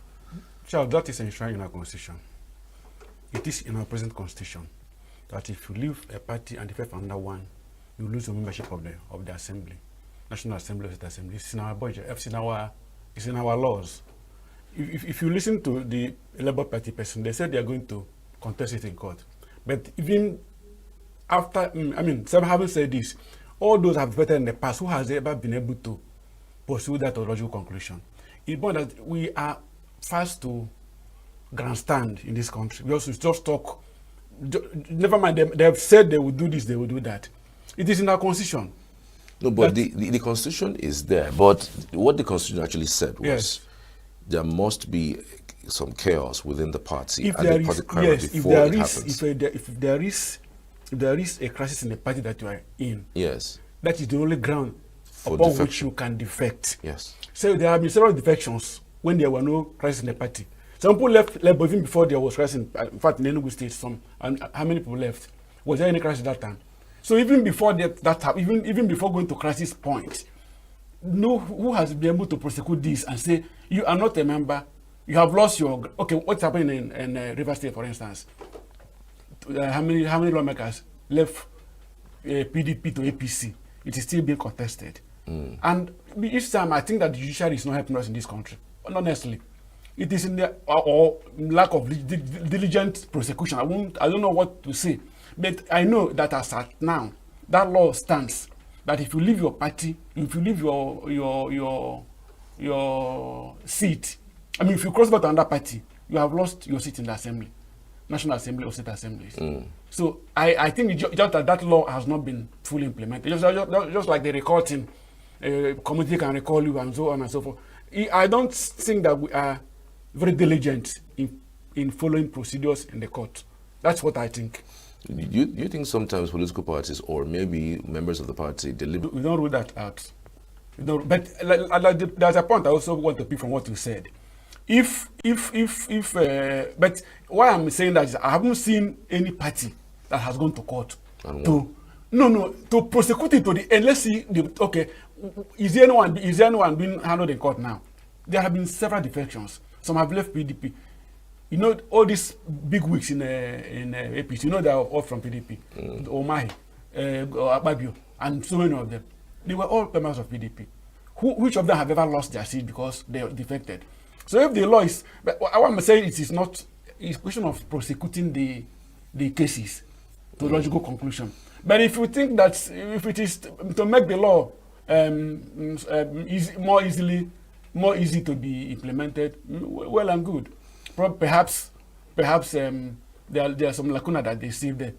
Another problem that may emanate, what would happen if the speaker announced that their seats are vacant? Because a Labour Party cannot institute any matter from outside the chamber, given that the person who is in leadership is actually of the APC, who has benefited the numbers, into their fold. Do you think it will ever happen? That's why you take recourse to the court. That is why you go to court and get the court to pronounce that you have lost your seat, because they are joining they are increasing their membership. They make the announcement with excitement. Our food is expanding, so they expect them to, because we are Nigerians anyway. Because we are Nigerians. Well, that should have been the right thing to do. Because that declared their seats vacant. That's what the law. If it was that the party in power, if it was the other way around, I'm sure they would have done that. But somebody is coming to my party and you are not. You are trying to declare the seat vacant. All about to say, people are moving to where they feel that the bread is better buttered. That's it. Right. All right, so let's look at the tax reform bills. We won't be intimidated over tax reform bills, Senate decries, and it does look like the government is just head-bent on that particular reform bill. What is your take? There's too much. I don't know too much. Issue about this tax bill. The tax reform bill is in the National Assembly. And they have taken the right decision, if you ask me. The president who sponsored the bill has told them to rejig it, look at the contentious issues, and let's get them resolved. I don't know who is intimidating the Senate that Ababi is now saying that the Senate cannot be intimidated. I don't know where the intimidation is coming from. The president has said, we are prepared to meet you at a middle course. There have been so many issues about the bill. All I think is that it is good. That's democracy for us. Let all those who have issues surrounding the bill come up. They should also organize public hearings so that people will come, a large segment of the society will come and make their inputs and make their contributions and their interventions. And then probably we'll get the best version of the bill at the end of the day. All right. Lagos is ranked 14th largest city globally. Even though it's a welcome development, one would think that it's not the same with ranking top when it comes to infrastructural development. It's still some decadence in Lagos. People still live below par there. Many people think that the minimum wage should have been over 100,000 for Lagos. If other states would do 60, 70, Lagos should be able to do something a little more. There's still, poor waste management system. There's still unemployment in Lagos. Yes, you could say Lagos can be ranked like a country in another country, given the population that it has. But then you would need to see some improvements that Lagos should have, given the standard that it has. Are you questioning I'm not, but I'm just saying it should be better than... Yeah, well, the governance is a continuum. We look at where they've been in the past and where they are now. I think that Lagos has not been doing badly in terms of governance, if you ask me. I mean, there have been some remarkable improvements over the years in infrastructure and all that. But still, there are still work left to be done. It won't be done in one day, but just for those who are in charge of the state to keep, upping their games as we go on. I mean, Lagos, no doubt, is a rallying point for economic activities in the sub-region and so on. So they keep improving on that. But I think that statistics is very realistic. If you go there, you see that it is a hub for economic activities of all dimensions. That's why they are reaping in a lot of internal revenue, and that's what of the contentions in the tax reform bill, that it's easy going to make Lagos to be richer than it has always been. So these are the things. Because if the number of companies that are operating there, multinationals, all these and so on, and this what the law is now saying that when revenue is derived from that state, 60% goes to that state, like Lagos now. And the issue, one of the issues about this tax reform bill actually is that if, for instance, First Bank has headquarters in Lagos, or NMPs have headquarters in Lagos, but at the end of the day, the revenue that is accrues to NMPC, 60% goes to Lagos State. Now, there is First Bank in ENUGU, their own income is generated in ENUGU. There is all these companies in ENUGU. So why would all the revenue now be? Lagos? Because the headquarters of the establishments are in Lagos. So these are things that really the tax bill should try to address, so that let them factor in where the revenue is coming from. If there is a company in ENUGU, what is the contribution to that money that is going to the headquarters? So I think that's one area of the tax reform bill. That just came to my mind right now. Yeah. Okay, privatization of power sector, total failure. That's coming from the Senate. Says very soon they're going to reverse, privatization of the power sector, since they are not adding values. Do you think they are right? Yeah, we have gone far beyond. We've gone far away. Things like this should just be, when the process is going on, find out how to navigate it. It wasn't doing well before it was privatized. It was to solve the problem of not doing well it was privatized. Now that rework the privatization policy so that you know how it will be made efficient. Privatization is not a bad policy at all in a modern society. You must privatize, So, but if the persons handling it are not doing well, you will find out what the problem is. They have their own issues, funding right pricing and so on and so forth. These things should be looked at from, the things should be put on the table and then proper solutions found. It's not a question of changing policy and... But we've seen a national grid collapse almost every time. So don't you think that could cause... It's a cause of concern. That's what I'm saying. That what I heard the minister was setting up a committee that time to look into why there are rampant grid collapses. Yeah. So that is the way to go. It's not by rescinding the privatization or sacking the existing discourse. What are their problems? What are the issues? How can they be solved? That's the way to go, if you ask me. All right, APC Berets faction, flooding Kano with Jonathan's 2027 posters. I mean, it does look like the Northerners are very angry with this administration. Ever since this administration kicked in, some of its policies are, some people say, that skewed against the North. And given that the president got most of his votes from the North, you would think that he should be, tilting towards them. What do you think about this latest development? And because of that, they are beginning to think around who they could replace the president with in 2027. So many names have actually cropped up in so many ways. One of them, of course, is Jonathan. Some of them are even regretting that they should have actually voted in Peter Obi instead of the current administration. But I'm just thinking, what do you make of this latest development with School of Jonathan's posters flooding the streets of Kano? To me, I see it as a joke, one of the jokes that will make us calm down from what is happening in the country. I mean, to me, it's a joke because I know Jonathan is not coming back. What do you think? But he has a right to come back. Campaign posters are everywhere. That's not the first time his campaign posters have been pasted. So, don't remember, somebody can tomorrow print their own posters and paste and say that it must be Belinda or no person. So, you can stay in your house and configure something and begin to, just to make a point. It does not mean that the North have converged and say, okay, let us go for Jonathan. And that poster must have been produced by a handful of people who, it depends on what their motive for doing that, right? So maybe to reach a printer somewhere or something. So to me, it's a joke. I'm not, the point I'm making is that the administration is not just the Northerners. That's their own way of expressing their disgust. I don't know which section of the country is impressed with the president. Well, let me say with the administration. I don't know which segment of the society that is impressed. We lament every day, and every day it gets worse. We were saying that Naira had appreciated to 1,000. When I hear that's appreciated, it makes me appreciated from what point to what point? 1,006 $1, and we are calling it appreciation. There used to be 1,740. So it's now appreciated. It used to be $1 to $1. It used to be $1 to $1, yes, in this country. So this kind of thing, appreciated, it doesn't make sense to me. But it doesn't translate anything. Doesn't make meaning.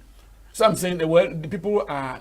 There are many ways of expressing disgust, and that's one way. Those people have tried to do so by printing Jonathan's posters and pasting everywhere.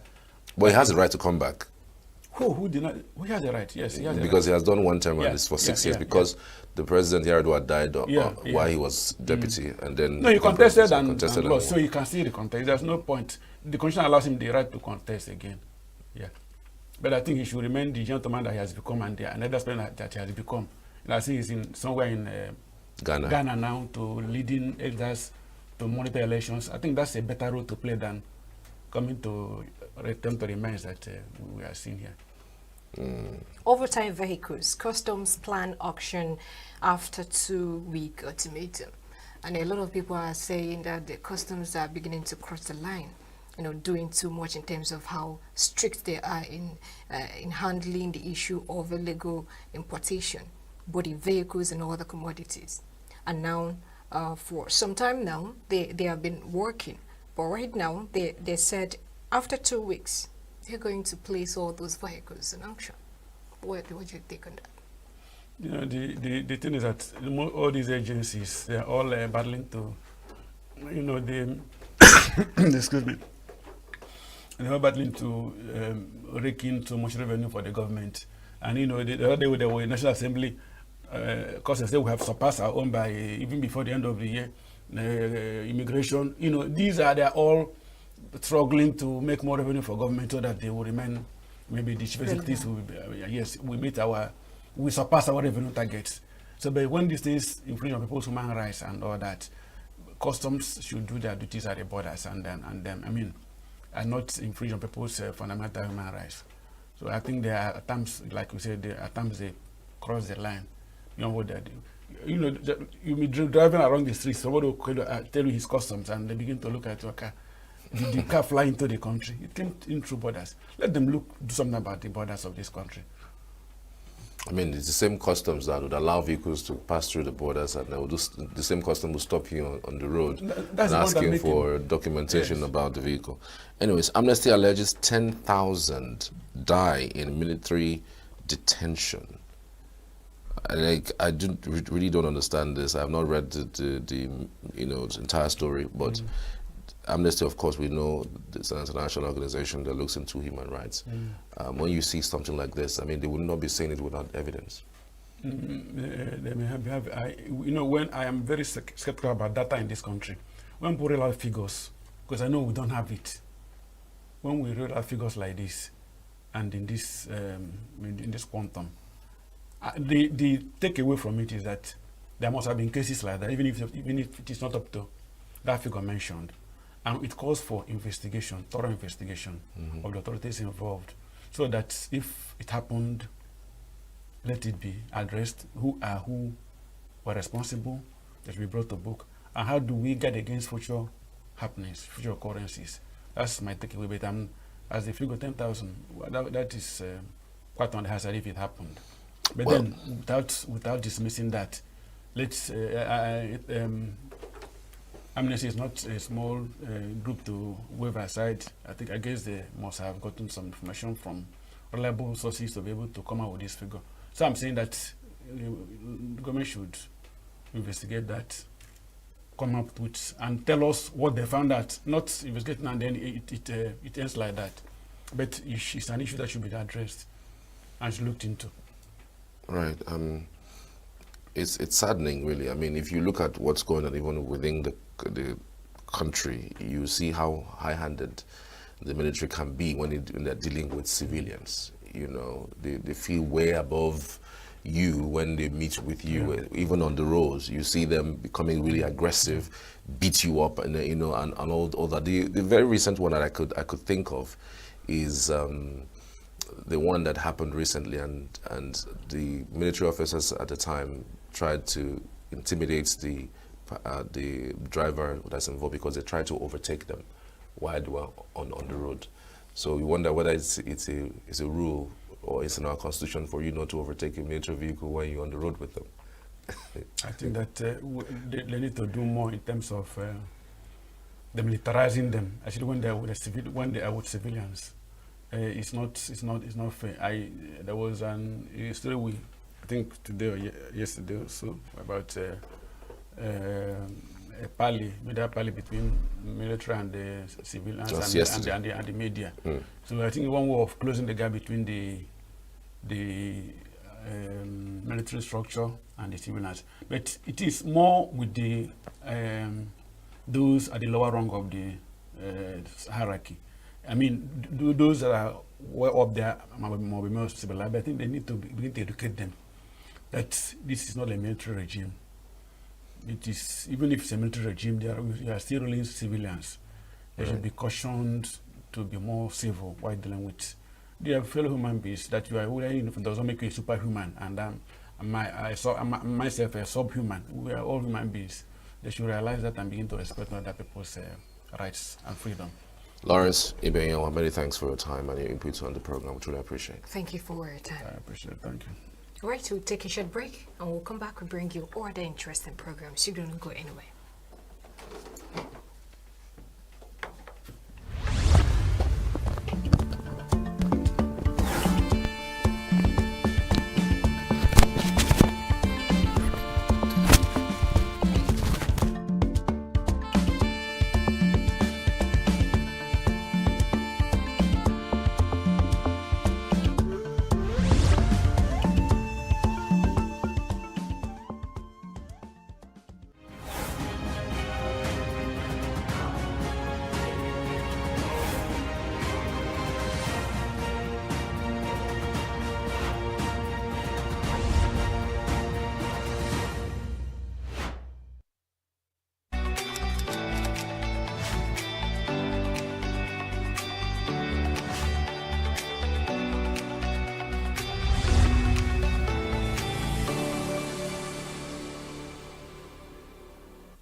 Hello and welcome to Internet Watch.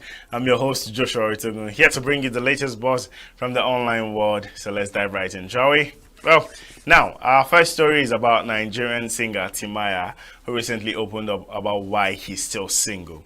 In a candid statement, he said, I have never been a marriage kind of guy.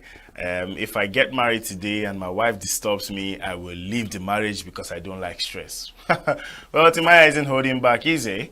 He seems pretty clear about his boundaries and what works for him. While some fans admired his honesty, others were quick to debate his perspective as social media does best. Well, what's your take on this? Is he being true to himself, or do you think he's missing out on something great? Don't forget, you can be a part of this conversation by using the hashtag Internet Watch and by following us on all of our social media platforms at Signature TV News. Let's take a few comments in this conversation.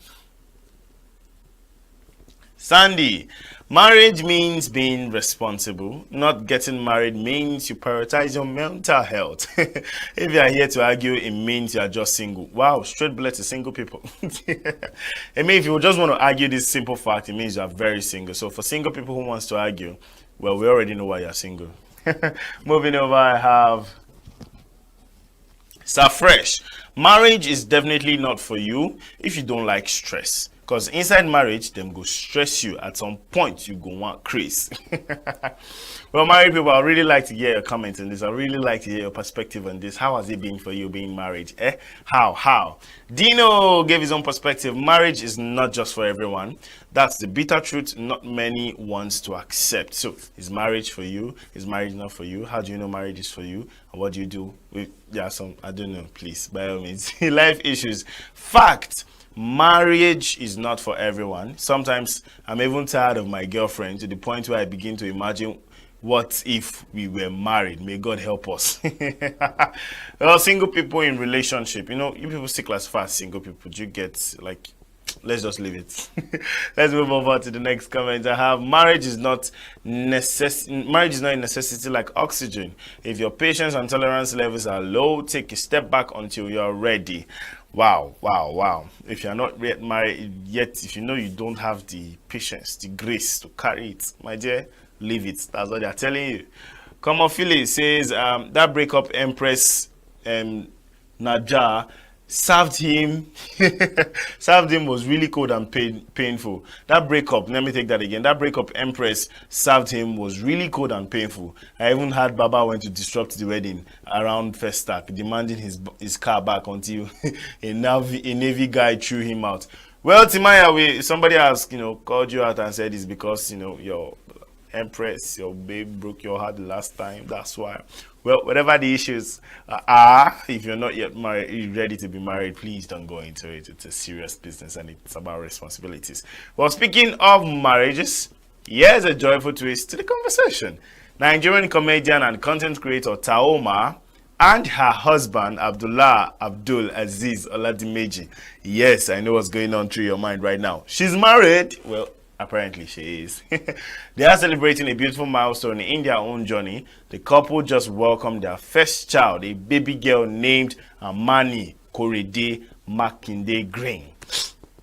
Do you get is the amazement in your face that's on mine too. The announcement was met with an outpouring of love and congratulations from fans and media alike. It's heartwarming to see such positivity online, and we join everyone in wishing the new parent all the best as they embrace this exciting new chapter of parenthood.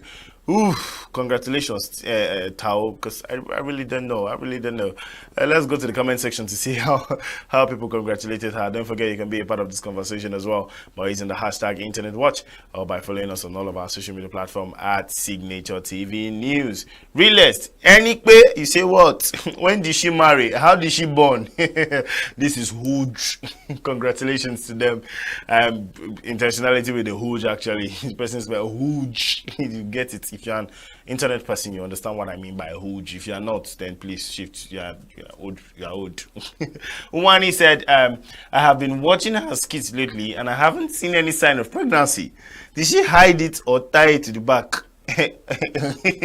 Congratulations to them. Anyways, congratulations to them. Congratulations, those online in-laws asking when she gets belle. Please let me know when she replies, because we really want to know. We really want to know.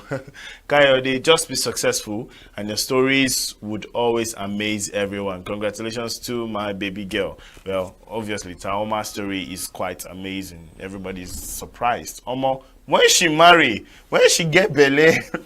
Like, that's the major question. When did she get married? When? Nigeria Trends gave their own opinion. Said, congratulations, Tao. In 3 years, Tao will stop acting both adult and kid Tao all by herself. Do you get it? I mean, by 3 years' time, Tao's baby will be old enough to do baby Tao. I've not seen a more private person like Tao. Congratulations to her, honestly. Being a celebrity and having everybody look at you at every point, and having to be able to get married, keep that so very quiet, and having a baby, being pregnant for 9 months. How were you able to keep even your friends from posting about it? That was a very private life. Well, quite a contrast, isn't it? From Timaya's take on marriage to Taoma and Abdullah's joy in starting a family. It just goes to show that life and relationship are all about choices and timing. And that's a wrap on today's episode of Internet Watch. From Timaya's unfiltered thoughts on marriage to Taoma's heartwarming journey into parenthood, it's clear that life in the spotlight continues to give plenty to talk about. Remember, the internet is always buzzing, and I'll be here to keep you updated on the stories that matters. I mean, there are a lot of stories going on right now, but I don't just want to talk about it. I'm going to come back with a full package on the story. So until next time, stay informed, stay inspired, and always keep the conversation going. I'm Joshua Oritogun signing off. See you on the next episode of Internet Watch.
Get ready. It's the Voices and Praise Grand Finale. Join us as 20 gifted voices lift his name high, all for a chance to get amazing prizes. Witness pure talent and powerful praise as they compete for 1.5 million naira in prizes. It's happening at Amadio Event Center. Come December 16th at 3 p.m. Entry is free. Don't miss the music, the worship, the glory, a night to remember. Voices and Praise Grand Finale, where gospel music shines. See you there.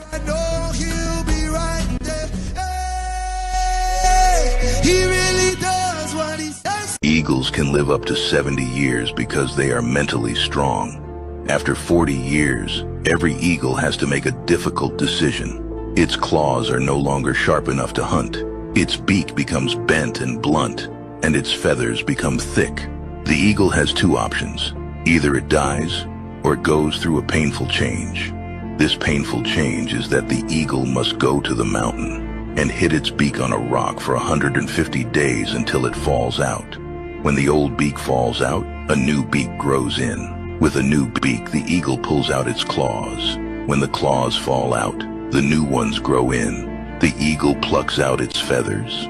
This painful journey takes 150 days, but after doing this, the eagle gets a new life.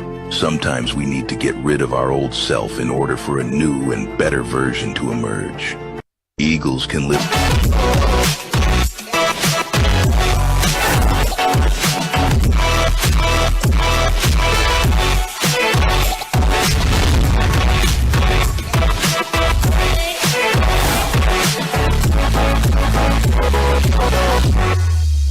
This is Entertainment News, your daily program on Signature TV. I am Quincy Roland, and on this program we bring you exclusive interviews and trending stories. So sit back, relax, and enjoy.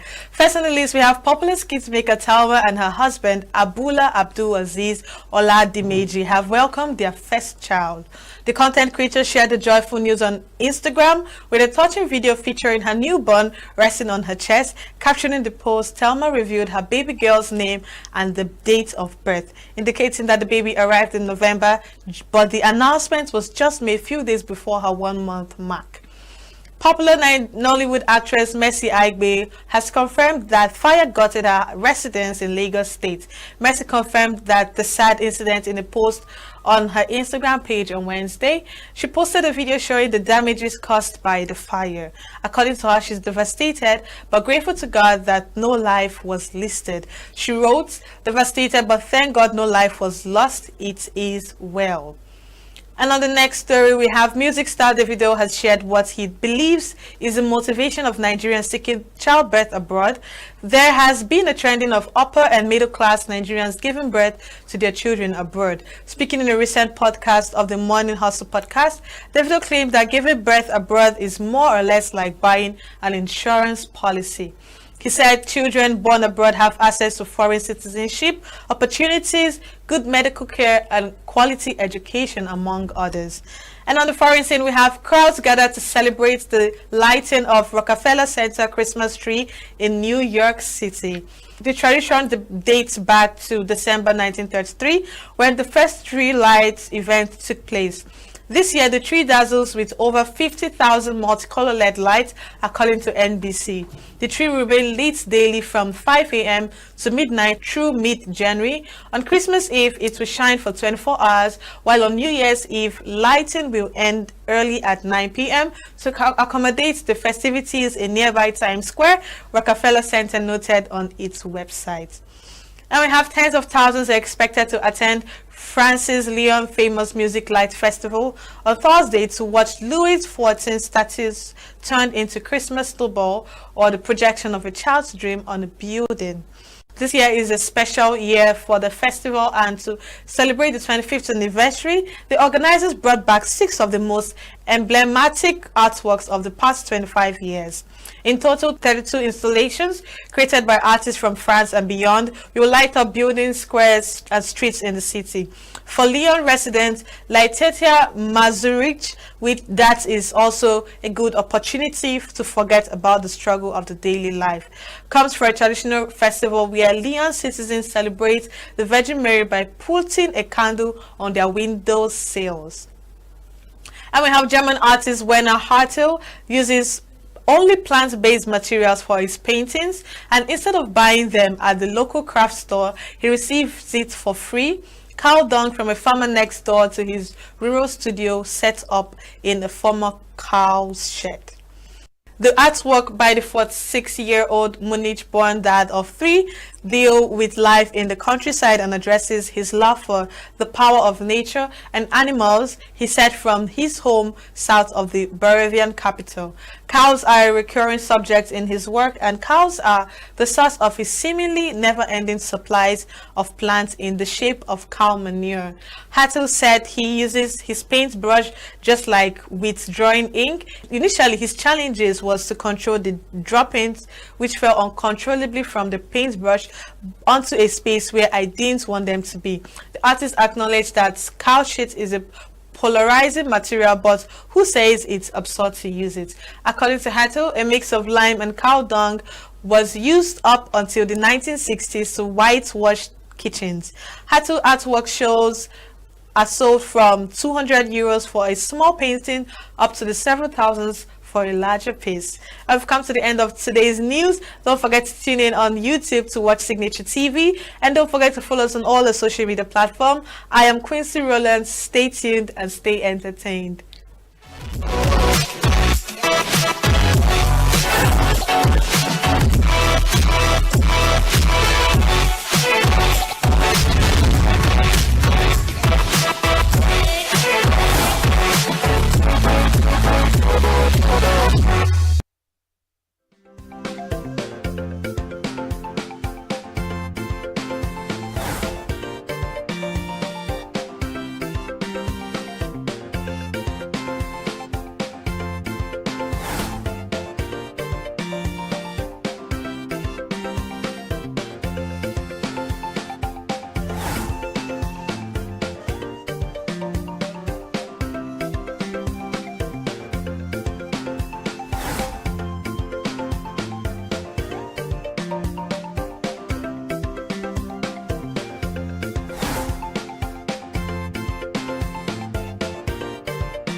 They can try water rights, but I don't think it can be achieved. Because when it comes to noise pollution, it's there already. It's there already. It can't be stopped. If we know that most people sleep at night, you cut the noise or the music only for the daytime, because the daytime is usually for business. You use the daytime for some of these things. Then night, you reduce it or you leave it totally for people's rest and all. Noise pollution is one of the problems in Enugu because religious areas, clubs, bars tend to build in residential areas. So I think to regulate it, we need to like move them out of residential areas and put them in areas where people do not live that much for them to be able to play music, and also incubate the use of samples and the rest for clubs and entertainment places. Basically, this is the first. I will applaud the government of Enugu State for this initiative. This is in Nigeria generally. This is like the first time in a state where people come out and say they want to combat, go fight a war against noise pollution. This is basically the first place now that I'm actually seeing it. And you're not combating corruption. You're not trying to fix one or two major things. You're going down to noise, which is applaudable. But I feel that generally, I think if the rate of noise in Enugu State, speakers and everything, is reduced, I think it's for the betterment of everybody, not just for the rich alone. I mean, it's a change of culture. That is pure Western culture, and I think it's for the betterment of everybody. It's for the betterment of everybody. It's a very good one, but they should allow us to play, but at a minimized volume. You know, there's no way you can run a bar without the music. You understand? But it should be moderate. Some are very lousy. Do you understand? Some bars their music is always very high. So depending on the location. For me, it's a no-no. You understand? Because this is a bar, you understand, where people come and relax and maybe have fun and stuff. So I'm of the opinion because for me, I don't like noise, you understand, either. So I'm of the opinion that we can go by a low tone. We are encouraging people to embrace the culture of acoustics. In layman's language, we say, make the place soundproof so that you can do your business and your neighbors can have their deserved rest.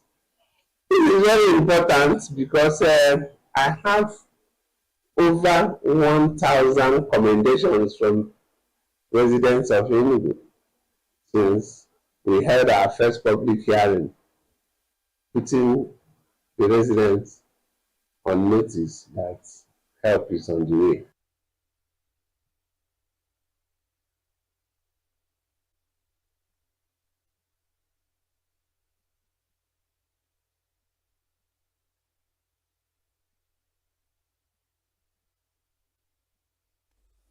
We're glad to have you back. This is the Signature Morning on Signature TV. The Supreme Court's judgment of July 11, 2024 reaffirmed the autonomy of local governments in Nigeria, emphasizing their independence in financial management and governance. This landmark decision has the potential to redefine grassroots development by empowering local government areas to function effectively without undue interference from state government. However, its implementation has faced significant challenges, particularly in states like Rivers and Edo, where political and structural hurdles persist. Today, we dive into the critical issues surrounding the implementation of Supreme Court judgment on local government autonomy. What does this judgment mean for grassroots governance?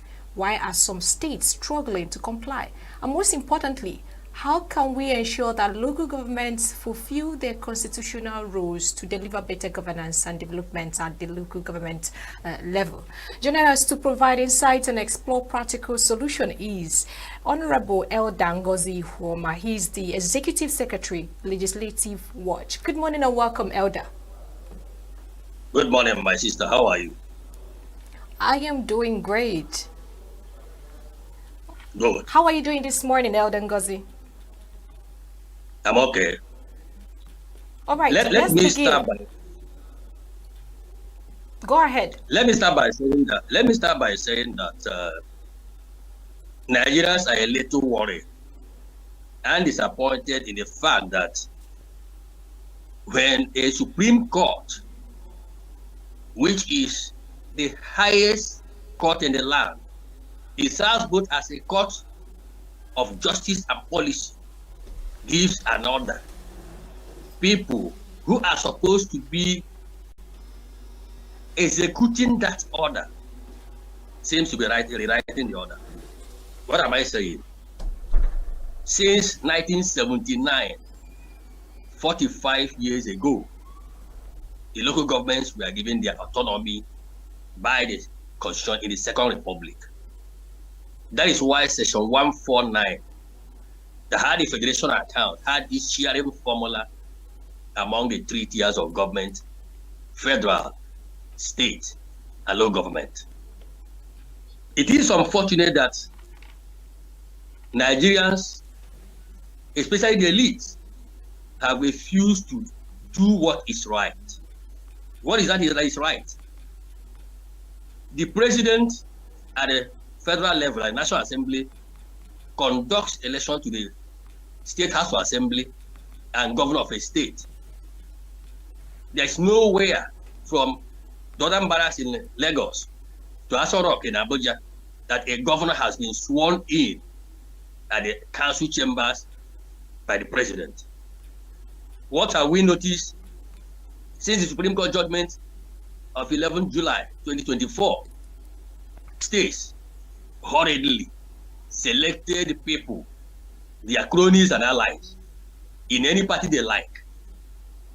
One who wake up one morning in Rivers State and discover that APP had won 22 out of 20 local governments in Rivers State, and AA got one in a party that is controlled by a sitting PDP governor. The next door neighbor, Abia State, just conducted election the next week. A Labour party that is in power brought in 15 Zenith Labour Party chairmen and 2 YPP chairmen. Where were they sworn in? The next morning, all of them, the chairmen, were sworn in at the council chambers of the various government house in Rivers State and Abia State. What an aberration. Is it an affront of the Supreme Court?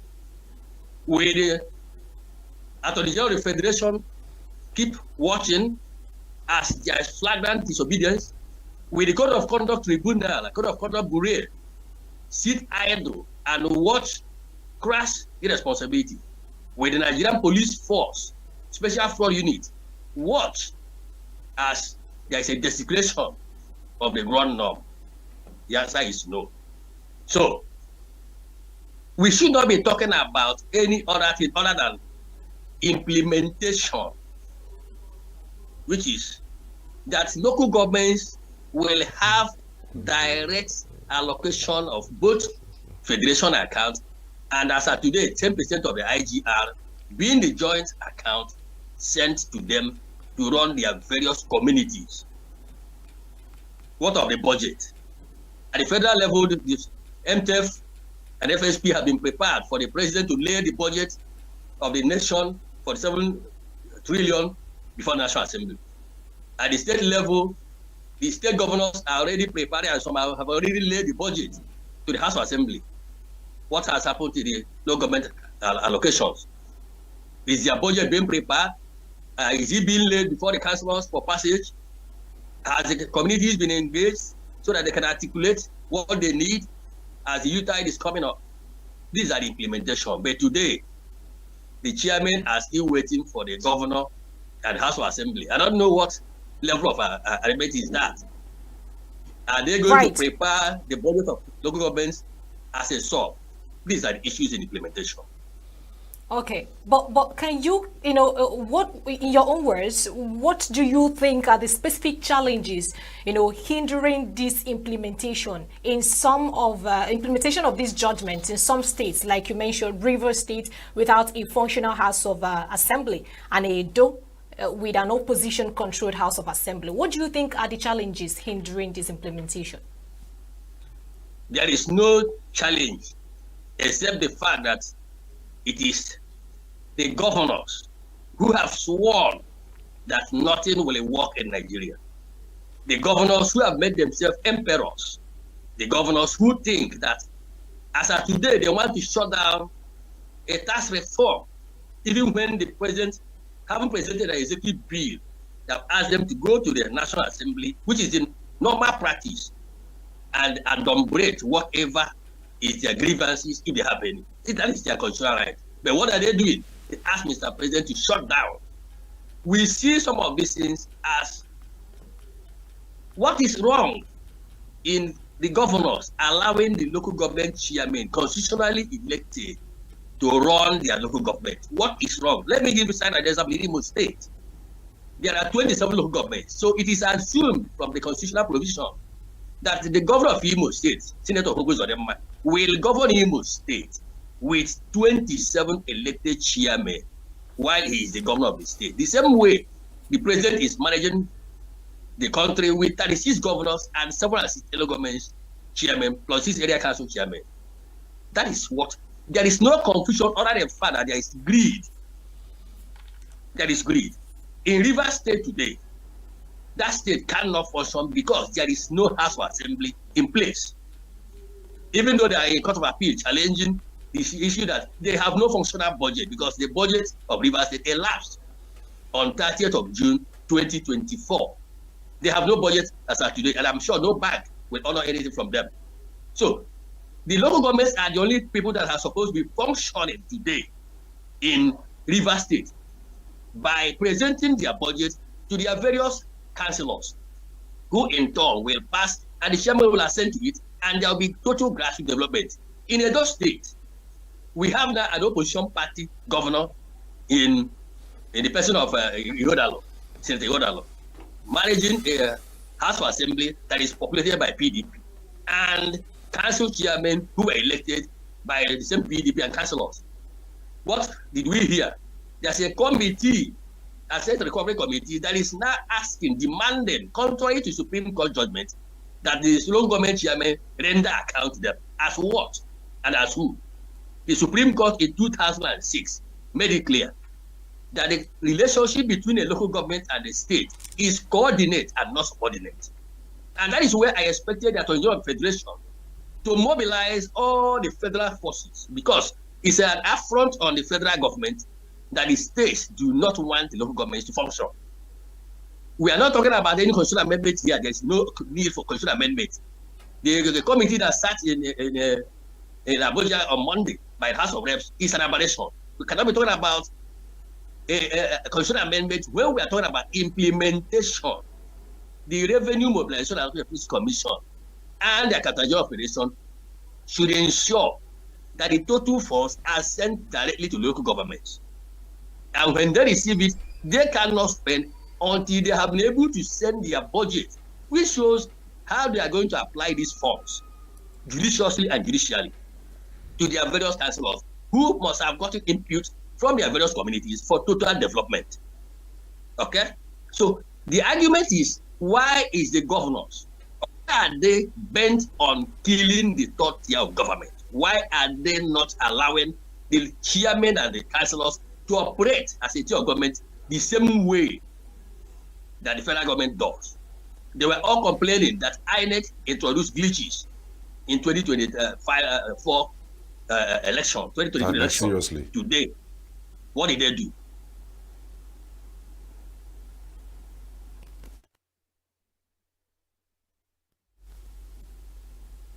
Hello? Ijoma, can you hear me? Yes. Yeah, I'm hearing you. All right, so by your own thoughts, I mean, it does look like even the reasons in the first place why this judgment was made by the Supreme Court has been eroded. Some of the gains that we would have thought that we would make with this latest pronouncement by the Supreme Court, you know, maybe we will not even gain it anymore. I mean, it's been railroaded by this latest development. I don't know, what for you do you think we could do to further deepen democratic tenets so that the local government can, you know, independently work beyond, you know, the interference of the state government? Now, let me say that by my training and by my position, having been in government for about 28, going to 29 years since 1996, I will not advocate for any kind of revolution. But let me warn our governors, with due respect, that they may force Nigerians into the country streets. Today, a governor determines the salary of a chairman of a local government. Today, a governor determines the salary of the councillors and determines how many people they will employ. Is that what we are talking about? The constitution is very clear on what is the role of a governor in the state. And we have 36 states under one president. And if the president is not breathing down their neck, and today they're asking the president, can you represent, withdraw a tax bill? Can you do more consultations? Have they asked any chairman of a local government, what is your view about the tax reform? And they're not chief executives. Have they called their councillors to find out what is it that we're talking about value-added tax fact in your local government? Have they done that? What we have noticed in the last 45 years is governors thinking that they share the same powers with the president, but they do not want any of those powers to be managed by anybody, even when those powers have been given constitutionally. Nigerians must rise up. This coming December, I think people who come home should be able to look at their communities very well and ask themselves, have our governors delivered? The chairmen and councillors should be man enough to know that whether you were handpicked, whether you were selected, whether you were published, whatever it is that brought you to power, somebody must aid you one aggregation. But that is the end of it. You now have a constitution that backs you up. Section 7 is clear. Section 3 sub 6 is clear. Section 1 6 sub 3 and 5 is clear. There are so many sections that empowers you as a chairman. Get involved with your people. Talk to your people. Bring them on board. Don't see yourself as an errand boy.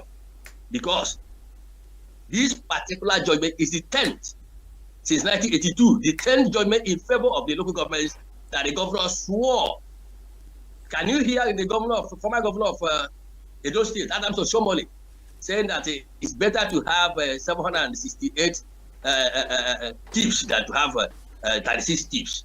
Is that what's supposed to come from a former governor of a state? Because they knew what they have done.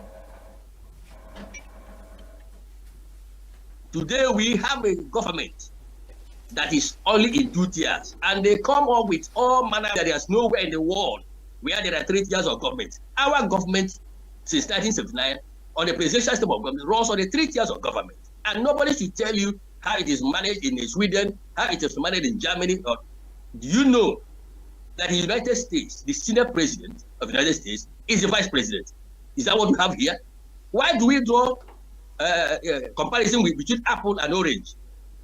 The Supreme Court made a pronouncement, and we all, as Nigerians, we all must resist the attempt by 36 governors who don't even recognize their deputies as part of their government to now muzzle up the chairman. We must rise up and defend our individual local governments.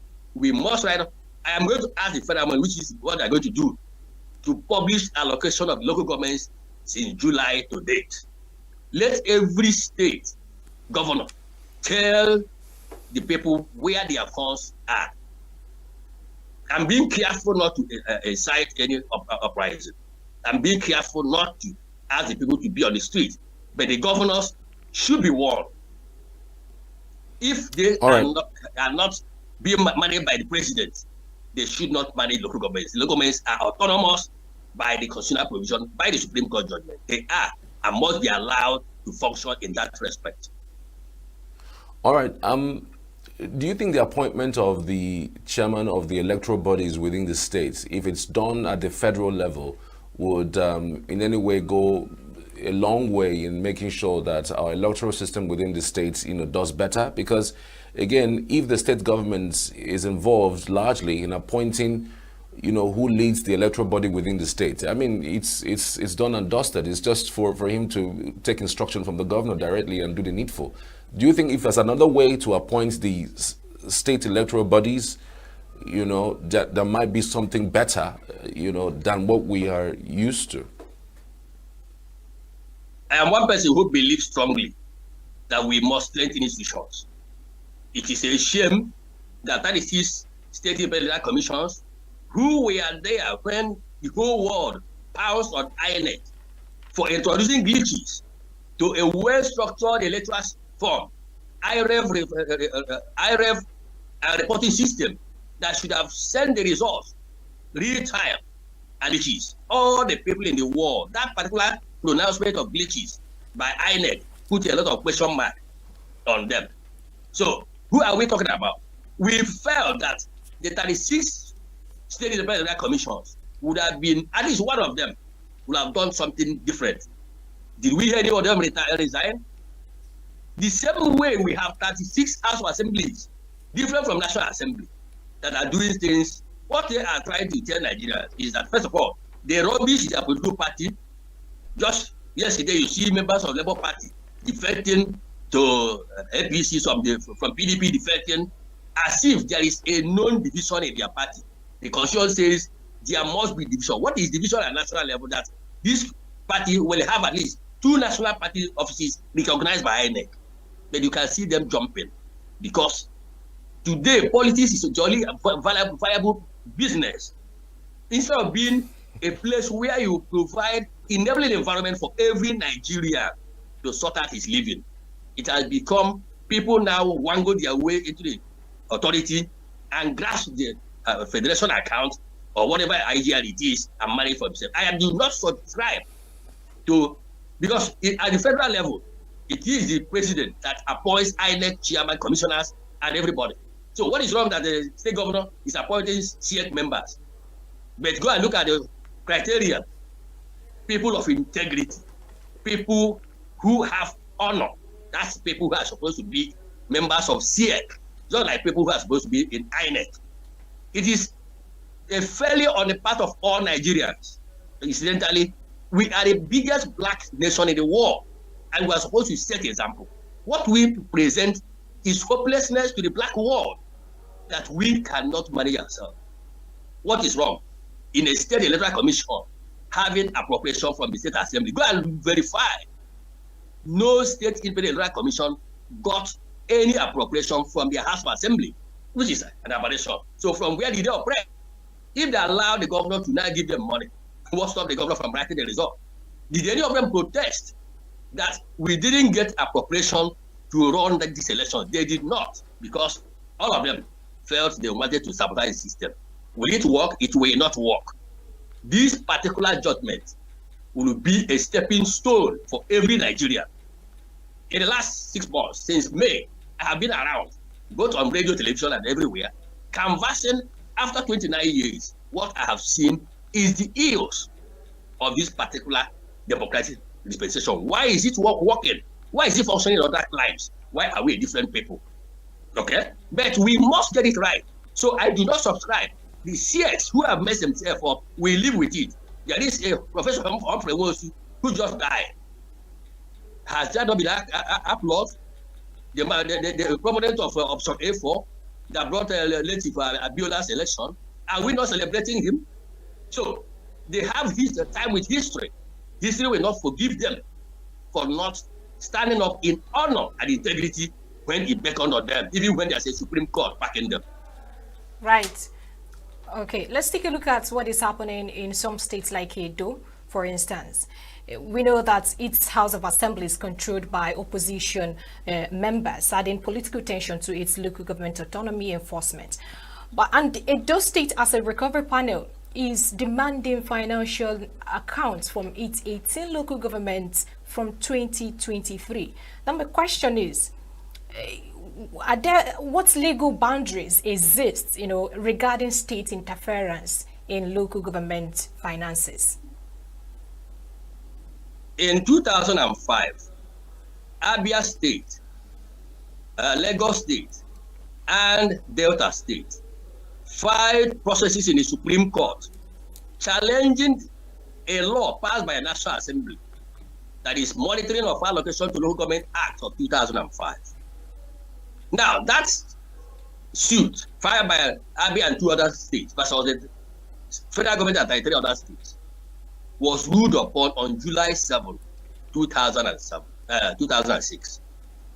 The lead judgment was delivered by Nick Itobi, now late, Justice of the Supreme Court. And he made it clear, first of all, he tried to define the relationship between the 3 tiers of government. And he made it clear that in our constitutional democracy, where power is shared between federal, state, and local government, that no tier of government is subordinate to the other. He told the federal government there that you cannot question how a local government money is being managed. Neither can a state do the same. It is the responsibility of the local government where these funds have been sent to ask and demand. Who are they going to demand from? Their councillors and their chairmen. Now, if not for the Supreme Court judgment of July 11, the first thing Senator Bobodo would have done on swearing in was to dissolve the elected chairman and councillors immediately and bring in his caretaker committee.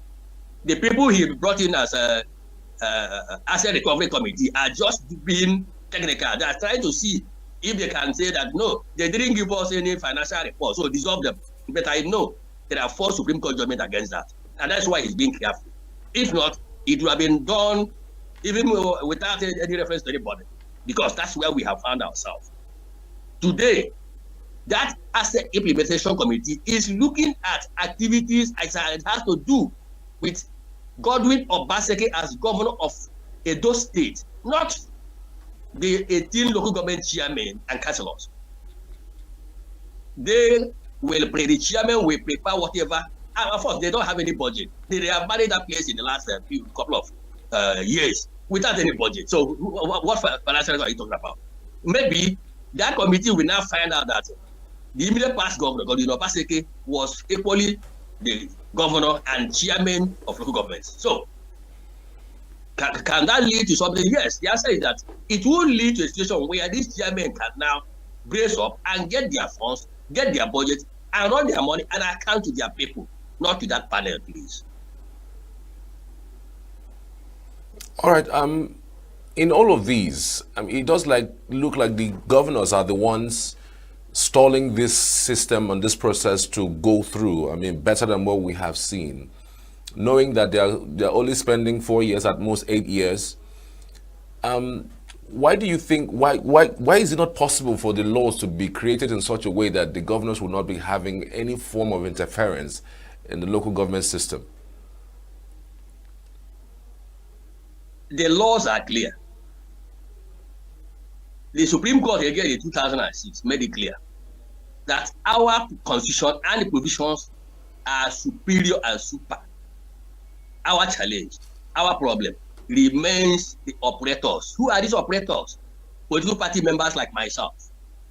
Okay? Nigerians. Are we importing anybody from France? Are we bringing anybody from Brazil? Is Bush coming to resume presidency in January as a Nigerian? The answer is no. Do we travel around the world and see where things are functioning? In London, it's better and easier to be a prime minister than to be elected a councillor in London, in England. Everybody knows that. Because of enormous responsibility, if your light goes off, if your water is not functioning, if there's a pothole within your area, if the markets are not functioning, it is a councillor that is required to fix them. That's the government closest. I'm in Imo State. I'm from Eziritem, the local government. I know that many people do not know anybody other than their councillor in their ward. They don't know any other political leader. They don't know any other government than the chairman who is sitting down in Eziritem local government as their chairman. That's the highest government they know. And that is the man they cry to every day. What we have had over these last 45 years, since 1979, is the fact that the governors don't want to share power with anybody. That's pure and simple. They do not want to share power. Instead, they do everything to see whether they can wrestle the presidency from the president collectively, as they're doing in this tax reform now. You can see them. Have you had any local government chairman in any state airing their views about the VAT? Meanwhile, as of today, 35% of VAT goes to local government. Are they entitled to an increase? I have made a case in 2015 that there's an aberration. Federal government cannot get 15%, FRS gets additional 4%, and that is 19% of VAT. That they should reverse the funds and take only 4% and move the other 50%, 5% to the state and 10% to the local government. Today, the federal government has given state government 5% and hijacked the other 10% plus the 4% of FRS. Is any local government chairman talking about it? If any of them makes a comment, do you know that what has not happened anywhere has happened in Nigeria? Chairmen and councillors were asked to sign resignation letter and hand over to the governors as one of the conditions. And I've asked them from my place, where is the governor going to submit that decision letter? Is it to the House of Assembly or to the councillors? Can you imagine the way we want to circumvent the law? I know and I'm aware that the code of conduct will be moving into this matter. I am aware that ICPC has received petitions on this errant nonsense. I'm aware that the Nigerian Police Force, Special Force Unit, are equally being mobilized. We are talking about between 1999 and 2003, 27 trillion naira was allocated as federal allocation to the local governments, and the governors pocketed it. That's what we're talking about. Today, nobody's talking about how do we recover those funds from them? That is why they were smart enough, bring in chairmen and councillors, ask them to write post-dated resignation letter, which they kept in their government house after swearing them illegally. And then they are now telling them that's why none of them can even utter a word when the issue of the tax reform is being discussed, and to get 35% of the VAT as part of that reform. Okay? Right. So, okay, we all understand that if there is an enforcement of the Supreme Court's judgment, from July of this year, which already clarifies that there's no constitutional amendments needed for local government autonomy. It means state simply need to follow and let local governments perform their rules. But two key questions I want to ask you. With 768 local government areas in Nigeria, how can effective implementation of this judgment transform local governance nationwide? And what steps do you think the government should take to comply with the Supreme Court judgment? Now, my sister, if as at in the next 1 week, every local government in Nigeria is preparing their budget. What is the budget meant for? To service the people. They'll find out the rules. If you take a walk to my own local government in in Imo State, you will marvel. That was the local government where I was in charge in 1996. It was a local government, even with zero allocation there, that was grading roads, working on the markets, working on the parks. Today, that local government, the thick bush right inside the chairman's office, they caught an antelope. An antelope was caught in the office of the chairman 3 months ago. You cannot believe this. So, if we have a functional local government, first of all, they will sit down with the President General of the town unions and the executive of the local government, the treasurers, the HPM and all of them. They will sit down and articulate what are the needs of the individual villages and communities. It is this articulation that they will now put up in an estimation and it performs an appropriation that will be laid before the councillors. Who are the councillors? These are the legislators already evolving from each ward, about 8,810 of them. Okay? They'll be sitting down in the local government to look at what is it that is the need of our people. Is it primary education? Do we need more? Now we're talking about out of school children. Why are they out of school? Are they have no funds to build more schools? Can we recruit more teachers? We're talking about unemployment, but we have schools without teachers. Okay? Pensioners are not being paid. Who are the pensioners that belong to local government? Can they be paid so that the macro economy, they turn around? When people have enough money, there's enough activity going on. Now, there is no magic other than the fact that if the governors, with due respect, allow the local governments to prepare their budget for 2025 and implement it, if anybody comes to Nigeria by this time next year, he will think he lives in a different country. I will bet my life on it. Okay?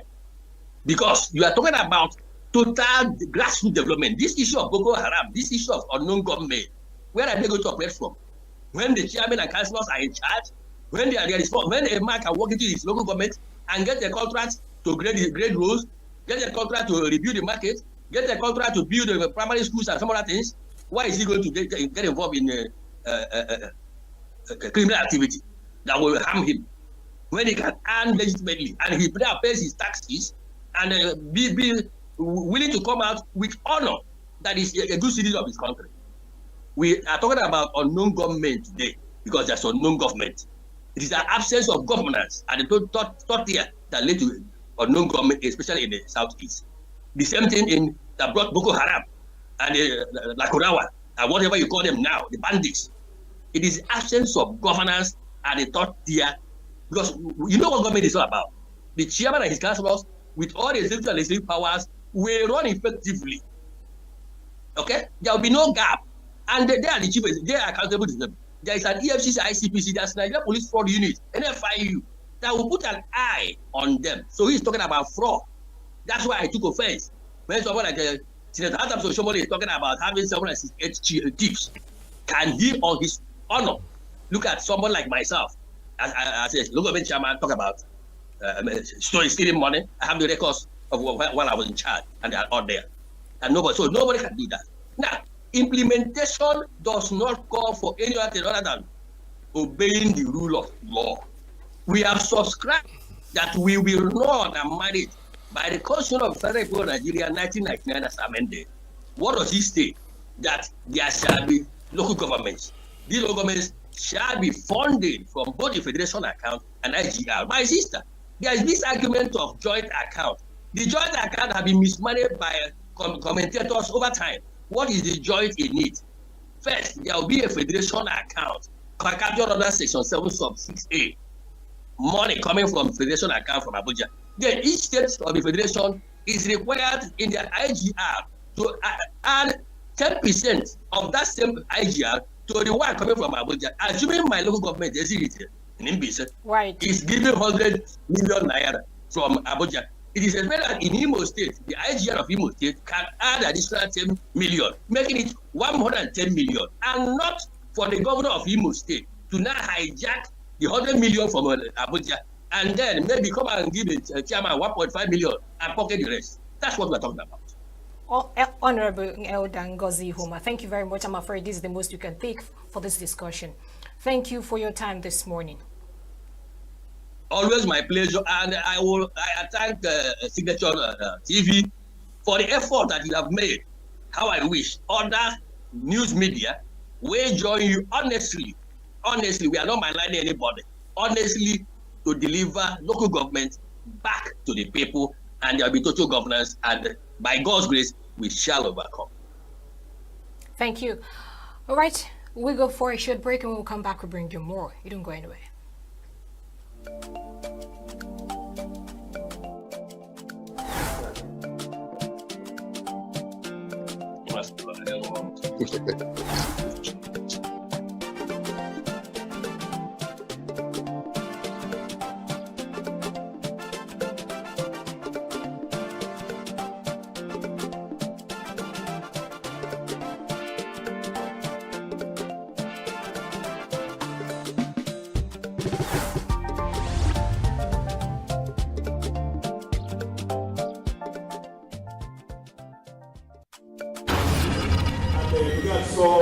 All the ambitions, we came here to come and extract and rob these people. Why are you studying it? We go wrap it up. So nothing was done for quite a few years until 1926. Amory Talbot's Peoples of Southern Nigeria was published. And of course, the very famous G.T. Baston among the Igbos, which provided a bit of an insight. But then all of these works had one flaw.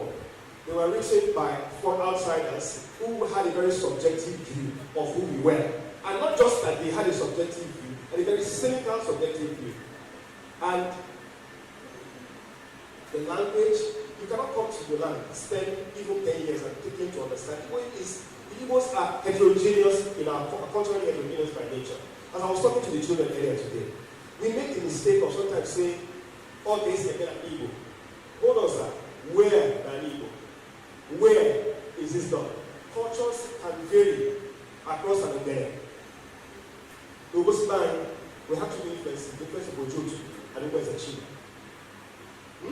Now, the Ezo Ogosi title, or time as it became later, was brought in by Umezechima settlers who came just after the Jojo settlers down the road where I'm from. But then eventually both cultures were less. But then they still maintain differences in approaches to cultural issues, even in that small tiny space that I'm always. So you should understand, I think it is important for us as scholars of Igbo land to understand the heterogeneity of Igbo society. It is not a disadvantage. It is a very rich advantage because, as one of my young friends used to say, Igbo Millennium, our culture is deep. But then we have to understand the nuances and respect them. Like I was having a conversation with some young, vibrant, my brothers. And I was saying, in that case, since Ogosi has it and you're not Igbos, I said, oh, okay, I forget that you are now the clearinghouse of who is Igbo and who is not. I said, okay, cool down. Calm down. You see, the thing with history is, you do not approach history, cultural history, with gragra. The best, that's why you just said, when I study this thing, they come with a childlike curiosity and they listen. They take notes carefully. That's why it's important for us to be nuanced and be very careful how we approach issues of studies without disrespecting our own people, their own indigenous peoples, and their various mixes of diversity. All the local part. Please, you cannot impose naming culture on Oba, or vice versa. You can't. Rather, you should understand how they are different and approach those differences accordingly and respectfully. But I digress. Now, my mentor, my father in this job, one of the greatest Igbo men, the great Professor Adiela Igbo, who is my hero. He was part of the Ibadan school, which was a reaction to the colonialist history. The Ibadan school was more nationalist. Said, no, we want to tell our story by ourselves. He was the first to obtain a PhD, an indigenous PhD in history. And his book, Rose of Sand, I'm sure many of you have read it, but please go back and read it. That's one of the most comprehensive, detailed, nuanced, and intelligent works on Igbo history. And why is it distinct? Because he acknowledges diversity, but then applies scientific approaches to his analysis and indeed his detailing. Please, if you can. Now, I mentioned his name because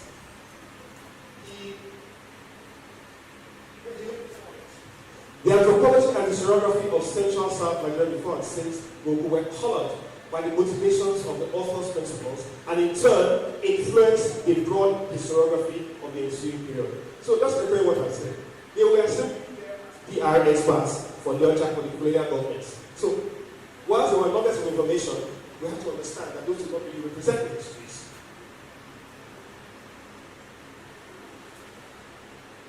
And he described the studies as displaying the idiosyncratic waywardness of colonial anthropology, characterized by lack of focus, method, intensity, or concept.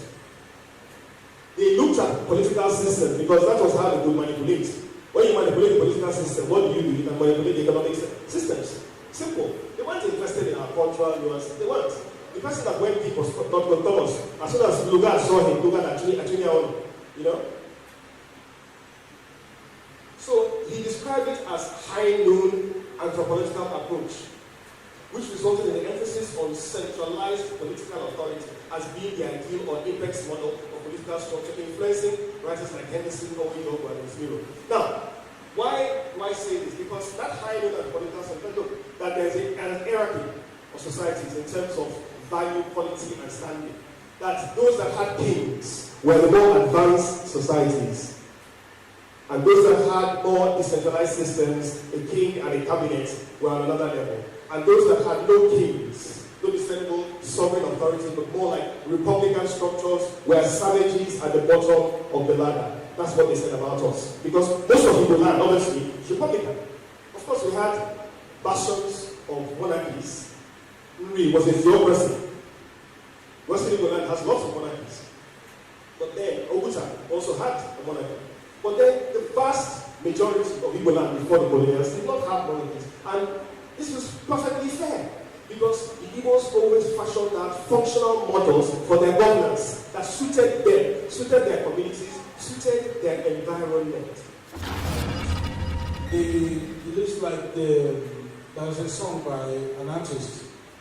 It says that the monsters were made. It looks like something woke up in the Igbo that wasn't dominantly part of their lives. And people wanted to survive. They stopped paying attention to how to do it in a way that will also give you something to tell. Going back to our topic. So, in shaping our history as Igbo, do you think that the Civil War was a major distorting factor in that trajectory? Thank you very much. I actually answered this question with the children earlier. It was. I think somebody asked me what are the main events that influenced the course of Igbo history. See, before the Civil War, there's lots of flashpoints. You know, the destruction of Arochukwu by the colonials. Colonel Banjo, or Brigadier Banjo, was our neighbor, top floor, and you were on the second floor. Right? When we ran from ENUGU, of course, we abandoned the country. For many years, I would ask my father, Daddy, you don't go carry a motor, or see which motor, I don't want to touch it, I don't want to see it. He didn't want to touch it because it had been commanded by one soldier. So it's like, I don't even want to look at the car. I've met people at Asaba. A young man his father's house was trashed during the massacre. I asked him, can this fallow land in Asaba? He said, no, I will never build on this thing. I will never build on this place. I was like, okay, bros, this is millions of naira. The reality is that, as I said, lots of people die. Many people, every weekend I had a job almost. Every weekend I had a job almost. People who did not die during the war, but the traumatic effect of the war killed them slowly afterwards. And let's talk about lack of economic power. Look, we have the 20 pound issue and rehearsal at nauseam. I don't want to go into it again. But it had an impact. And there's a lot of nuance to it. These are people who, there's Okafor lines. You might have heard of Okafor lines, Okafor shipping line, before the war. The first shipping line owned by an individual, a private Igbo businessman. Okafor came out of the war with only the clothes on his back. By the time he came back, everything was gone. So we're talking about a loss of economic power, psychological trauma, a loss of memories, and also a loss of a sense of self. Because when I talked about how we were being treated in Lagos after the war, I was just making a joke. I also making a joke. My mother is I keep talking about my mother because my father is more diplomatic. My mother is a typical young woman. She fears nobody. She fears no man in this world. But I know that those days, how she was, my mother would come back home from work with us, sometimes in tears, but how she was treated by other people. And some people would be quiet and take the abuse, my mother would not. But I can remember a story. She expected somebody who Adekunle had, last month was in charge of the boss. So somebody said, Nico, can you take me to him? Can you hire my Shifa with him? She said, okay, well, he comes to the hospital. He went there. I don't know what's nothing about it. I was drunk as usual, screaming at my mother. My mother said, screaming back at him. All the money was in my house to carry my mother and say, this man is mad. So that's the kind of woman she was.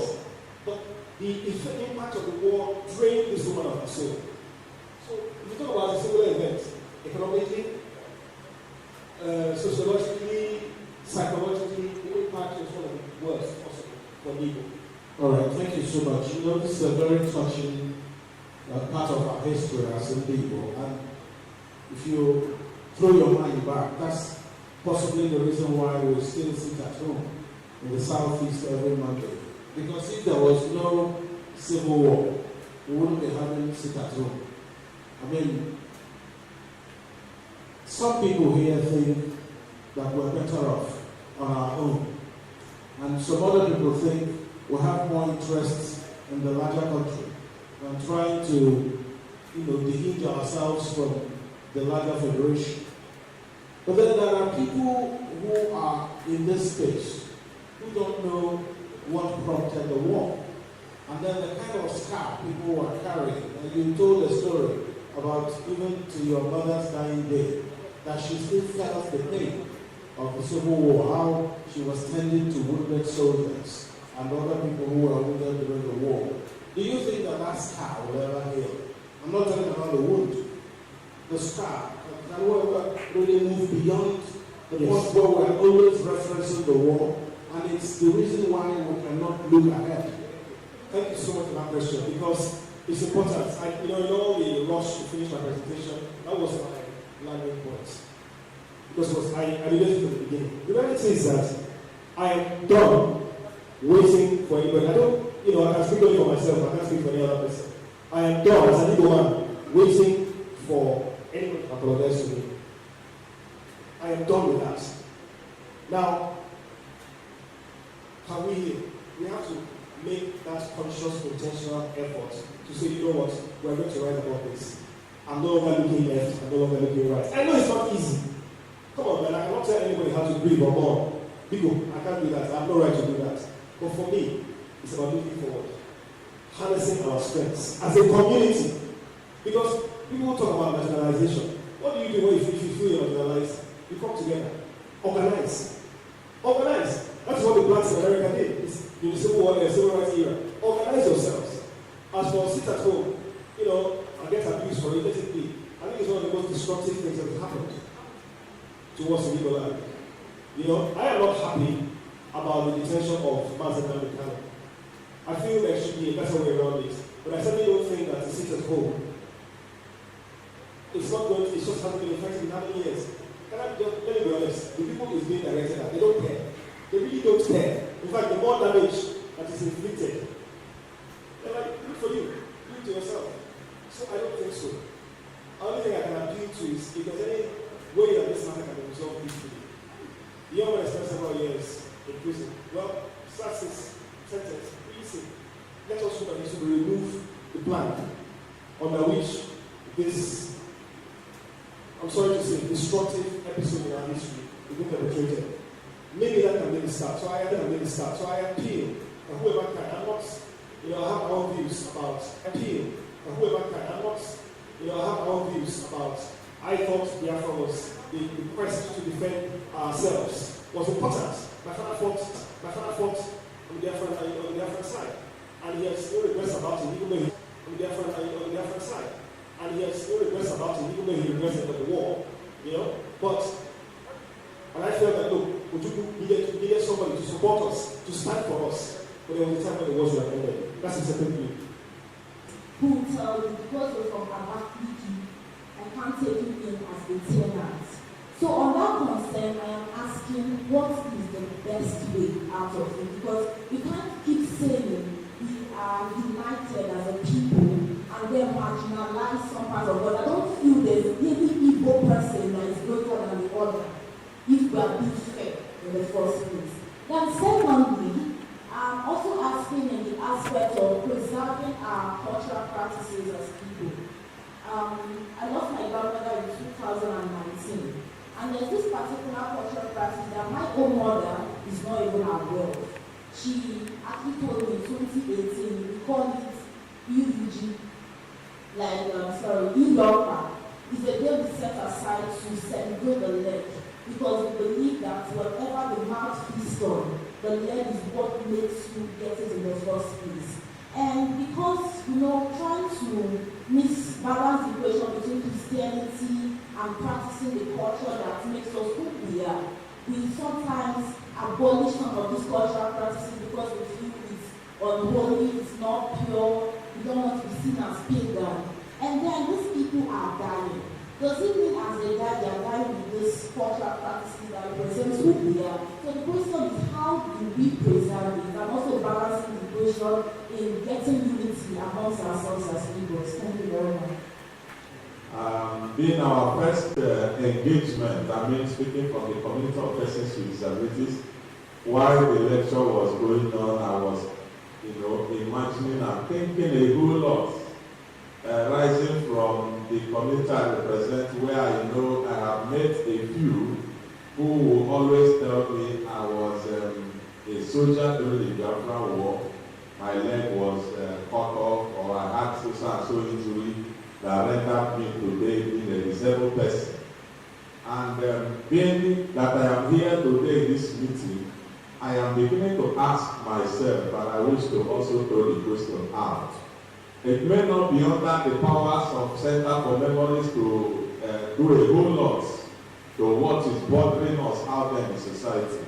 But I know that you may have the contacts, the communication know-how of getting reach to those in power within the East. What has it been so far from that time to date, the fate of those individuals that have fought? Welcome back. It can be really devastating when you lose a bag, especially when you're flying. I mean, you don't lose a bag when you're going on the road because you are in the vehicle where the bag is. It's rarely hear that. But when you're flying, your bag is, checked in.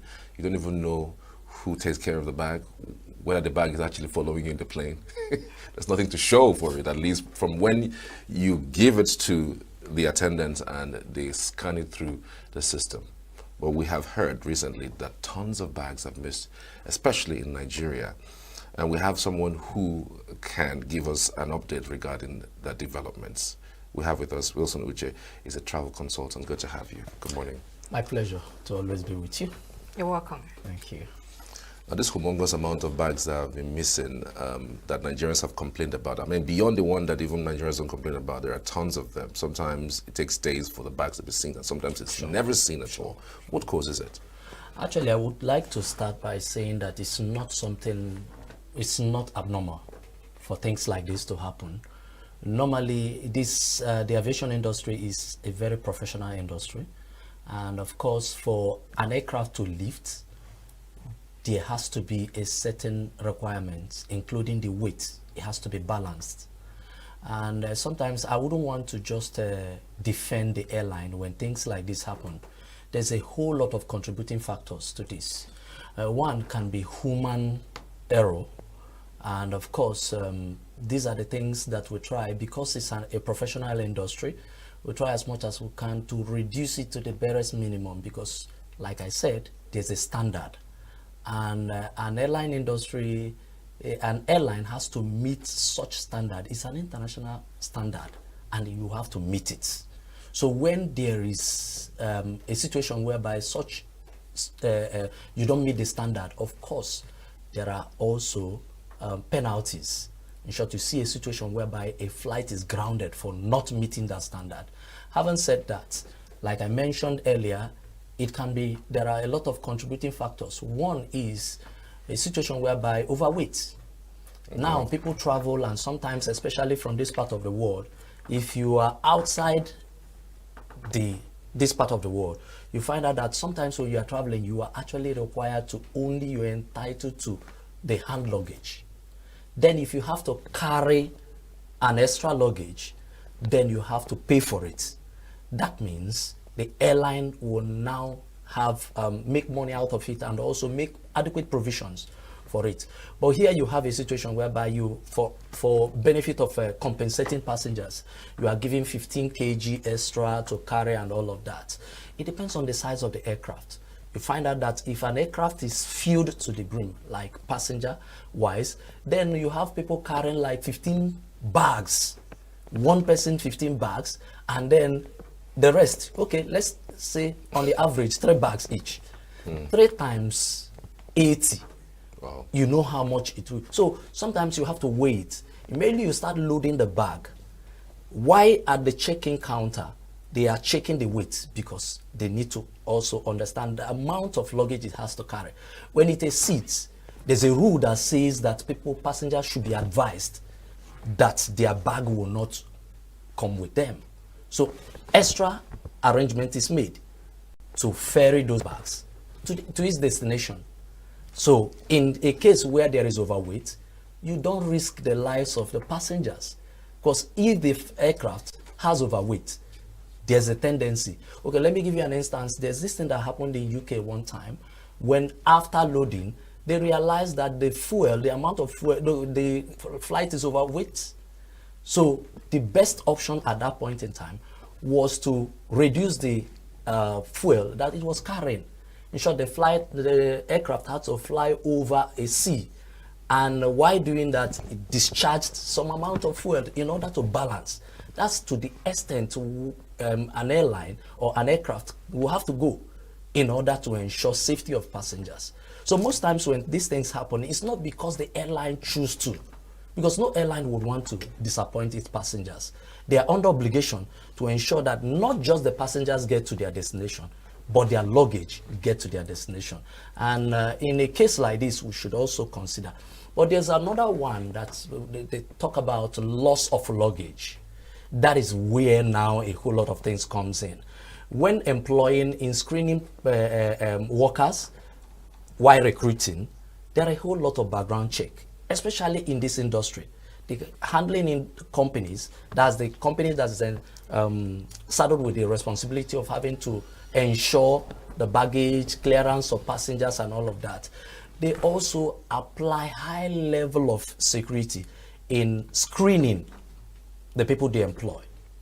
But sometimes, you know, there is a little bit of negligence. Okay, my brother, my sister, my cousin and all of that.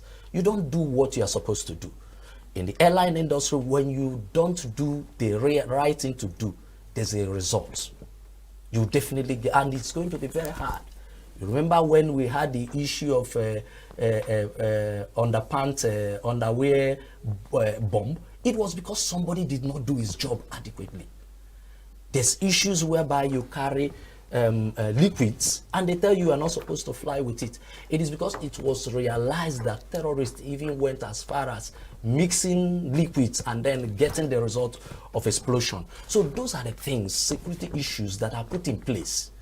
So in a case whereby you employ somebody who you thought you know his background or made verification, and then the person is into piffering, and then you see a situation whereby bags are loaded, even with all the security cameras and all of that, the person still go ahead and do it. There's also a situation whereby maybe because of rush, that's why passengers are advised to come to the airport early enough. For international standard, you ought to be at the airport at least 3 hours to your flight, if not 4 hours to your flight, so that these things will be gradually done. But you see a situation whereby even while the boarding counter has closed, you see somebody running and then he gets there. Then during the tagging, maybe there's a misplacement of tag. A tag that is meant to go to maybe Warri is now tagged to go to Abuja. And then before you can trace, because in all these things, remember that we have like over 500 bags. So you will need to start sorting it out. And if it has gone to the wrong place, of course, it takes a whole lot. Let me give you an instance. A bag that was supposed to be tagged to, there's this ICAO airports codes. So Abuja is ABV and Abidjan is ABJ. But for us in Nigeria, Abuja is ABJ. So in rushing, the person might tag for ABJ, not remembering that Abuja is ABV. So in all that mix-up, the bag will land in Abidjan. And it will take a whole lot to be able to trace it, to find it in Abidjan, because they will go from one sector to another. Maybe the person who did it did not even realize he did it. So I can assure you that no airline would want to allow the luggage of his passenger get missing, because it's also a dent. If you remember that if I have flying you and then I didn't find my bag, you don't expect me to fly you again or fly with you again. Is there some sort of compensation? Because then again, we find out that responsibility issue is a problem for airline people. You know, taking responsible actions towards recovering those bags is a problem. So how sure are we that there should be compensation to these people who lost their bag? Of course, like I said, the airline industry is one of the most professional industries you can think of. There is a rule and there's a guideline to it. Most passengers don't even know that before you purchase your tickets, there are terms of terms and conditions. yes, you need to read it, because there is stated what compensation, if anything happens, how you are going to address issues when there are defaults, the airline's role and your own role. So sometimes we are very in a hurry to just click I agree. Immediately you click I agree, when things happen, the airline is going to bring out the terms and you signed it. So you are also bound by those terms that you signed. So in this case, there is a general international rule whereby when your bag is missing, you are entitled to compensation. When there's a delay in flight, people don't even know that there's also compensation for that. So you need to, how people rarely read. That's why most times when it happens, of course some airlines get away with it. But of course you can't do such in America, where people are very much aware, sensitized. So he knows that if you delay me for 1 hour, this is my charge. So everybody is sitting up. But I'm not saying that airlines in this part of the world, they are not doing what they are supposed to do. Of course, if you don't do what you're supposed to do, you wouldn't be flying. I understand that there could be human error, mistakes happen, yes. But again, it's about what happens afterwards. How does the airline behave towards that particular person who had laid that complaint? Because I remember when we traveled to South Africa through, I don't want to mention the name, when we landed, the bag did not land with us. Okay. Of a colleague who had actually thought the bag was missing. So there were so many channels that